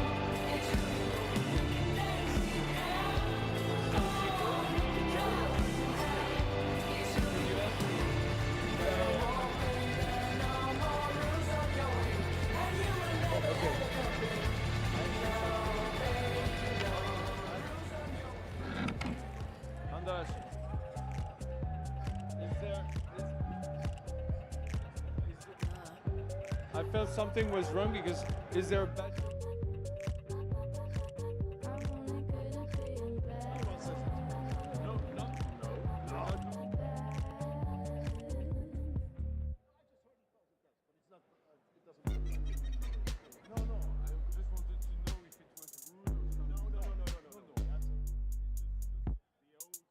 I like when you get mad. I guess I'm pretty glad that you're alone. So we are here in the middle of the stage with Regis Marcon and Janne Ratz, and we are ready to taste and to give the first, let's say, impression about the plates. Like you can see, we have it close to us, but we cannot touch. But Regis, I think you have very close the product, let's say, the art of culinary art. What do you see? What do you feel? Do you like it? Very often it's always difficult. The first place is difficult also for the candidate. Number one, it's and for this team very different about the potatoes. We asked to the candidate. It's important to see. It must be gourmet, sure, but you have to see the potatoes. Here, you see before we're eating the plates, you see the crunchy of the potatoes, the creamy, and I don't know exactly what is that. A sauce. Herbs sauce, yes. Horseradish sauce, I think so. Horseradish, absolutely. Allez, on va goûter. C'est parti. So we have the potatoes now, the vegetarian plate, and let's see. Of course, we don't say any kind of tips really.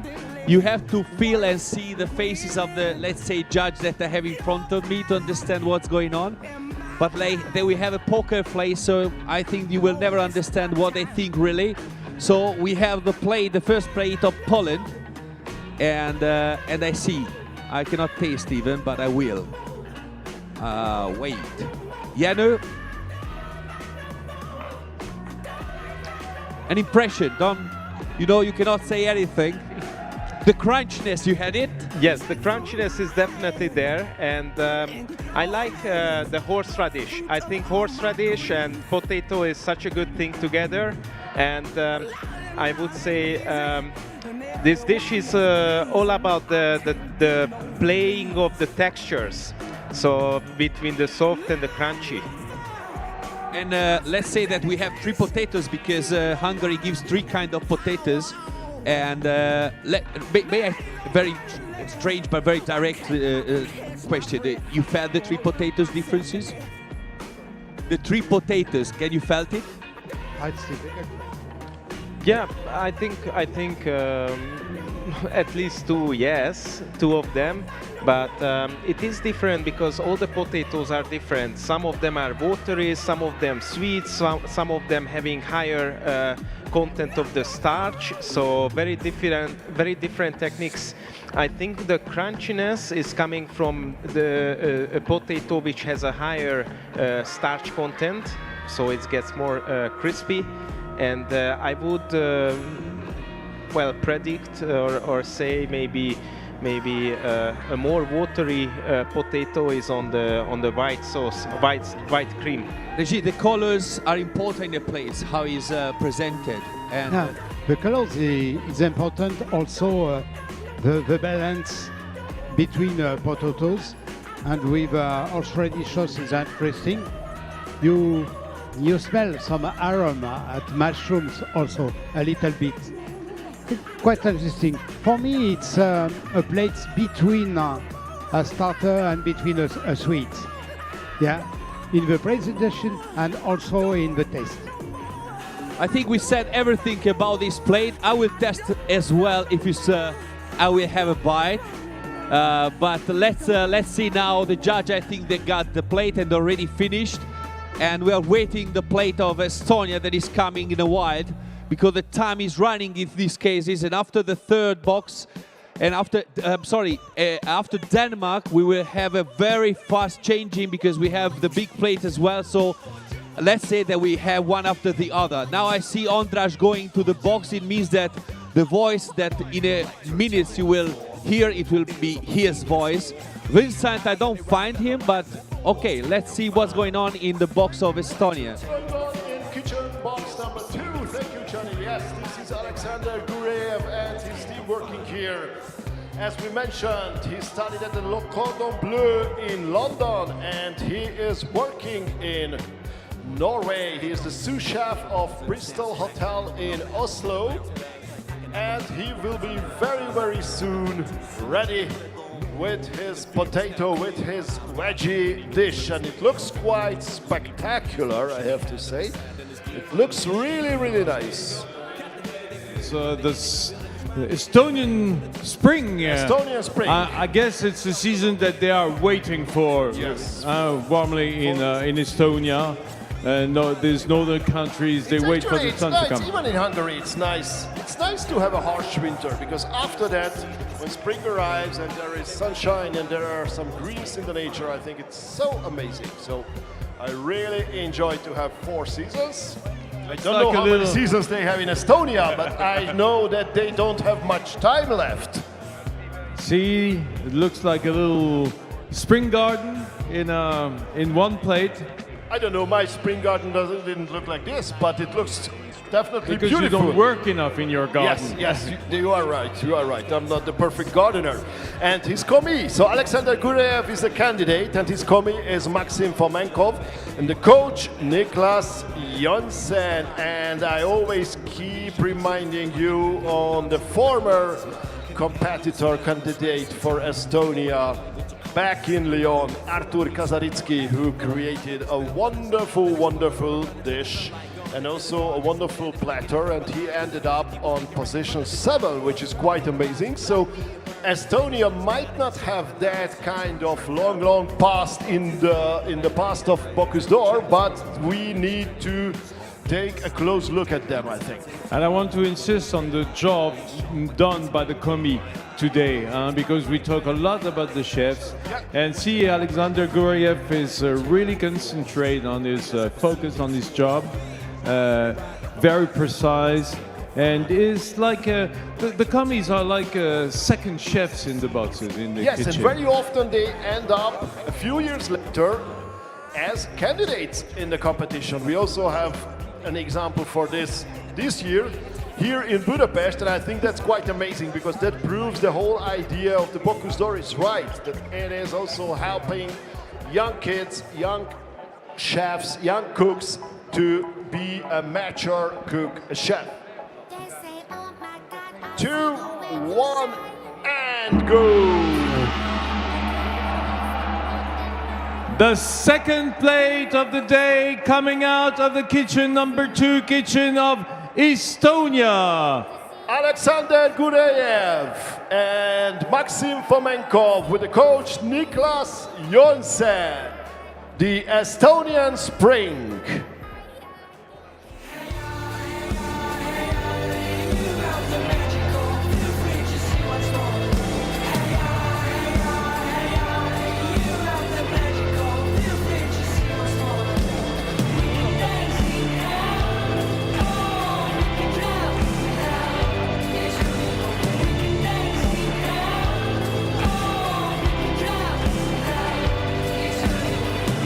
We have the keys and there's no joker. We have the keys and we across the line. We have the keys and there's no joker. We have the keys. I don't want to disturb you, but the second plate is here. In a couple of seconds, we have on the big screen as well. You're very close to you and is rotating slowly, showing to everybody all the part, because it's important also the plate used for the food they are presenting to us. At the first, let's say, view, what you see, the colors, and what your impression. It's quite different. It's normal because with potatoes you can do plenty of recipes. For us, it's genius because you see the potatoes in your family, your mother, your grandmother, in the family, in a school also when you eat, you can do plenty of things. If you see a French dictionary of cook, Escoffier, you find about 100 recipes of potatoes. It's quite very interesting. And for this second plate, it's different. You have three parts of a dish, deep dish. Here it's like a big gnocchi stuffed with mushrooms. I see some grain of maybe mustard, I think so. Yeah. And after your waffles, interesting. When you say waffles, you understand crunchy, you're crispy. Also, when you degust a dish, it's important to have all these impressions in your mouth. The taste form, also the crunchy, the smoothie. You have joking about this. And the last garniture, if I can say garniture, it's green. I think it's to put in this dish some freshness. Yeah. I think because the tafel in Hungarian, but the sour cream is over there. We have a salad in Hungary that I had to taste for the first time, az a uborka saláta, vagyis cucumber salads. So let's taste. Yes, and after I would like to hear from you the first impression that you get before you taste it.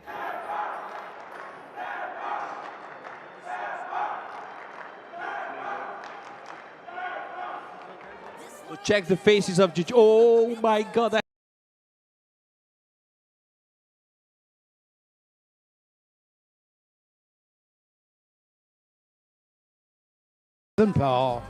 You have to go to a sample.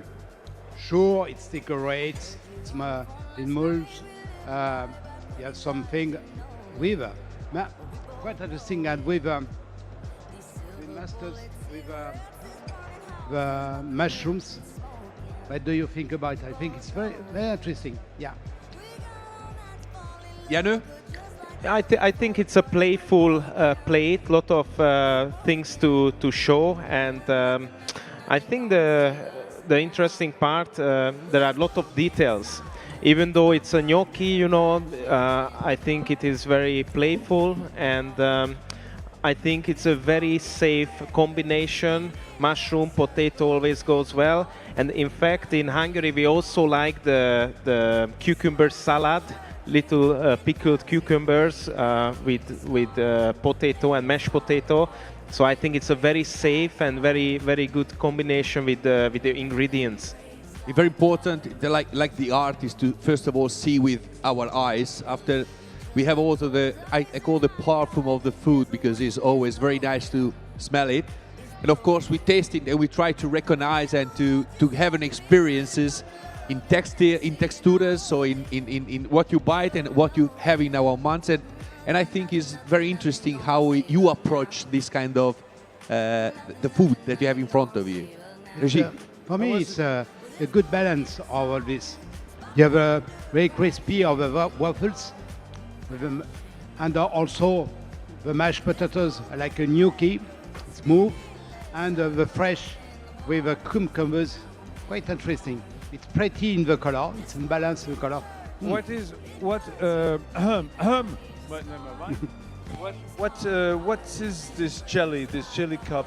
Jelly, it's Made out of what? a smell dill, and it's made with agar, I think so. Smell dill, and the dill with cucumbers, it's quite fresh. You finish smooth, crunchy, fresh. Absolutely, and we have the cream, the sour cream that was presented on the top of the small basket that we have here. So we have time now, but don't forget that the things are running, and after when we have the plates after 3 minutes, we have less things to say. Now we are going deep to the plates. I will ask Yokuti Ondrash how he feels, because if you want or if you would like to taste a bite, I have a plate for him here as well.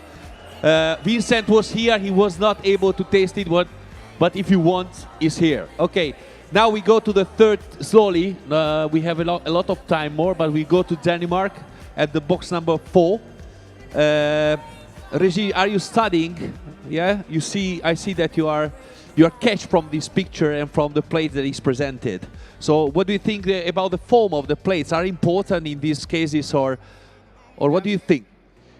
Each chef, cooker say, no, it's very important the plates, the form, and because when you eat, it's different when you have flat plates or deep plates. Here, look, I hit you. You understand? Yeah. It's interesting also to eat just one spoon. Sometimes it's with a fork and a spoon, another with a finger, but yeah. There's always a message how to eat or how the chef would like to be presented his plates. And also very often you like the texture also of the plates. Generally, plenty of chefs prefer the white, a little clear, because all the dish is a go away, is a go with, no problem. Yeah. Janu, we have in Hungary the culture of cucumber like salad to make it fresh. Yes. What do you have some remembering or something that you can catch you from this plate, or what do you think about?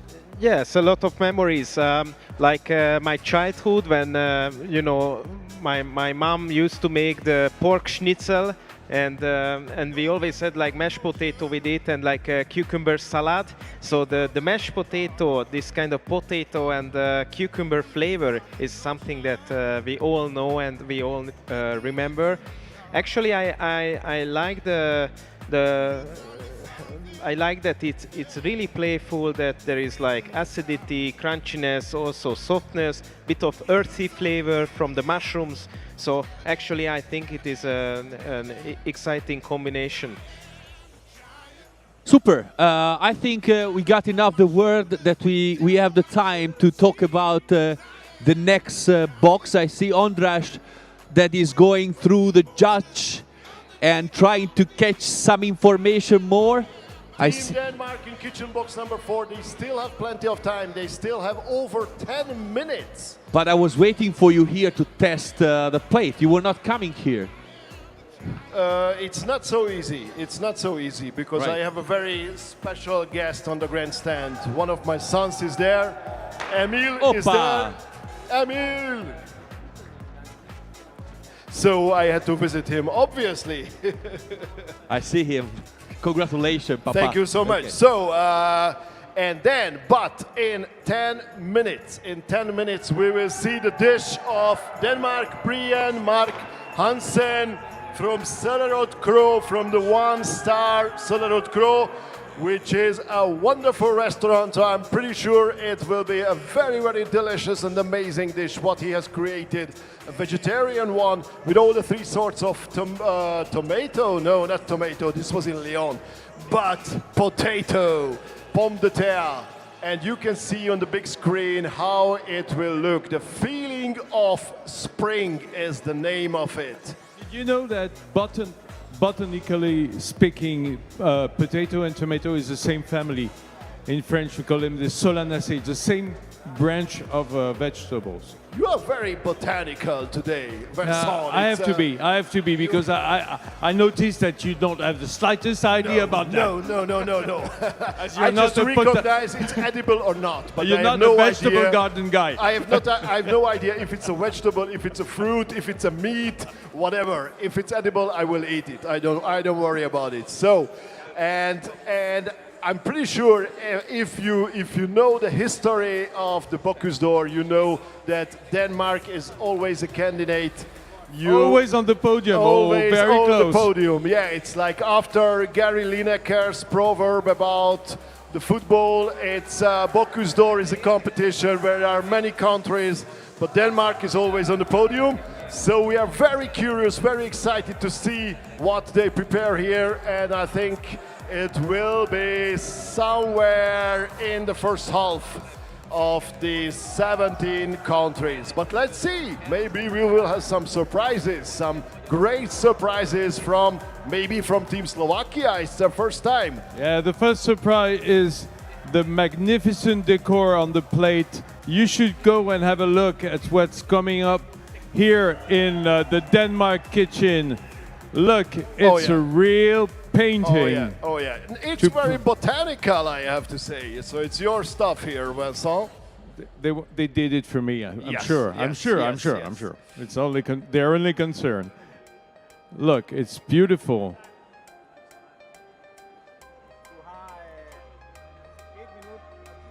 Eight more minutes for Denmark, and so they are very relaxed, and they should be very relaxed. There is 8 minutes left. A lot of time. And there is more coming up from the fridge this time. More decoration, more potatoes. It has a very nice yellow and green color. And it looks very fresh. It looks very much like springtime. Anders, you've been several times to Denmark and to Copenhagen. This week, you mean? Yeah, I know you like this country and you like this country's cuisine. What's different about the Danish food? I love the fresh approach. So like the new Nordic movement is, I think, something very special with creating this totally fresh approach of, okay, let's explore our terroir. What do we have here? What kind of old technologies like fermentation we can use to create something edible that we can forage in the forest or on the fields. Let's start to gather everything what we can find, and then we can build something new. So they don't use the approach as some old cuisines like the French cuisine to make it a bit more modern or even much more modern, but they have like a very fresh start saying, okay, this is what we got here, Yeah, these are the fishes, this is the seafood, let's do something. Sometimes we feel that our French cuisine is like lead souls, you know? It means we have a tradition that is so heavy sometimes. Yes. It's uneasy to get out of it. When you don't have such tradition, such history, such cuisine history, it's easier to be creative, to be contemporary. You are absolutely right. But I see also in France this new movement of bistronomy and this new approach of like we have a candidate who worked with David Toutain, for example. And he's so one young. of the, and she's so young. And David Toutain was also personalities of this new approach, like not trying to refine or modernize old school French cuisine, but let's make something different.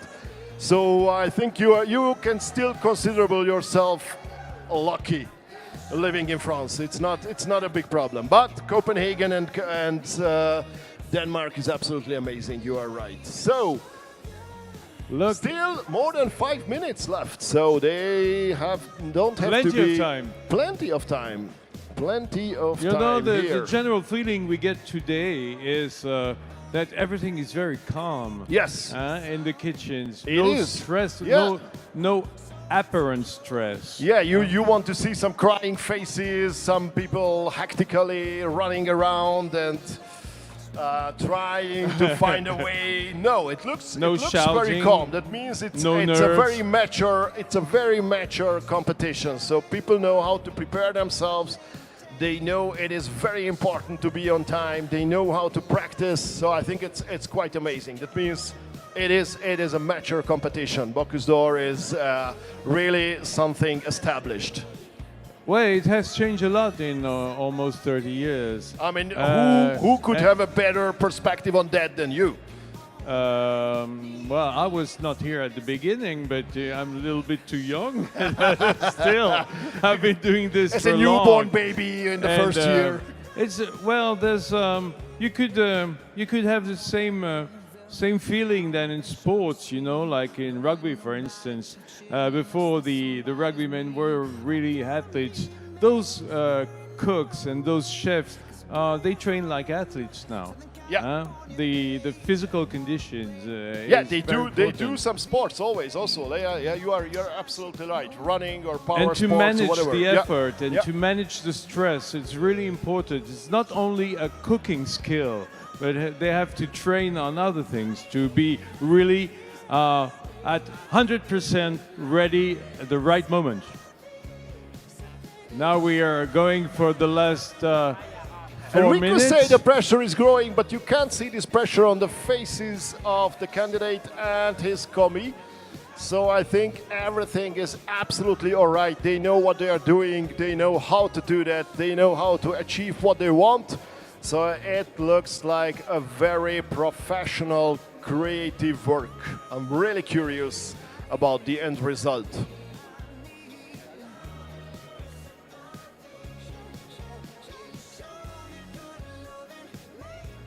Each plate is so much alike the other. You know, it's so perfect what we see on screens. I can't wait to see what's going to come out of this kitchen, the Danish kitchen. Beautiful, beautiful plate prepared. A lot of chefs, a lot of cooks, a lot of white jackets in front of box number 4, showing the interest that everybody has in Danish work here. As 2.5 minutes. Yeah, Andres, as you reminded us, the Danish is always on the podium or very close. It's a dangerous country for the other competitors. It has to be watched over. Inspiration for, we have to mention the name Rasmus Kofoed again and again, who competed for Denmark for several times, and he won all the available statues. I think the organizers had a big problem, like trying to get new statues that don't end up in the vitrine of Rasmus Kofoed. It was a huge, huge problem how to get new Bocuse d'Or statues. He won at the end, and then he could finally stop competing, but then he returned as a coach. Well, they'll be able to prove if there's a future after Rasmus today. Yes. So Brian Mark Hansen is here to show that he is the right step up in the legacy of Rasmus Kofoed. It's the last minute coming.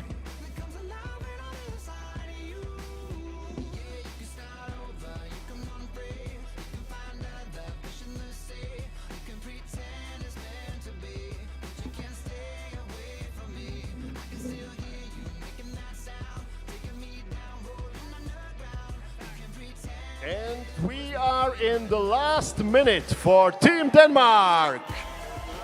Make some noise, Danish supporters. This is your team. The focus is on kitchen box number 4, day number 1 at the Bocuse d'Or Europe 2022 here in Budapest, Hungary.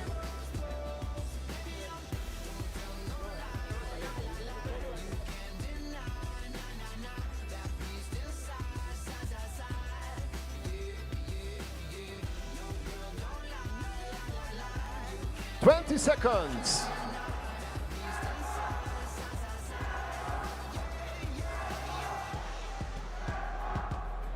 10, 5, 4, 3, 2, 1, go!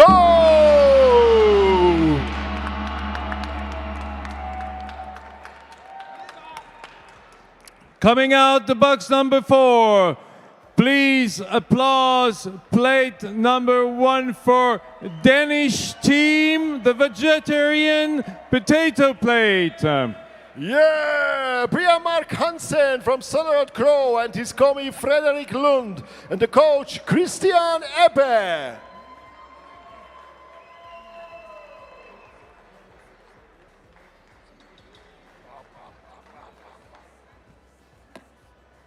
We are here at the center of the stage, and thanks also to all the young waiters helping us in this job and all the chefs serving us and bringing the plates.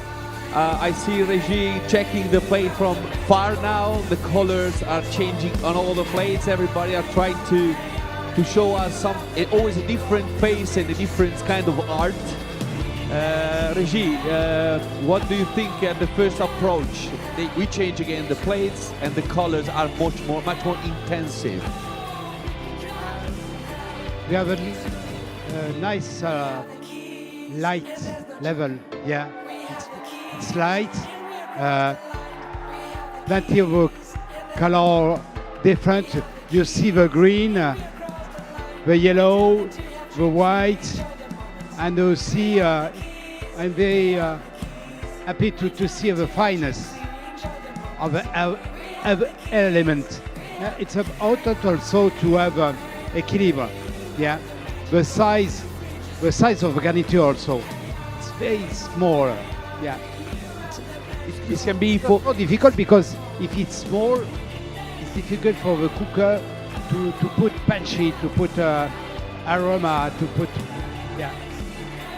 This is very interesting. So that's to have the power on the dish and to do so small things. It means that it has to be a concentrated taste in what they are doing. We see that it's not a mistake for all of you that we don't or they don't use all the plate to serve that. They use and they try to do, let's say, like a picture on the plate. So the plate is painted. I see the chefs checking the plate, the plate, and now they're testing it. I'm waiting and I'm watching the eyes of Razzi. Jenny, before you taste or after you taste? No, after you taste it. A first impression. Well, it's hard to be, I would say, simple and transparent, and not to say too much. But it's a beautiful plate. So there is only one word: beautiful. I see a lot of techniques, and now I just tasted one little piece of this art. And I have to say, when you have such a small details, then you must be powerful in the flavors. So I think otherwise you cannot taste it. And I think it will be a challenge, or it was a challenge for the chefs to keep this balance. But I believe it will be super delicious. Regie, sorry, if you are tasting something like this, after you tasted, of course, the last bite, I try to talk a little bit more. How is difficult to put so much elements with this kind of smallness and in the same time to give a harmony to all the plates, because it's a question of harmony as well. So you taste everything separated and together. Sure. It's difficult, and it's all the work of a candidate in this plate. You go in the center generally.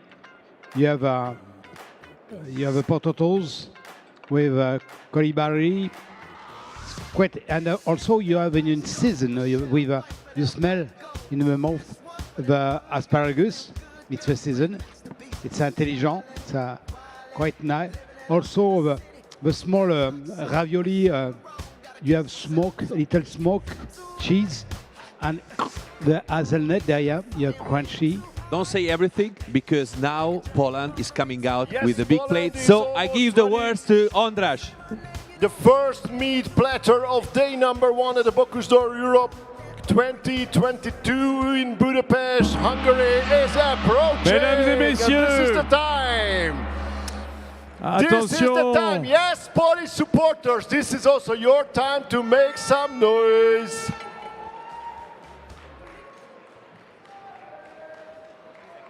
Okay, Let's see Andreas, what we are having here. a few seconds left. There's a little delay. No, this is a few seconds late as not being late, so there is no problem at all. They are still on time. No worries at all, and I think they are ready in a few seconds. Right. Jakub Kasprzak.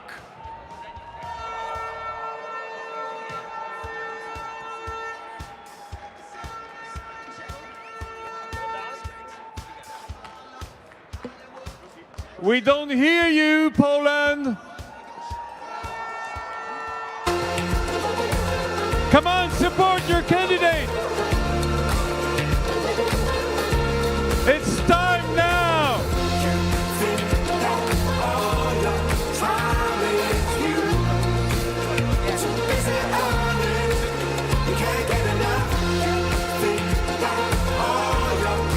Ladies and gentlemen,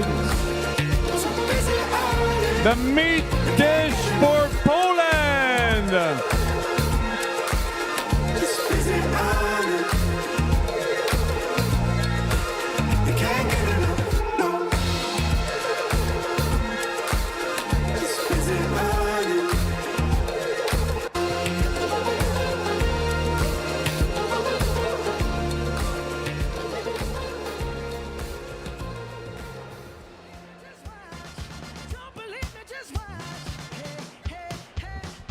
So this is the first meat platter of this competition here. And it looks amazing, but we also have Team France preparing something for us in less than 3 minutes. This is the time also for the jury to take some photos of the platter.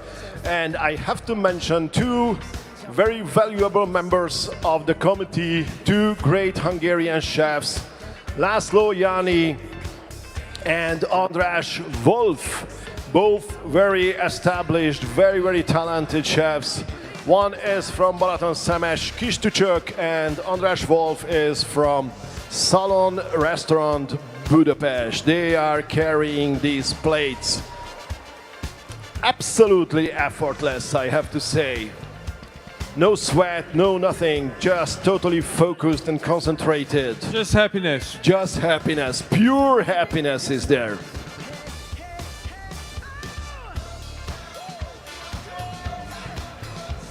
And there is also Csaba Ádám, also a committee member with the ragu that is accompanying the meat platter. He is the chef of the recently closed Olympia restaurant, but we hope to see him very soon in a different restaurant, maybe preparing vegetarian or vegan dishes, because that's his dream. And now the platter won't disappear forever, no worries, but they take it over to the photo studio to take some professional photos. And then the team will need to cut it in about 8 minutes and serve it on plates for the jury members. And 1 minute for France, less than 1 minute for Team France with the vegetarian plate. So these are very important moments, because I don't need to mention that France is always a very interesting candidate every time there is a Bocuse d'Or. Last year in Lyon, David Tissot won the World Finals. So they have every reason to try to be on the podium. And this is our only female candidate this year. Less than 20 seconds.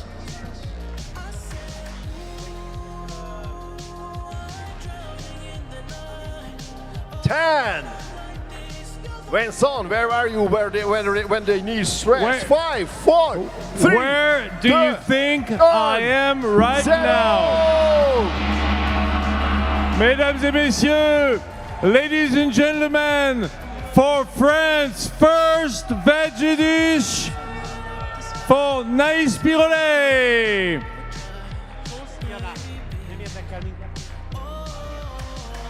The potato plate.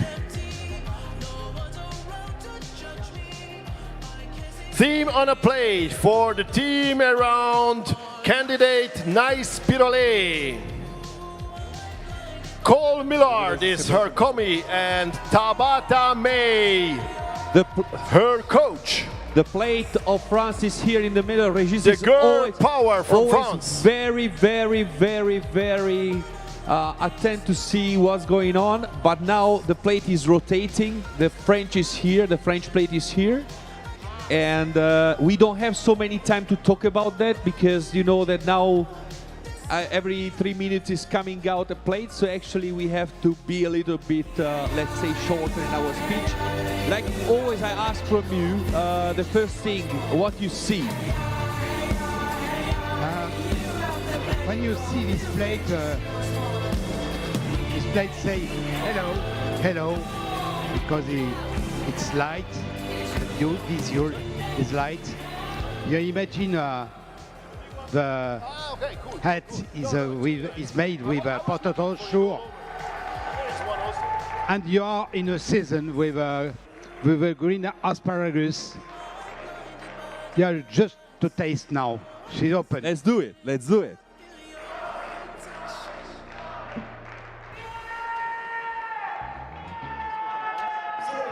The plate is influence, and it includes Hungarian potatoes, Madison, crisp and soft, a spring ragu of Anushka, this is one of the potatoes that they need to use, with green asparagus and vengeance, a spring onion with white garlic. This plate is influenced by our traditional cuisine in order to sublimate the Hungarian potatoes varieties. The potato was cooked in different textures, crispy, soft and melting, and embellished with authentic flavors. This is about the theme on a plate of Team France, Naïs Pirolet. We are here with Vincent, the new taster, the new jury. In a second, I will ask from you what you feel. First of all, the crunchiness of the potato was hearable, so I can hear that. So I'm sure that you can feel also the flour of the potato.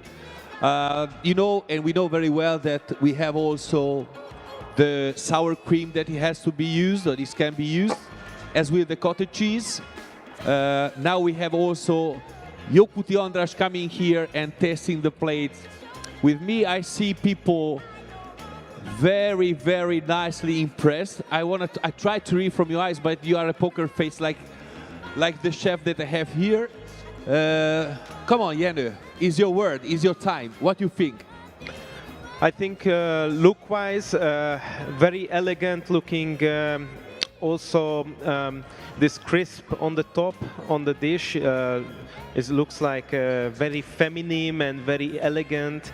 Looks like the skirt of a dress is beautiful. I like the lightness of this main element, and I think it's a great dish. Has a lot of techniques also, and like the other dishes.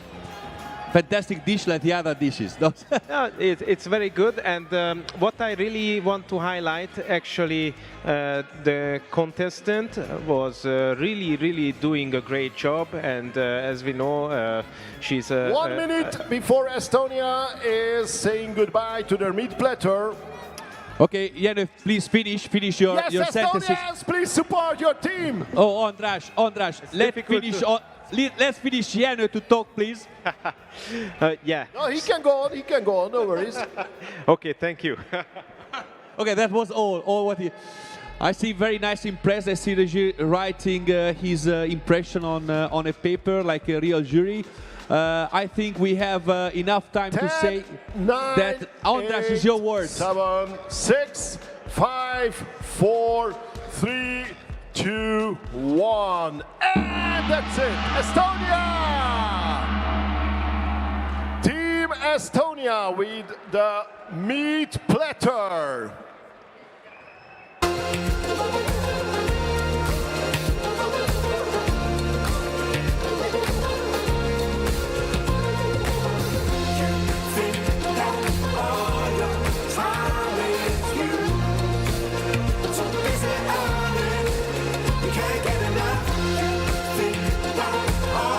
So this is Team Estonia, Alexander Gurev from Hotel Bristol in Oslo, Norway, and his commis Maxim Fomenkov and the coach Niklas Jonsen, with the meat platter arriving to the jury, carried by Sasha Niri and Vili Varju.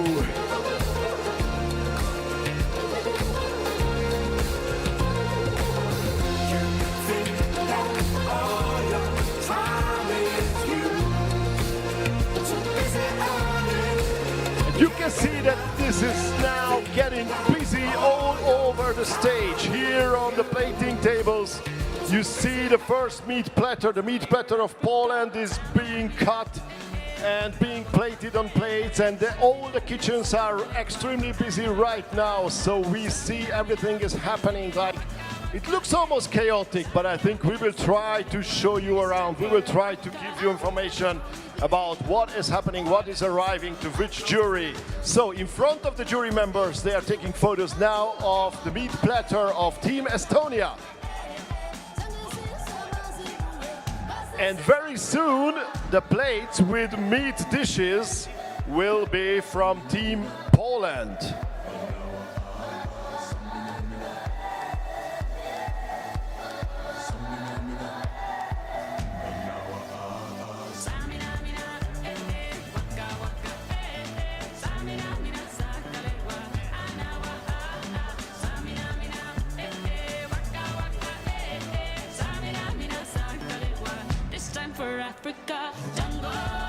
Andreas, I'm sure you will agree to say that this meat dish of Estonia is really elegant.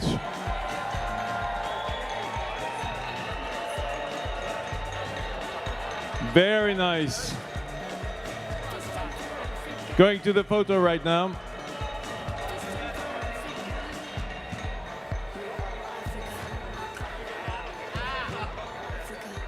The next one is Slovakia from kitchen box number 6, the vegetarian plates.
Yes, I'm standing right now in front of box number 6, the kitchen of Peter Doransky for Slovakia. Competitor for the Bocuse d'Or Europe, the first time in the Bocuse d'Or Europe's history.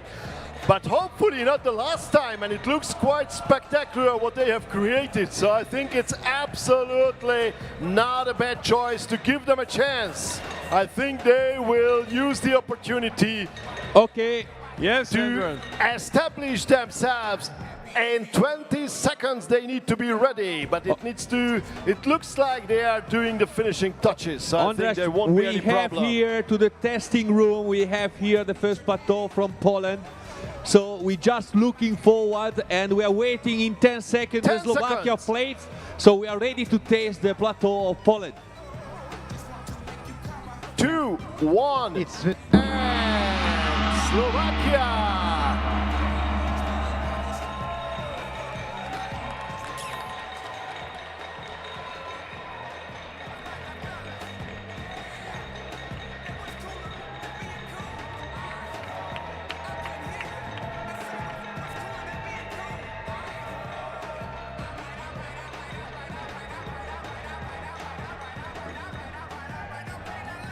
And on the cutting tables, on the plating tables, you see already the meat platter of kitchen box number 2, Estonia.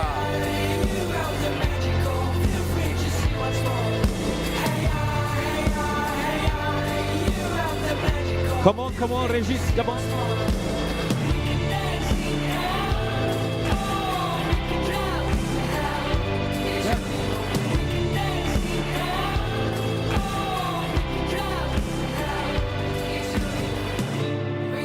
Yes, I'm so sorry. I'm here with Jana and testing the plateau of Poland, but in the meantime we have Slovakia here, and you can see a fantastic potato dish that now the judge that will taste it for us. We have the view, and after that, of course, all the flavor coming out for the plate. It's very green, it's very springy. I think it's very interesting from Slovakia. Let's taste also this one. I don't want to disturb Jana, but we are in a hurry.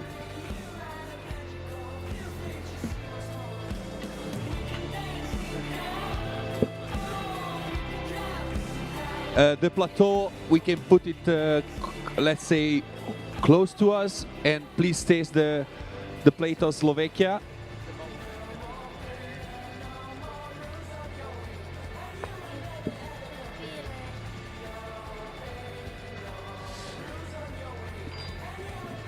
Do you have any first impression about that, Regis? You have a Poland, the Poland venison. It's quite interesting. You have anchovies, it's stuffed with, I smell foie gras, of course, and some morels. Now it's the beginning of morels. Interesting in the spring. With a pistachio to bring some crunchy and also some color.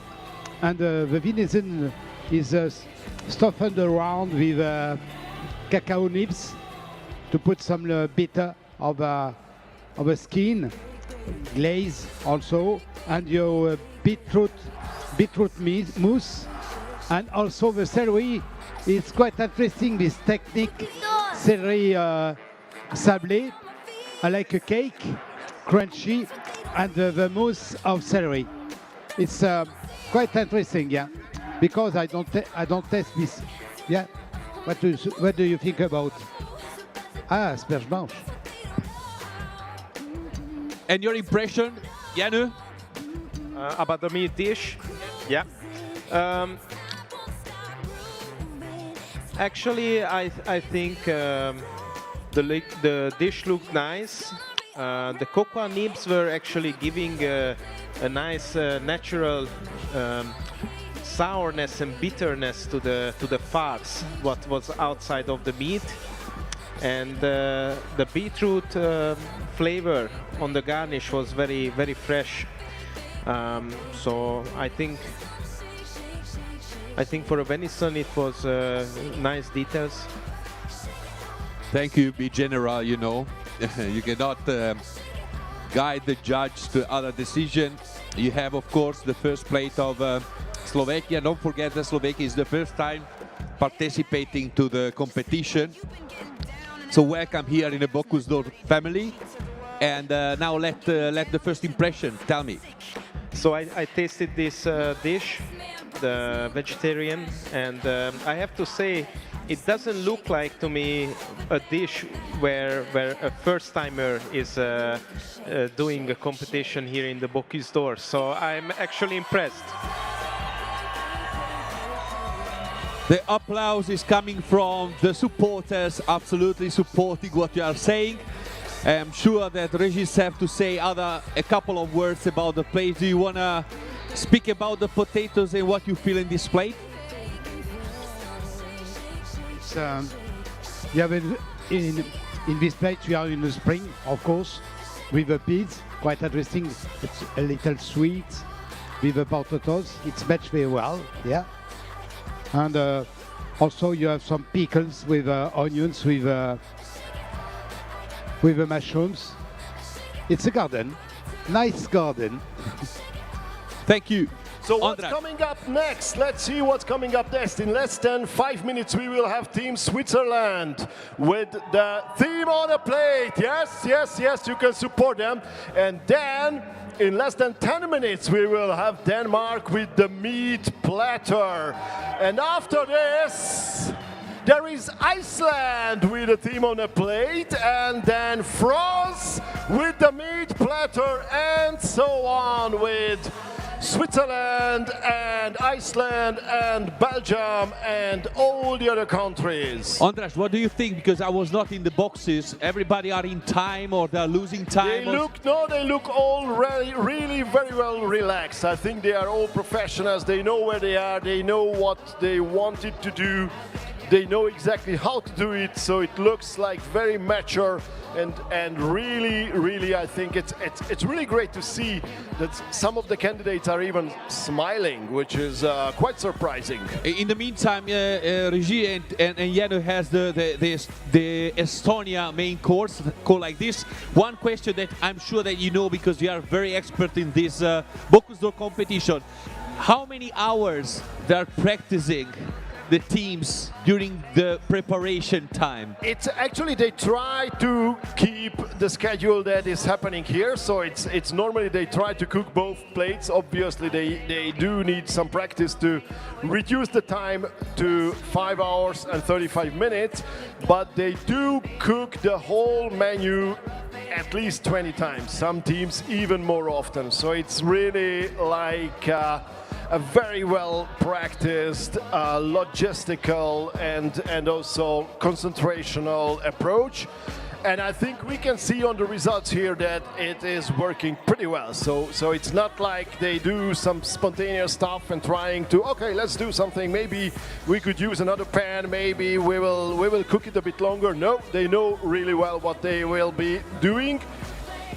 But there are obviously always some surprises. There could be some technical problems. There could be, they might not have used with the same ingredients. So who knows what will happen if it's a little bit different venison. There is no camera, Vincent. I know exactly no need what to you're turn up. doing here, Andras. I'm hungry. I am interested hungry. in what's happening in this studio. In fact, you just want to taste everything like everyone else. Yes, but you know me. Absolutely. It's easy. Yeah, absolutely. Come on, you know very well. Of course. I see. You have something. You ate something. You tasted something. Not yet. Now we have Janu and Regis checking the plate of Estonia, and the first impression, of course, like always, I will ask it from you before you are going to taste the plate, Janu. Actually, I did taste some of the things. There is this small side dish. It's interesting because I haven't tasted the meat yet, but it is actually very sweet. For me, it almost tastes like dessert. I really hope so the meat flavor is strong, so it can balance this sweetness out. Yeah, I'm excited to taste. You do, you. You smell the cook is very nice. The meat is tender.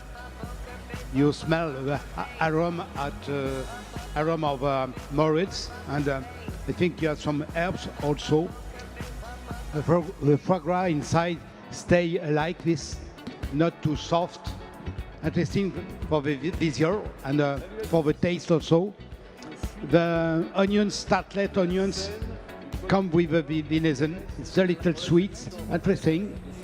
And also artichoke with thymes. It puts a little gourmet in this dish. Excusez-moi, Monsieur Regis Macon, because we need to focus now on Team Switzerland's kitchen box. It's kitchen box number 4, and we will just have 2 seconds and 1, and this is the time. This is the moment. Team Switzerland, yes. Dear Swiss supporters, you are allowed to make some noise for your team. Yes! what's more. Hey, hey, hey, you have the magical. Feel free to see what's more. We can dance in hell. Oh, we can drop in hell. It's really we can dance in hell. Oh, we can drop in hell. It's really we have the keys and there's no joker. We have the keys and we across the line. We have the keys and there's no joker. We have the keys and we across the line. We don't need to have drinks, we enjoy the moments. We have the keys, we have the keys. We will have two more vegetarian plates from Team Iceland and Belgium, and the TV set has received Switzerland. The Swiss plate, the theme plate, the vegetarian plate with the potatoes. So we are able to listening to Régis Macron and Diana Ratz again. And I think in the meantime, before you try to taste it, you have to tell me your first what you see. The most important thing is before the eyes and after all of that. Yes, I think it looks delicious, and I think that's very important that you first eat with your eyes. Nice, petite, small details. So I'm very excited to taste, and what I can see and realize for the very first time, there is a lot of potato use, which is good. Yes, because the product that they had to use, it was potato, 3 kind of potatoes from Hungary. And now we have also Jokuti András tasting the plate of Switzerland. Régis, what do you have, like, first, if it's possible not to disturb you, what is going on? What is the first impression that you got it after tasting it? For me, this plate is a direction of a spring. You have the mushrooms with the morels, and the peas, the new peas, and the asparagus. Quite interesting. When you taste inside potatoes, you have the smell of potatoes blend with morels. Quite interesting. Yeah, maybe a little crunchy. I don't know exactly what is it. Maybe onions, very not too hard. It's a good balance. Yeah, quite interesting. Now you tasted it, so as well I think you have to say the impression that is not a judge, of course, but it's something that you have to say. What I really like in the dish that actually it is vegetarian, but it feels a bit meaty. A lot of umami inside, packed with umami. I like that fact, and actually I think it's a very nice usage of the potato. It's all about the potato, and I have actually a scoreboard, and there is one thing that you have to put 1 to 10. Is it about the potato? And this dish is really showing the potato. Very interesting how they could do it. There's like a meaty feeling. What is coming from? Yeah. 1 minute for it's delicious. Yeah, really. Très bon. It's from the concassé that you have inside potato. Inside that is a little bit, let's say, burn it a little bit, and from there you have the umami that you were telling, Janne? Yes, definitely. There is this center part which is filled, and I think I don't know. It also looks like crispy bacon, but it tastes really like umami. Very, very quickly, Régis, because we have 20 seconds before the next plate is coming. The temperature is very important. Yes, to a plate. You were telling. Sure. It's like the wine, it's like a dish. 10 seconds. Very often, when it's hot, you are more aroma, yeah, when you taste. Sure. Team Denmark with the meat platter. I'm sorry, monsieur. It's time to say goodbye. Denmark with Brian Mark Hansen. Ladies and gentlemen, please welcome the meat dish of Denmark.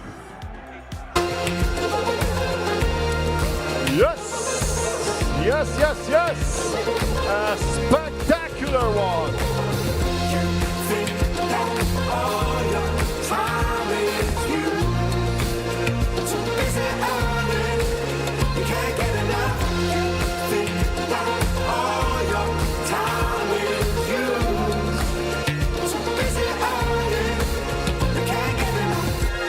Priya-Mark Hansen with Connie Frederick Lund and coach Christian Ebbe.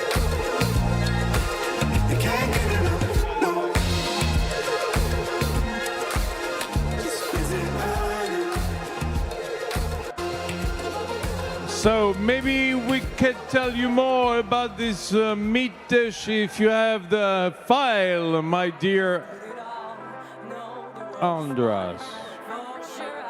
Oh, yeah, surely. Sure. Aha. Okay. So the theme on platter for Team Denmark, it's the buck and the beach.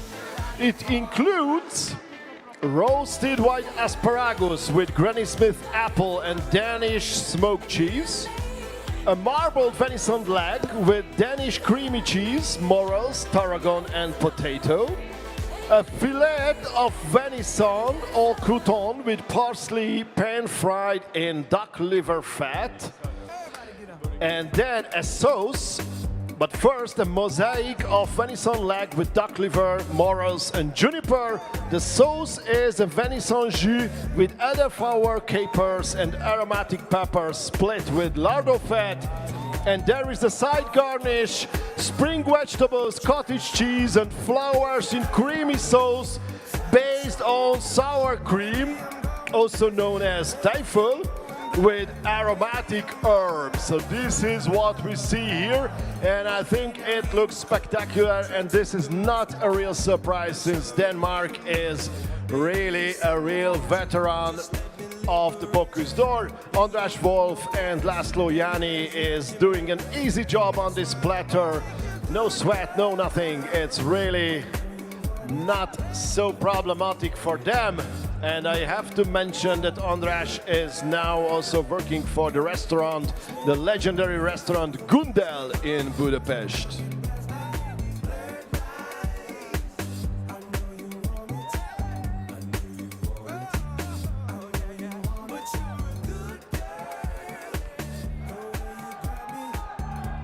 And we won't have much time to talk because we just have 2 more minutes before the plate of Iceland is arriving.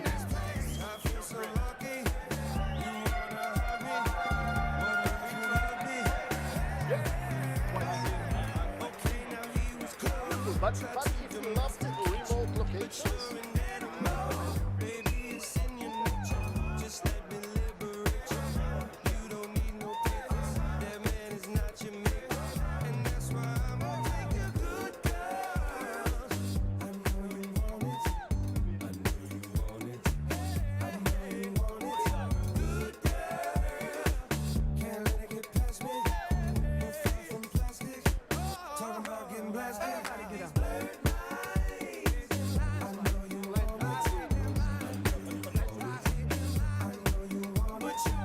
So, less than 1 minute for Iceland, for the theme on a plate, for all those potatoes.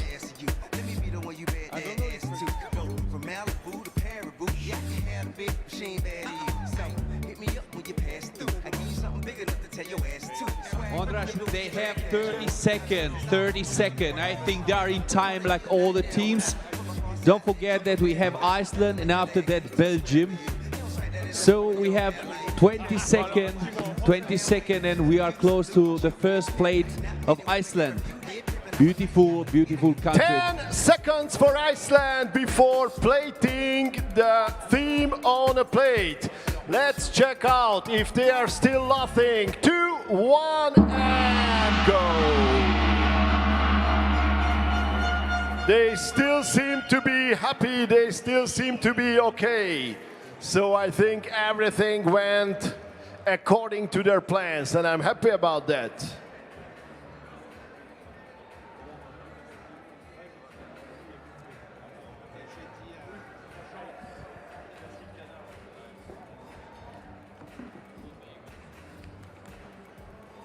And here in the middle of the stage, we are in the testing room. Regis are checking the plate from Iceland. The potatoes is the first and important product using for this plate. Three kind of potatoes. Don't forget that we have sour cream, cottage cheese, and it's important that it has to be a vegetable plate. What do we see on this plate? It's a Coronado potato and a fakir cheese, which is an Icelandic cheese, a piccolo tomato, and then green peas and wasabi oil, asparagus, Icelandic wasabi, and apple, and anushka potato, a crispy potato, and the white asparagus and ginger. These are all the main parts of the Icelandic theme on a plate, and in the first 3 kitchen boxes you already see the teams cleaning up, because this is also part of the competition. They cannot just go away and leave the kitchen behind.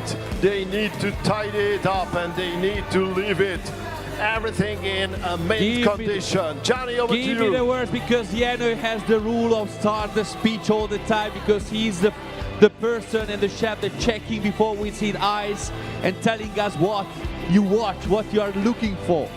Actually, I already had a sneak peek of the dish.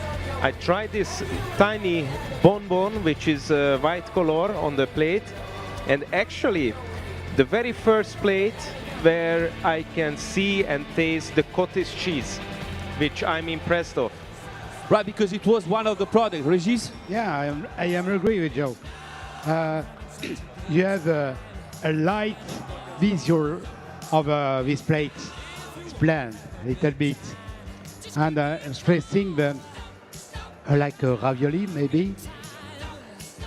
You taste very well the combination of sour cream or cheese, a little acid with the potatoes. Now I see under the crispy, the season on the time, asparagus, white asparagus, and the peas with caviar. Not the caviar, it's a similar caviar. I don't know how it is made. I think it will be interesting for the tasty, because the peas is sweet. I think the caviar, I like the caviar. What do you think about? I think one of the very, very good advantage of this dish, that the main part is actually really hot, which is, I like that at least now we have a dish where very good temperature, and I think it's a strong dish. Like we were telling before, the temperature is very important. Here the hotness is taking his rule, and the floating, let's say, plate that you were telling Regis is like a plate that is floating with a lot of dimensions, if I understand well. Don't forget that the cottage cheese and the sour cream are very important elements on this plate. The 3 potatoes as well.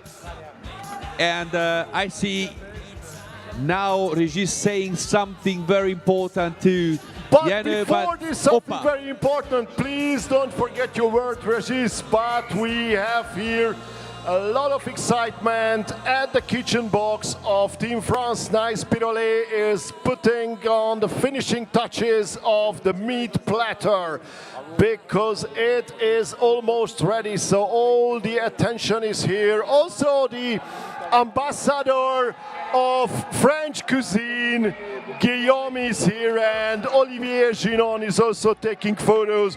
So these are the big moments of Team France. The team platter of Team France is almost ready. 10 seconds to go. And then it's 5, 4, 3, 2, 1, and Nice Pirolet and Cole Millard. In Bugs, the French kitchen. The meat dish of Naïs Pirolet of French team. And it's there, and it looks beautiful. The only female candidate of Bocuse d'Or Europe in Budapest, with the coach Tabata May from Les Apothicaires in Lyon. girl power here. Put on my life right now. You know that? C'est mon copain Andras, my friend Andras. And they look very, very satisfied. They look happy. European selection. But it's not over yet.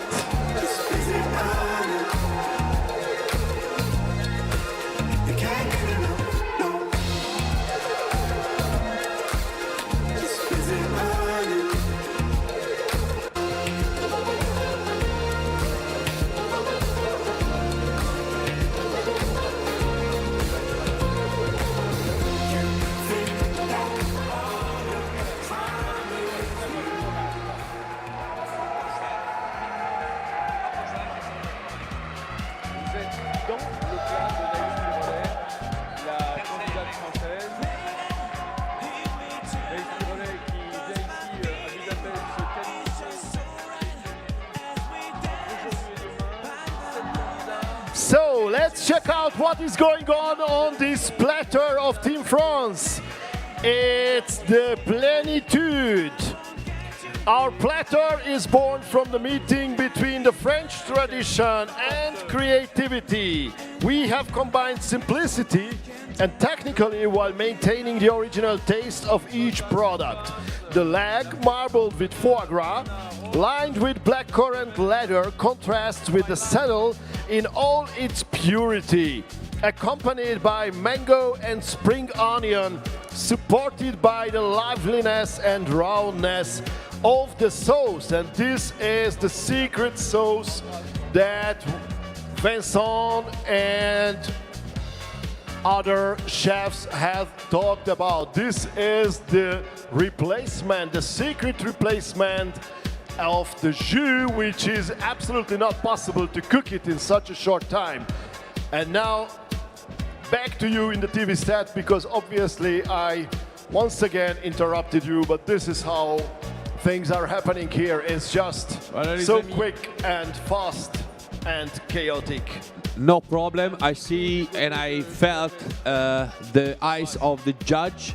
I felt as well the taste of Iceland. I was there last week. Fantastic country and full of nature, and I felt in this plate this kind of, let's say, nature tasting. Here, what Regis said before, the temperature was dominant. It was very important, I think. But of course, it's my opinion and not of the judge. And now we're waiting the plate, the first plate of Belgium that is coming in a couple of minutes, I think.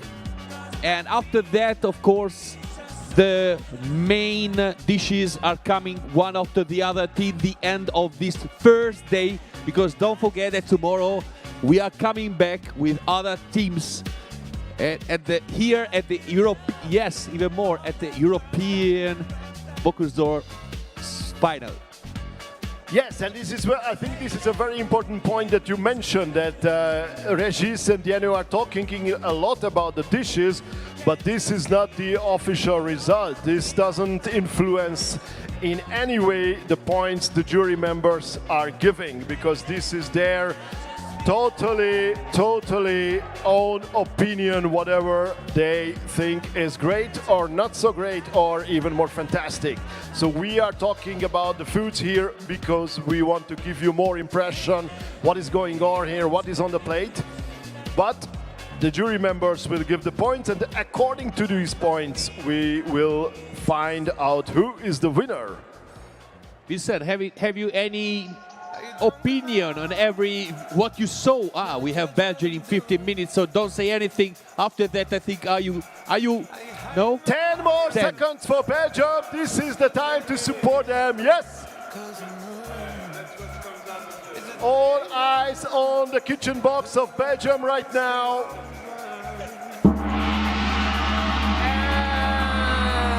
And that's the moment.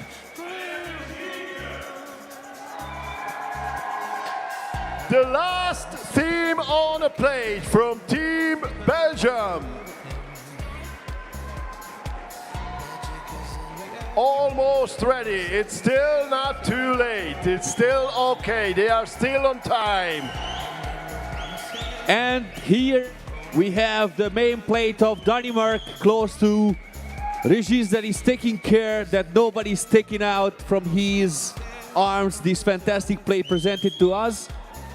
And let's see in a couple of seconds what is the opinion of our chefs here at the tasting table. Whoa! Belgian fireworks here. Aliens, yeah, sure. The last theme on the plate. You know, the first impression is important. Now, in the plate of Denmark, it's clear, plenty of color. It's very gourmet. Important the gourmet in the view, in the visual.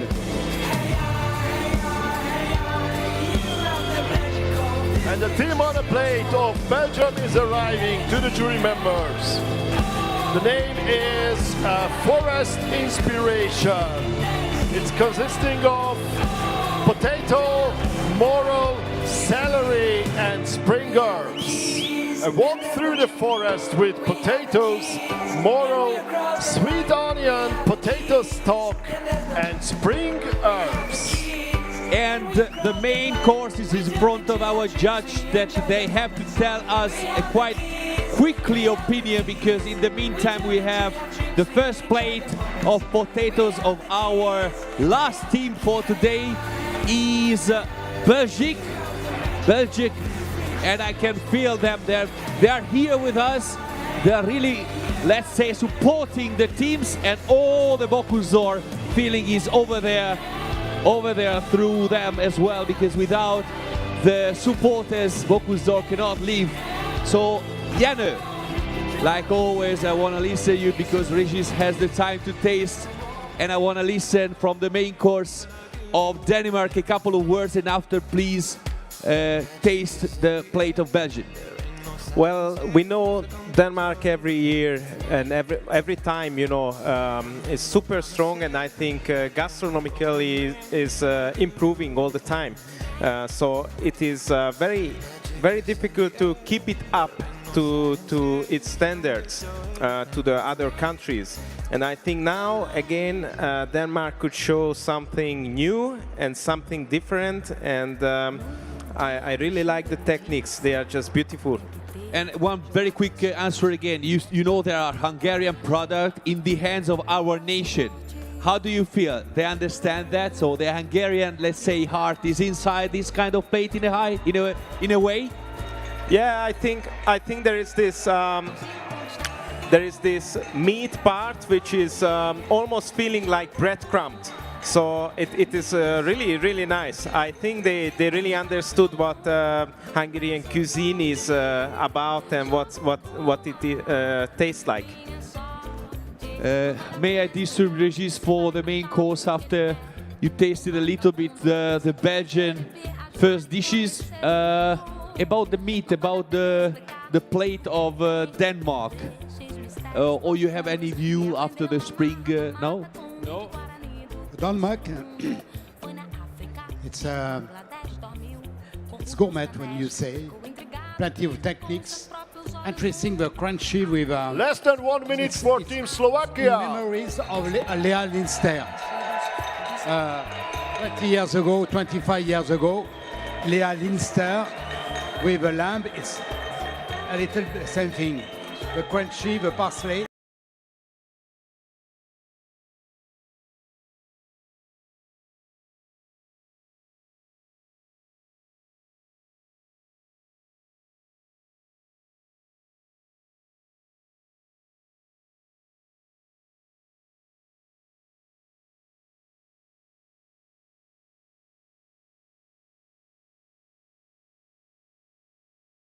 To Slovakia. 5, 4, 3, 2, 1, and Slovakia with the meat platter.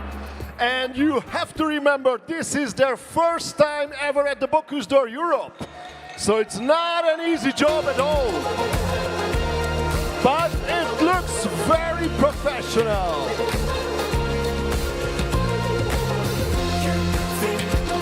Come on, Slovakia! Give your team a big round of applause!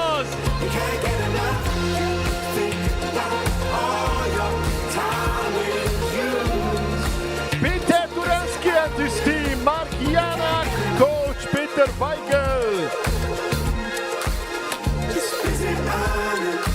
So thank you, Anders. The word now, because here we have the first plate of Belgium that it has to be somehow analyzed from our, let's say, tasting juries. Here in front of me, Jano is trying to write something, but he knows that he has to talk before to tell me the first impression about the plate of Belgium. So potatoes. Yeah, I think they really choose good ingredients together with this cheese cracker, and also the celery and potato goes really well. It reminds me actually of a Hungarian thing, like the rakott krumpli. It's an interesting flavor, very good. Super. And Regis, after the meat, I have to ask you the last plate. Yes, we have to run. You know, it's always like this, and because we have the big and hard job to taste. And what is your impression about Belgium? Of course, we attend Belgium because it's a country of potatoes, sure. It's quite simple. Nice decoration technique. It's very interesting, the combination with morels and with herbs. I say it's quite simple, but it's fantastic in the taste, really. Opa! Yes, Belgique, I want to listen to your voice. Like all of the other teams here and supporters. Be with us, be with us, be with us. Ondras, what's going on? What is coming on? I see the plate, you're looking for what is on the plate. This is the meat platter of Slovakia that is carried now to the photo booth, to the photo studio, and then they take some professional photos of it. And It's then a very the nice plating plate. will begin. But there is another plating going on, and it's actually finishing right now. And this has to be the meat platter of Team France. And obviously, it's very, very interesting what France is doing here, since they won the last World Finals of the Bocuse d'Or last September in Lyon. David Tissot and his team had the award of the Bocuse d'Or. So this is now the time for the girl power team around Nice Pirolet to show that they are maybe even better.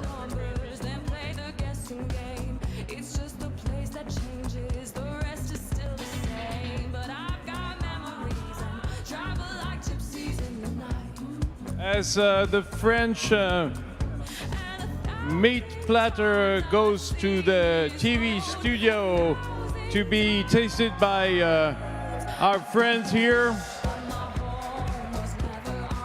So I would like, Vincent, that you stay with us because it's your nation as well.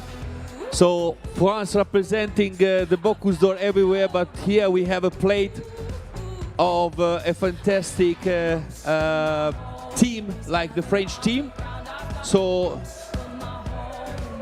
Régie, I think you have to catch the plate and you have to taste it and you have to tell us an impression. Of course, the first is your voice, Jano, to tell me what you see on the plate. And don't forget that we have always something close to that. Well, what I see, one picture drawing in front of us, and what I see in real life, it looks exactly the same, which is also a good sign. And I can The hardly... jus is not miss. The jus is not miss. Oh yeah, we need the jus. Actually, I think there is this like a meatloaf, and outside is some sort of maybe beetroot and some fruit. Is it? Yeah. It looks nice, nice details, and the meat also looks great.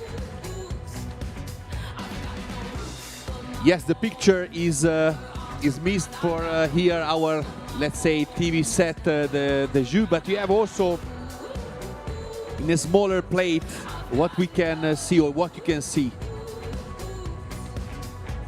Oh, the jus is here with Thiago Sabarigo.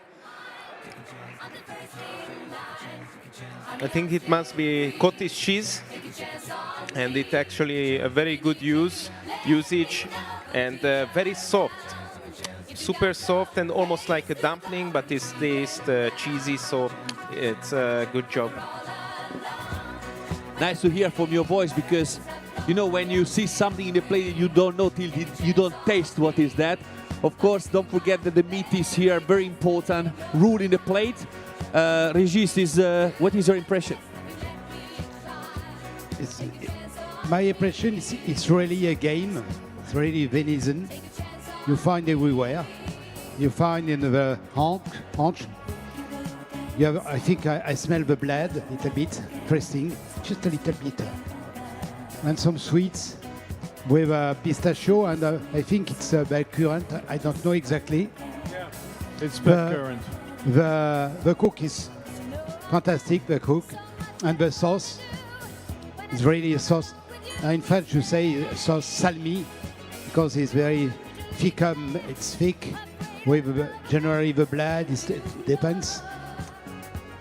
I think not chocolate, but a little aroma of chocolate. I don't know if you have.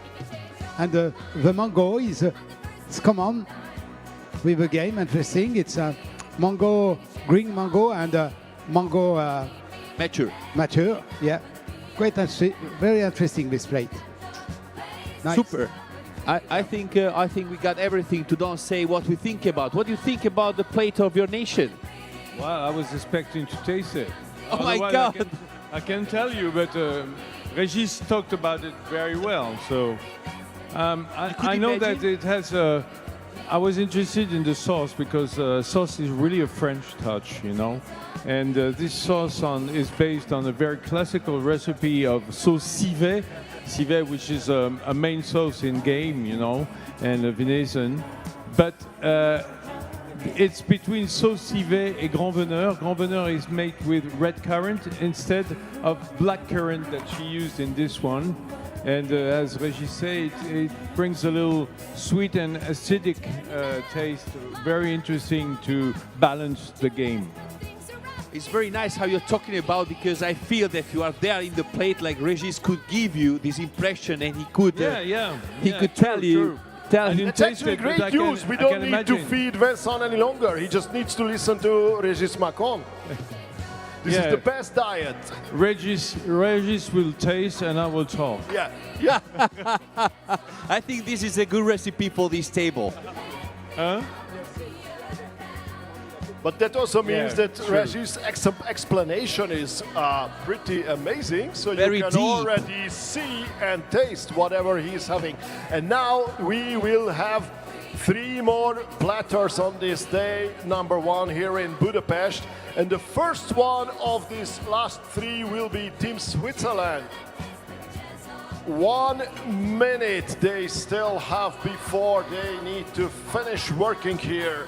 And then there will be 2 more, and then the day 1 of this competition of the Bocuse d'Or Europe 2022 in Budapest will be finished. But there will be a day 2. So no worries at all. If you are here or near Budapest, you still have a chance to visit Hung Expo, to come to the expo and also visit Sira Budapest, which is a HoReCa expo around us. But also we will be here. The first team tomorrow will start cooking at 8 a.m. There will be a live coverage from 8:30.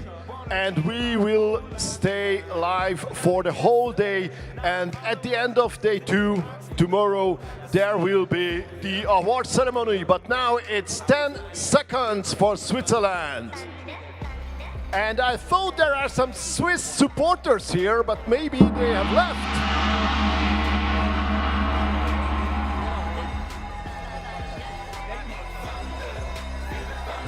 Christoph Hunziker from restaurant Schüppberg Beizli in Schüpfen.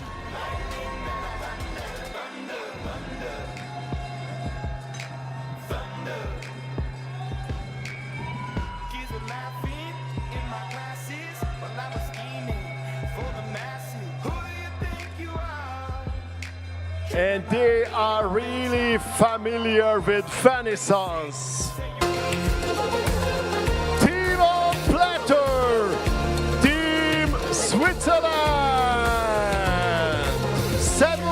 Valison, super! And the plate is here. Here in the 40-porta corner now of the plate that is our table with Regis and Yanu. And of course Vincent is here because he understands that the game are here. And here we feel good at this table. The plate of Slovakia, the first time here at Bocuse competition. And a beautiful plate presented now with jus and all the elements like we have here in the draws. So let's see, I think it's enough what we saw over there. Now is the time to taste it. And so Regis, please, the plate is yours and please describe us what you see now.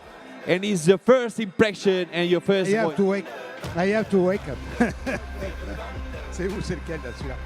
Je vais dire. Ah, c'est ça? Très bien. I see the shallots stuffed. I like the shallots. I think maybe it's cooked in a red wine or shallots it's red before. I don't know exactly. I impressed to taste.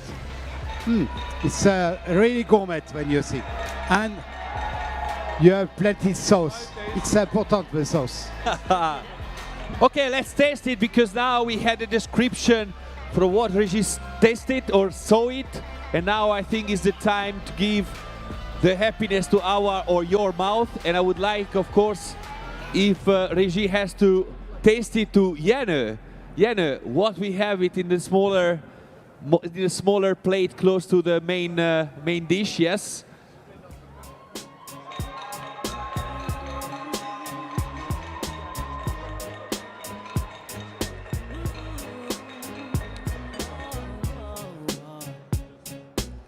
Actually, it is a ravioli, and it's quite my cuisine, Italian. Kind of, but Okay. also it's a Hungarian style of fusion because you know we have főzelék. Yes. And it is actually very similar flavor. Right. Of course, it's very refined and not like a főzelék, but flavor-wise, it is actually nice. Főzelék is used to do in Hungary most of the time with vegetables, yes? Yes, exactly. And what we have here inside the ravioli, the filling is cottage cheese. And I think the cottage cheese, they found the right way to use. It's in a pasta, it's always amazing. Super. I don't disturb you, Regis, because I see that you are now in the important phases to understand a little bit much more the plate, but please give us an impression. Very, very good impression, this plate. When you see, you say well, there are not too much technique, but in the taste, it's hot, direct. This candidate prefer to don't to put technique in the fillet of venison. But the cook is very nice, very interesting. You have a smell when you eat the thyme, very light. Okay. The sauce, juice, it's more juice than the sauce. What's the name? The leg, the anger, with morels and it's very light, not too much heavy. Yeah, it's good. The cabbage fix a little with acidity. Interesting. And the shallots, wow. Shallots, nice. I think it's onions inside, just a little acid and sweet. Equilibre, good balance, nice plate. So Slovakia, we thank you. You heard about that. So the judge say a very good impression. So actually I think it's better if now Jokuti Andras comes to the tasting table to see about what we are talking about. And anyway, I think Yanu has to say other couple of things about the plate because now he had the possibility to taste it. So tell me. Yeah, I think Slovakia can be very proud of the contestant. Yeah. You know, us chefs, we always have to compromise in the kitchen. But there is one thing cannot be compromised: the flavor. Flavor comes always first, and I think after all the techniques and everything else. And this dish is actually extremely flavorful. If I was going to a restaurant and I would get this dish, I would be super happy.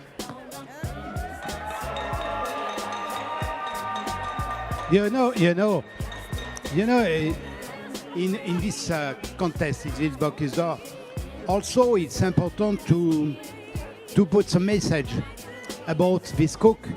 You can serve in your restaurant. Here it's an example.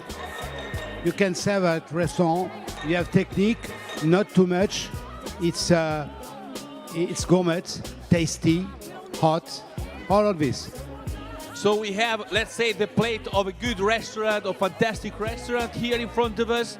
And we have also to say that this is important, it's very important aspect that now Bocuse are taking care, of course, is to get the possibility to be, let's say, recopied or redid it in their restaurant. Tell me, Jano, you want to say something? Yeah, actually more about this dish, that this really shows the meaning of less is sometimes more. And I don't see super crazy techniques, nice plate, but flavorful, and that's the most important. So you heard everything Slovakia about the opinion of your main dishes. And we have to say also that I see now Jeno doing what in Italy we call scarpetta. It means when you have a good flavor on the tape, on the plate, you used to go with bread and taking what you want to feel.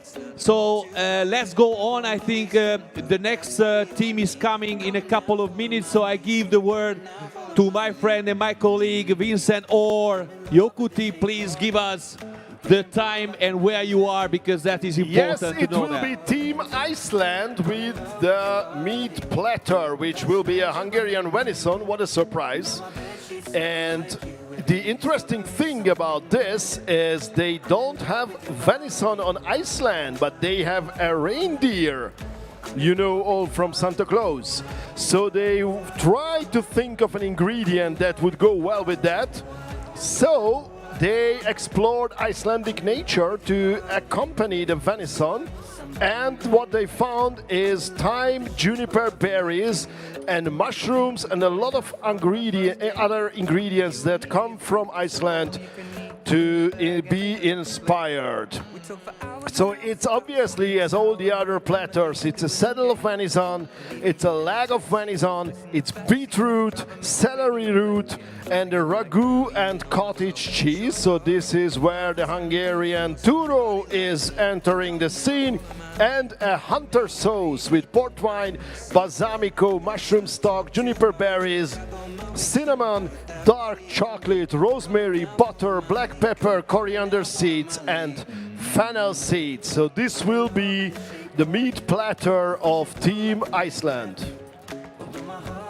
Are you somewhere around the Icelandic kitchen, Andras? I can see you. Not very close at the moment. Not in my back, I hope.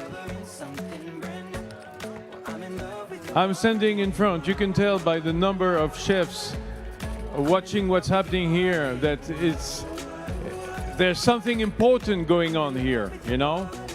Always the northern countries are always very, very precise in their work and always present here in the European selections, mainly in final in Lyon. We always find them. They're always good. And this is the time for Team Iceland. This is the moment to show us what you have prepared from a Hungarian venison instead of an Icelandic reindeer.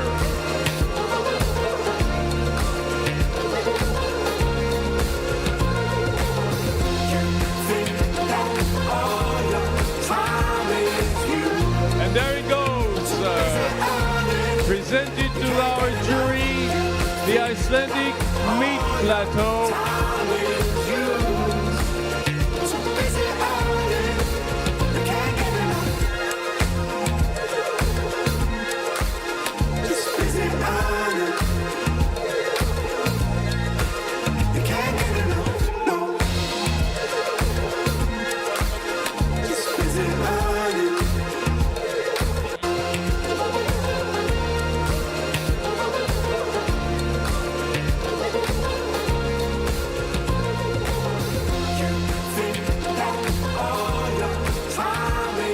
And here we have another fantastic plate from Switzerland. The main course is in front of us, or better, in front of the judges are trying to give an opinion about that. I checked the picture here to understand if we miss a jus. Yes, I think something we will have it. I think. Voila, I think. But you know, pictures sometimes I'm lying. So we are here, and let's see and let's talk about the next plate from Switzerland. And is rotating now to give the possibility to everybody to see what's going on and what it will be the plate they're gonna taste. I think in a couple of seconds the round is completed and we are ready to taste it. Jana is always watching what's happening around him, but now he need to talk before, you know, because Regis is going to test it and you have to tell me the first impression. So Jana, I think now, without tasting the plate, tell me what you see. Well, it is very difficult to describe because I see one picture in this book and it doesn't say too much because it's like where is it? It's the next page. Yeah, because that the platter is. But that's Iceland. Yeah. So I think we must try and we must see what is on the plate. But what I can see, there is maybe some sort of hazelnutty sort of cottage cheese usage, and also beetroot. Yeah, I can't wait to try because it's very difficult to tell. Okay, let's say that the jus just came, so on the back you have Thiago Sabarigo. They're trying to give us the first flavor that is missed from the plate. So actually now the plate is completed and now you can really tell us what is the Switzerland taste of this fantastic main course. So now I'm waiting, Regis saying us what he feel and what he can tell us, of course, because not everything can be told. The fillet of venison of Switzerland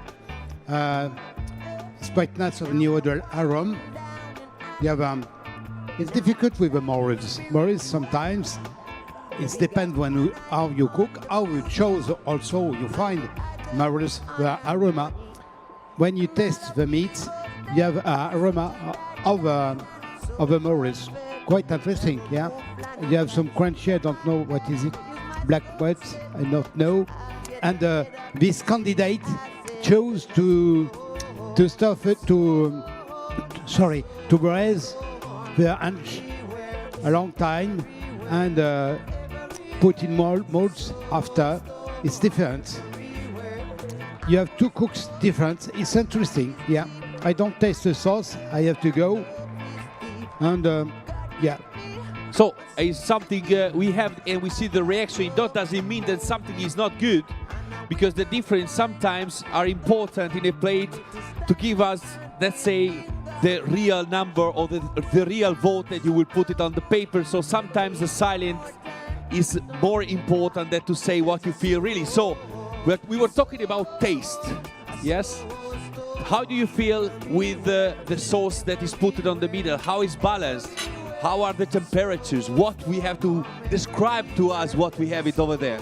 I think the sauce has the most potential on the dish. I think it's super important to it, and I think it is very nice that the chef found a good balance between salty, sweetness, sour, and the little bitterness. So it's yet fruity, but salty in the same time, very much complementing the dish. And I see that you tasted also on the smaller plates. Always we have something, but I don't know what you tasted. So tell us to what is it and what you felt. It's like a doughy something. It's like almost like a bread pudding, and it is actually goes really well with the sauce and the meat. Yeah, and we have some maybe salsify. Yeah. Yeah. Good taste, ça suffit. Or Jerusalem artichoke. Yeah. And the sauce is strange, like you taste like this. Because you have a mix of, it's a little sweet, sure, but also spice, éclair. In French, réglisse. I don't know in English, réglisse. It's a little bit of... I need the help of Vincent to understand what the French words, but Régis, you tasted a lot of plate, and all the time that I see that you tasting, you have first of all a fantastic vocabulary to explain us what you feel and what you have it. How is always for you to taste a new plate? Which kind of, first of all, open-minded you need to do that? Taste is before, it's the way of your job, your passion is to make pleasure customers, friends, family. You have to think about when you taste. Because I am not to go too much the technique. Sure, here, it's an area for this. But it's the final, the more important. The final is to cook well, sure, but good. Good for the eyes, good for the taste, good for the breath, and anything else. If plenty of sensation. And also, knowing the modern restaurant, you have also to transport, to bring customers anyway in your restaurant, in your nature, in your garden. It's important. Country, in your nation. All yes. this sensation you find when you taste. If you are too, it's really often when you are young.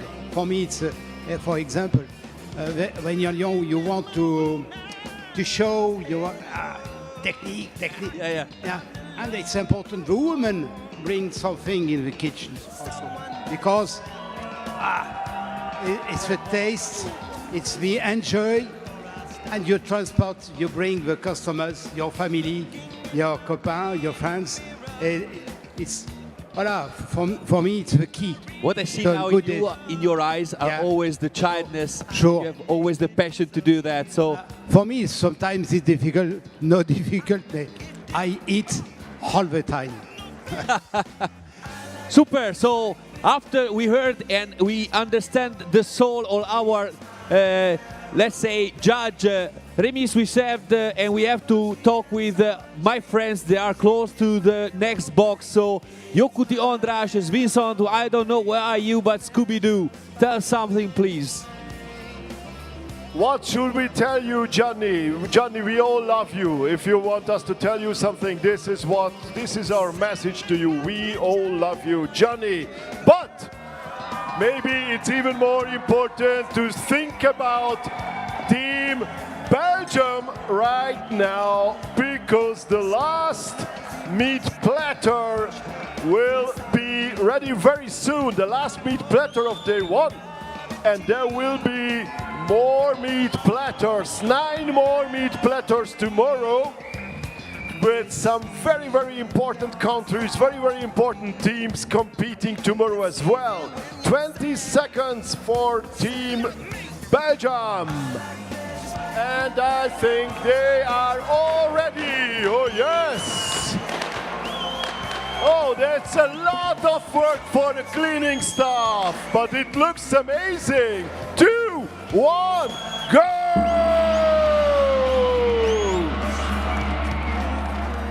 This is support. This is support. This looks amazing. The last meat platter of this day. Team Belgium! A smoked venison, portobello, black chanterelle, a pichivier, venison, duck liver, gramolata, red beetroot, duck liver, horseradish, a tartlet of buckwheat, oxheart cabbage, tomato, a Flemish asparagus, sour cream, also known as seifel, and cottage cheese, also known as turo, and an elderflower butter sauce.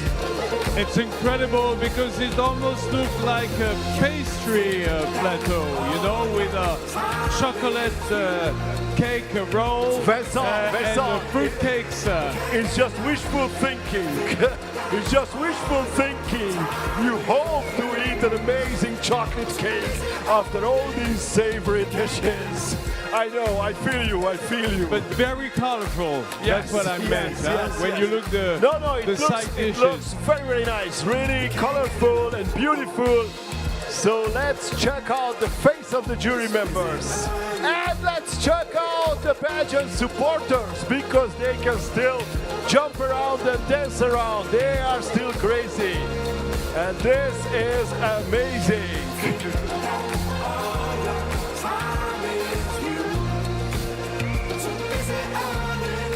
And now in the meantime you see the meat dishes served on a plate. They are not from Belgium yet because it still needs to get photographed.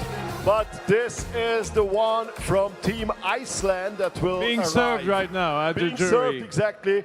Being served is the meat platter of Team Iceland. And then Belgium will still have, after the photos, around 8 minutes. Photos, cutting, dressing. Photos, cutting, dressing, and everything. The usual thing. The usual thing, and then it will arrive in front of the jury. And I think they are already pretty excited because these are the last dishes of this day. Vilivarju and Sasha Neri walking around with the meat platter. And István Pesti with the side dish. István Pesti. István Pesti. We are not afraid of using sh. But now we are here to judge, to taste and to give an impression of the plate of Iceland and the main course.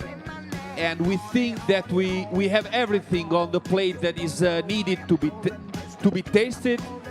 I see that Regis is under a big speech, and with Jenny, I have to say now and ask if you want to tell me the first impression of the dish that we have in front of Regis. Now I give you. Why I say gourmet? Gourmet is a combination of plenty of things. The bright, the products before, the products, the equilibre, the balance between the garniture and the meat here. It's all this when it's gourmet.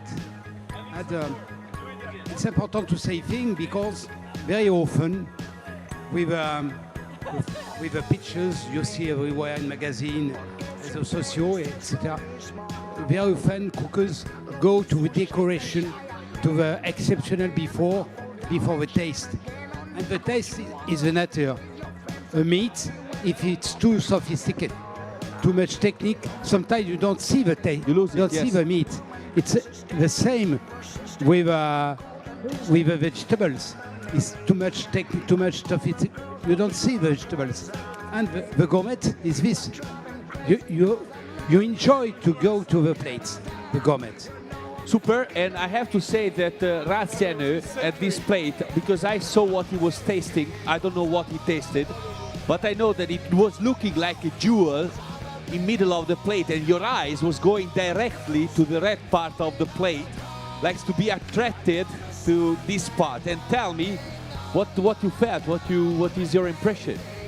Yeah, it is really nice part of the dish, and actually when you really look at the plate, you cannot take your eye off, and actually it is really nice beetroot and apple combination, which is always going really well together. in a small tartlet. The shell of the tartlet is very nice and crispy, not soggy. I think it's a very nice part of the dish. The other things are looking great. I can't wait to try. Thank you very much. You make me desire this plate, because now what I felt that why I cannot taste it, but it's not the time to taste, but is to comment what is going on and what they have on the dish. So Iceland is on your plate, and I saw now the face of Regis that was saying that yes, I think that part is of let's say the jewel that looks like a jewel was interesting, very interesting. Now I give you the words to tell us and to try to bring us in that plate. The venison with a lardo smoked, it's quite very interesting. The cook is nice. We love the tartlet with cheese, beetroot, an apple, equilibre. Good balance. And the haunches, interesting also with, I don't know, you have some dark liver, sure, but you have anything else, I don't find. And you finish with a small garniture with onion confit. It's between sweets, between a little, no acid, but perfume of onions cooked a long time. It's cooked. Super. I think also what we saw is something that make you desire to taste a plate like this, like all of the plates that we saw today. So the eyes has a very big rule when you are going to taste a plate. Now, yes, you want to say something when you complete it to taste this plate. Janne. Yeah, I think Iceland is very strong, good dishes and very good techniques and look beautiful. And I think there is the leg of the venison with the foie gras, the best part, I think, for my opinion.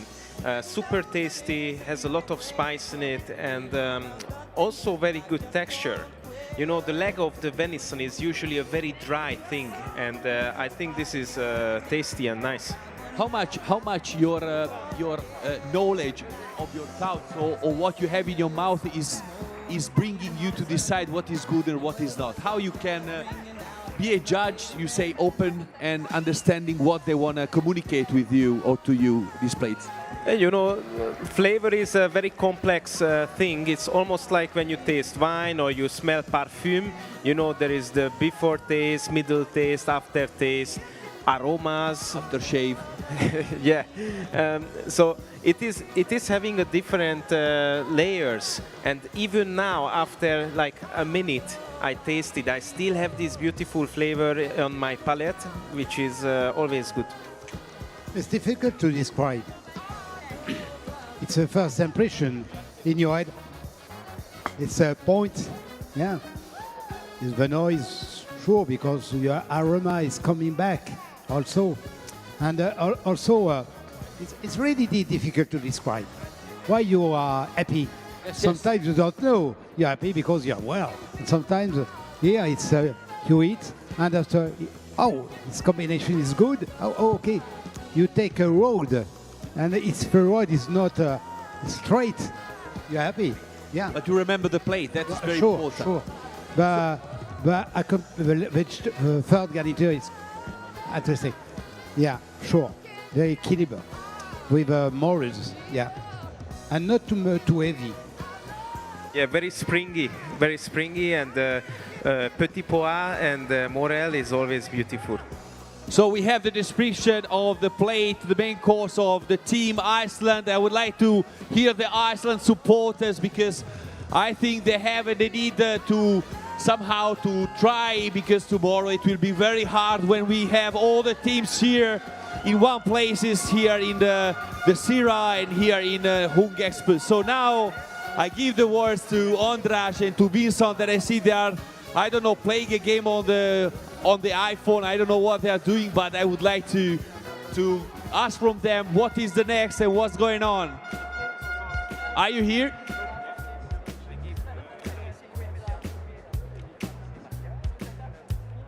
Yes, Belgium, but I would like to hear the voice of a real master of Bocuse d'Or. There is Vincent and the team András. It's always a pleasure to follow your advices, and since we have a little bit of time, I think you also have a little bit of time to drink a bit of water, and let's talk about what is happening tomorrow, because we will have a day 2.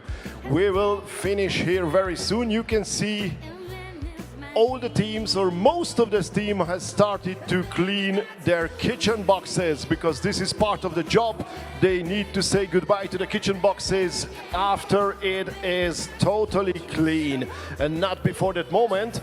And I think we have great news, because the last plates, the plated meat platter of Belgium, is ready to go. So this is the last dish for today, for day 1 of Bocuse d'Or Europe in Budapest 2022. Yes, I think it's okay to make some noise.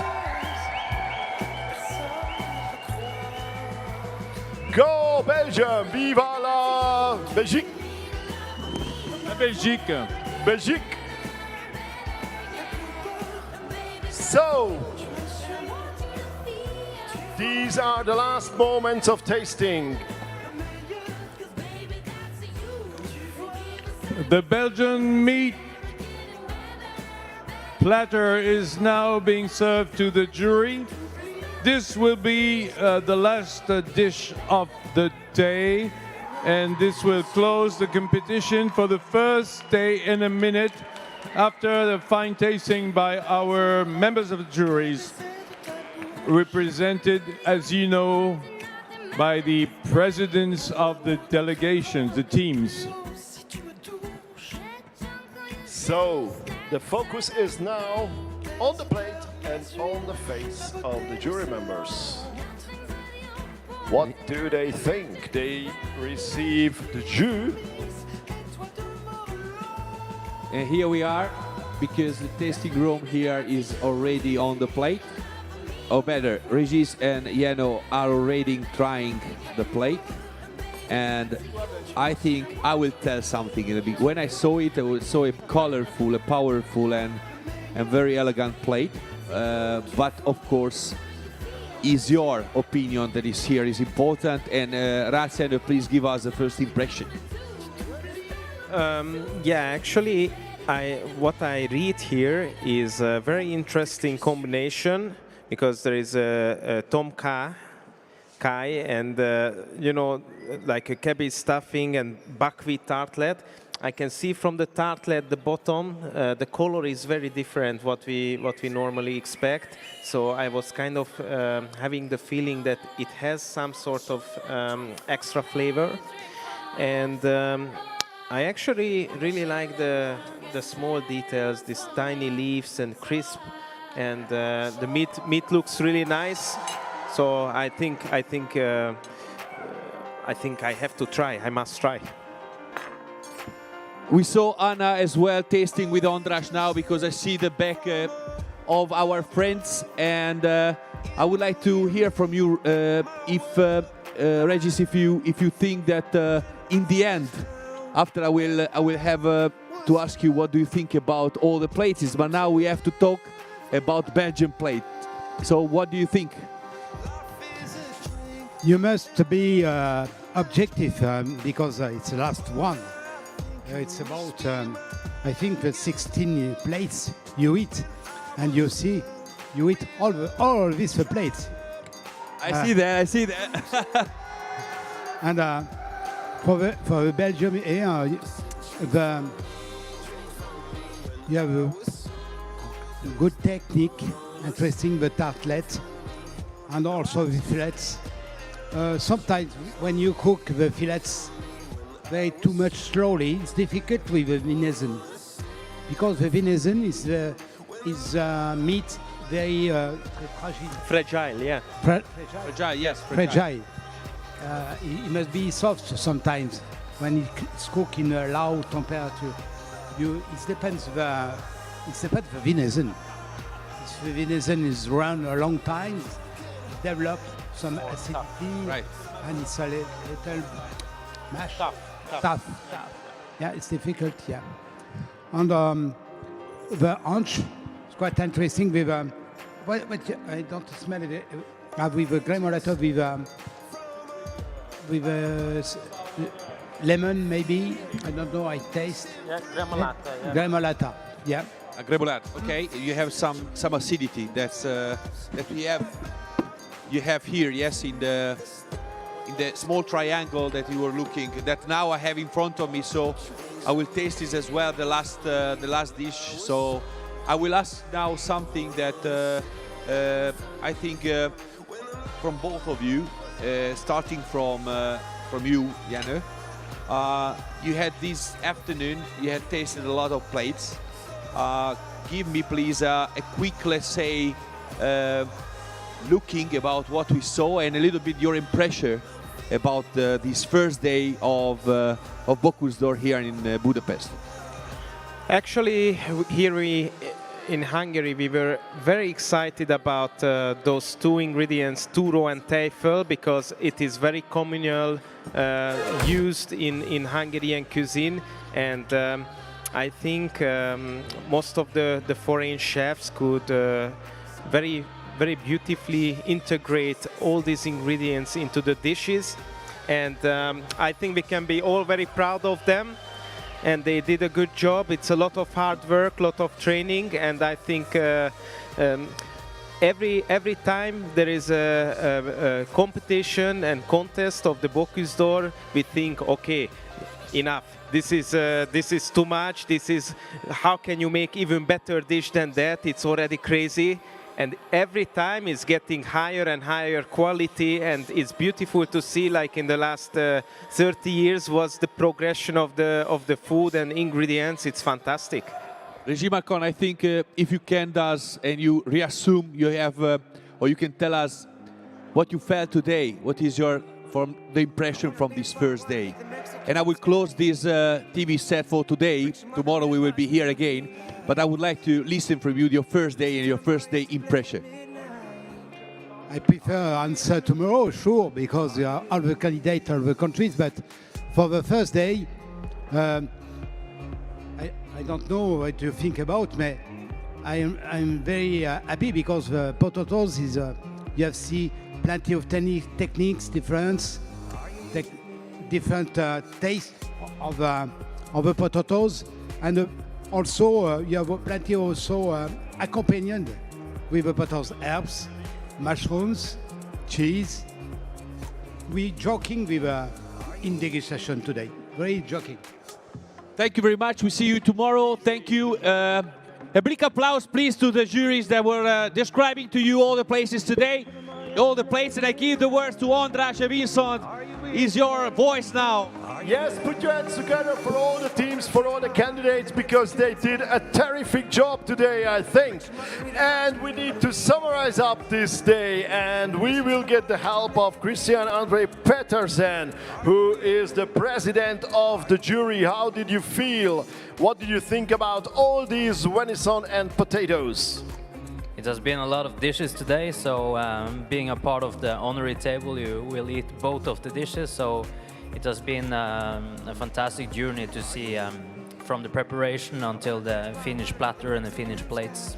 András, you could remind us that this part of the jury has a very special word because they taste both the dishes. This sounds like a job for me, actually. Yeah, that's true.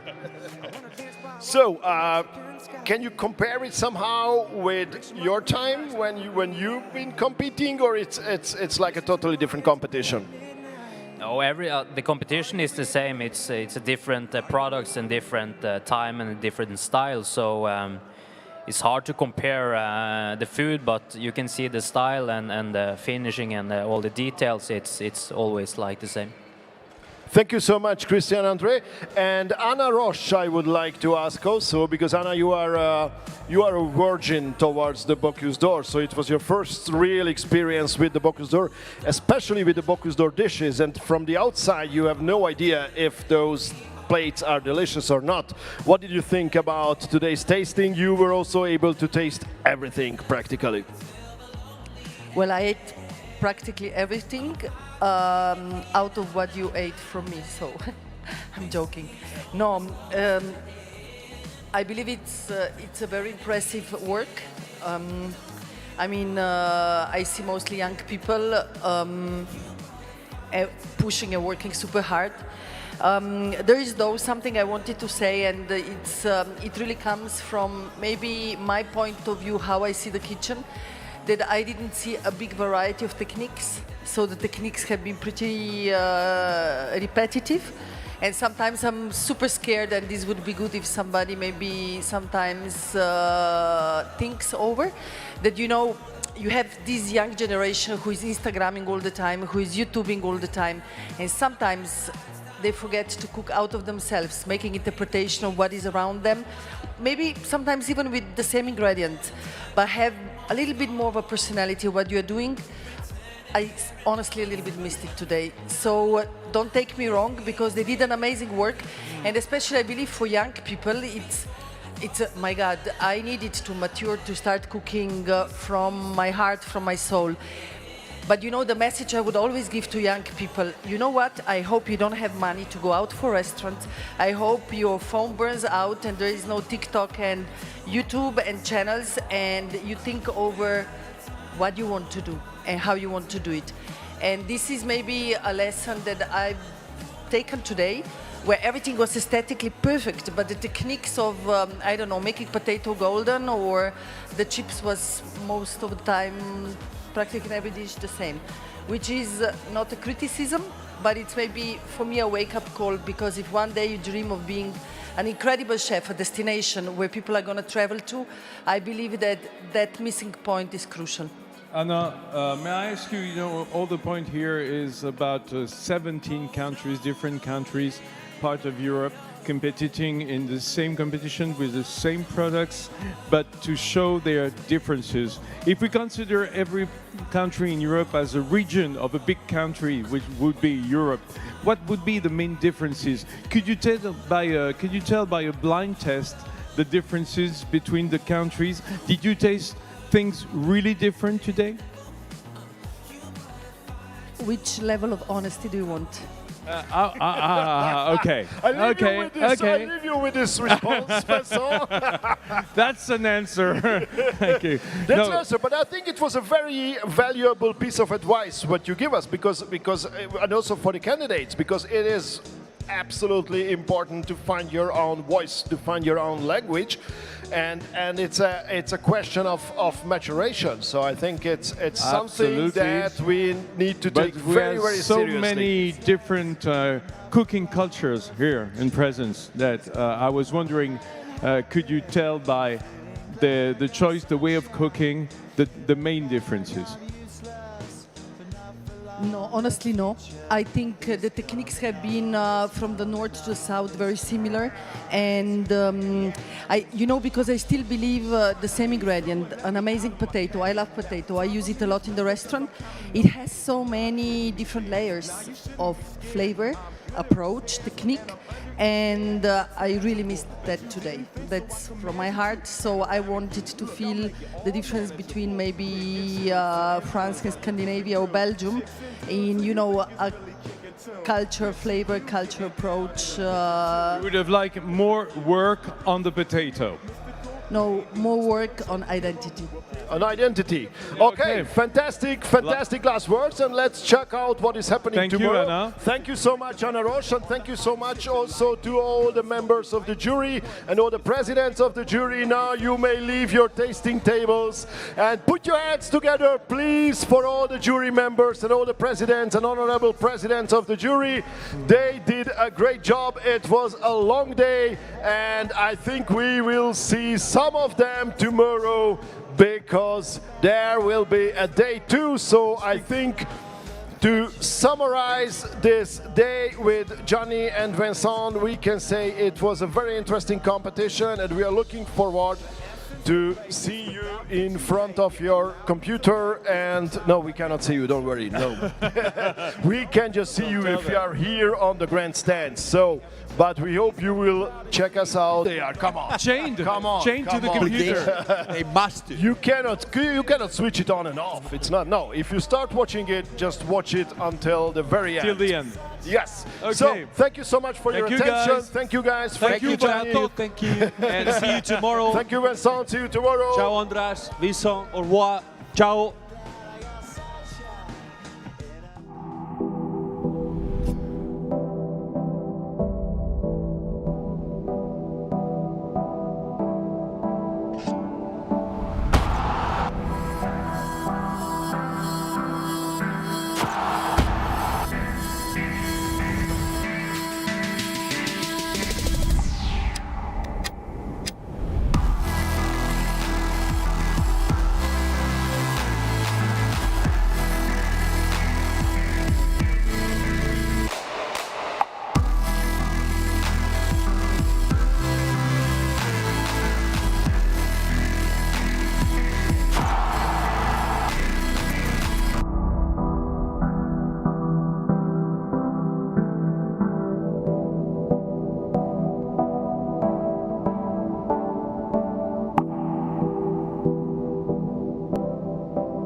The benefits for a community in the cooperative is that from the grape to the bottle, we keep all the added value in the village and for the wine growers, so we can get better standard of life.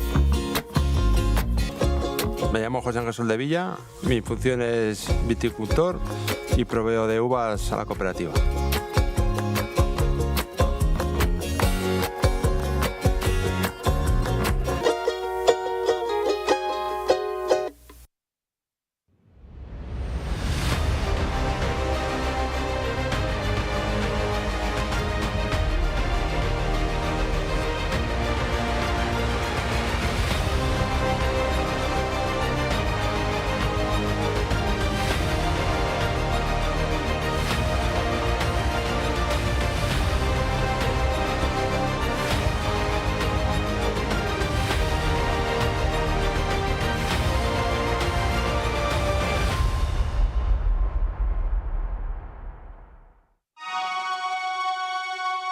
Bread is at the heart of life. All over the world, it's part of our cultural heritage, and every country has its own lively and unique bakery culture that gets passed down from generation to generation. Supporting and sharing bakery cultures worldwide. That's Bridor's mission. Bridor, share the bakery cultures of the world.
know what you're made of.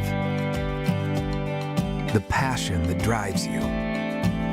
We love your creativity, energy, taste, commitment, and teamwork. We're back together. And we're honored to be at your side. Wherever you are now, wherever your journey takes you, always supporting your talent. San Pellegrino and Aquapana support restaurants. Together for almost a century, together with cocoa producers, artisans, and all chocolate lovers, we have been moving the needle for a fair and sustainable industry and for creative and responsible gastronomy. Beyond words, we believe in actions. 100% of Valrona's cocoa can be traced back to the producers. We are building long-term relationships with these 18,208 partner producers in 16 countries. As a certified B Corp, we are committed to improving every day. We accompany artisans of good taste in creating works of art with the most beautiful material and to be actors in the sustainable and committed gastronomy of tomorrow. Together, good becomes better. Someday I'm gonna be with you.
minds and go fucking crazy.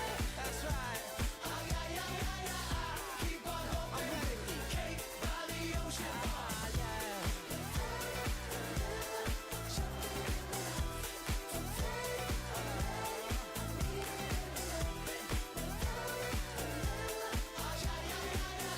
Keep on hoping.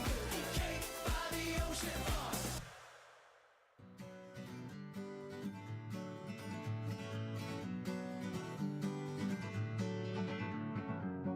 Feeling my way through the darkness, guided by a beating heart.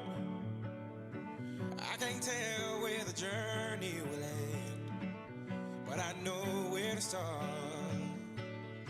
They tell me I'm too young to understand. They say I'm caught up in a dream. Well, life will pass me by if I don't open up my eyes, so that's fine by me. So wake me up when it's all over, when I'm wiser and I'm older.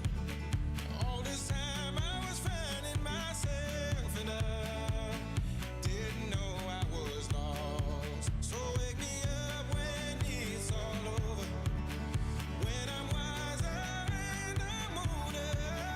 All this time I was finding myself and I didn't know I was lost.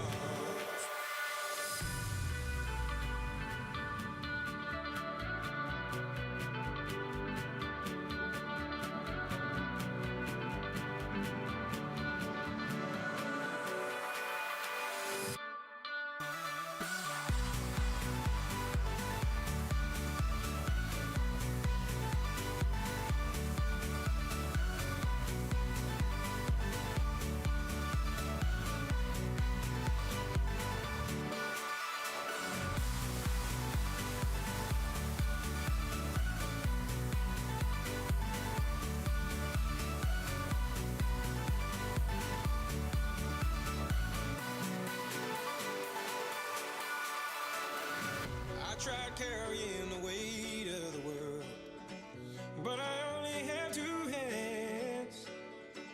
Hope I get the chance to travel the world, but I don't have any plans.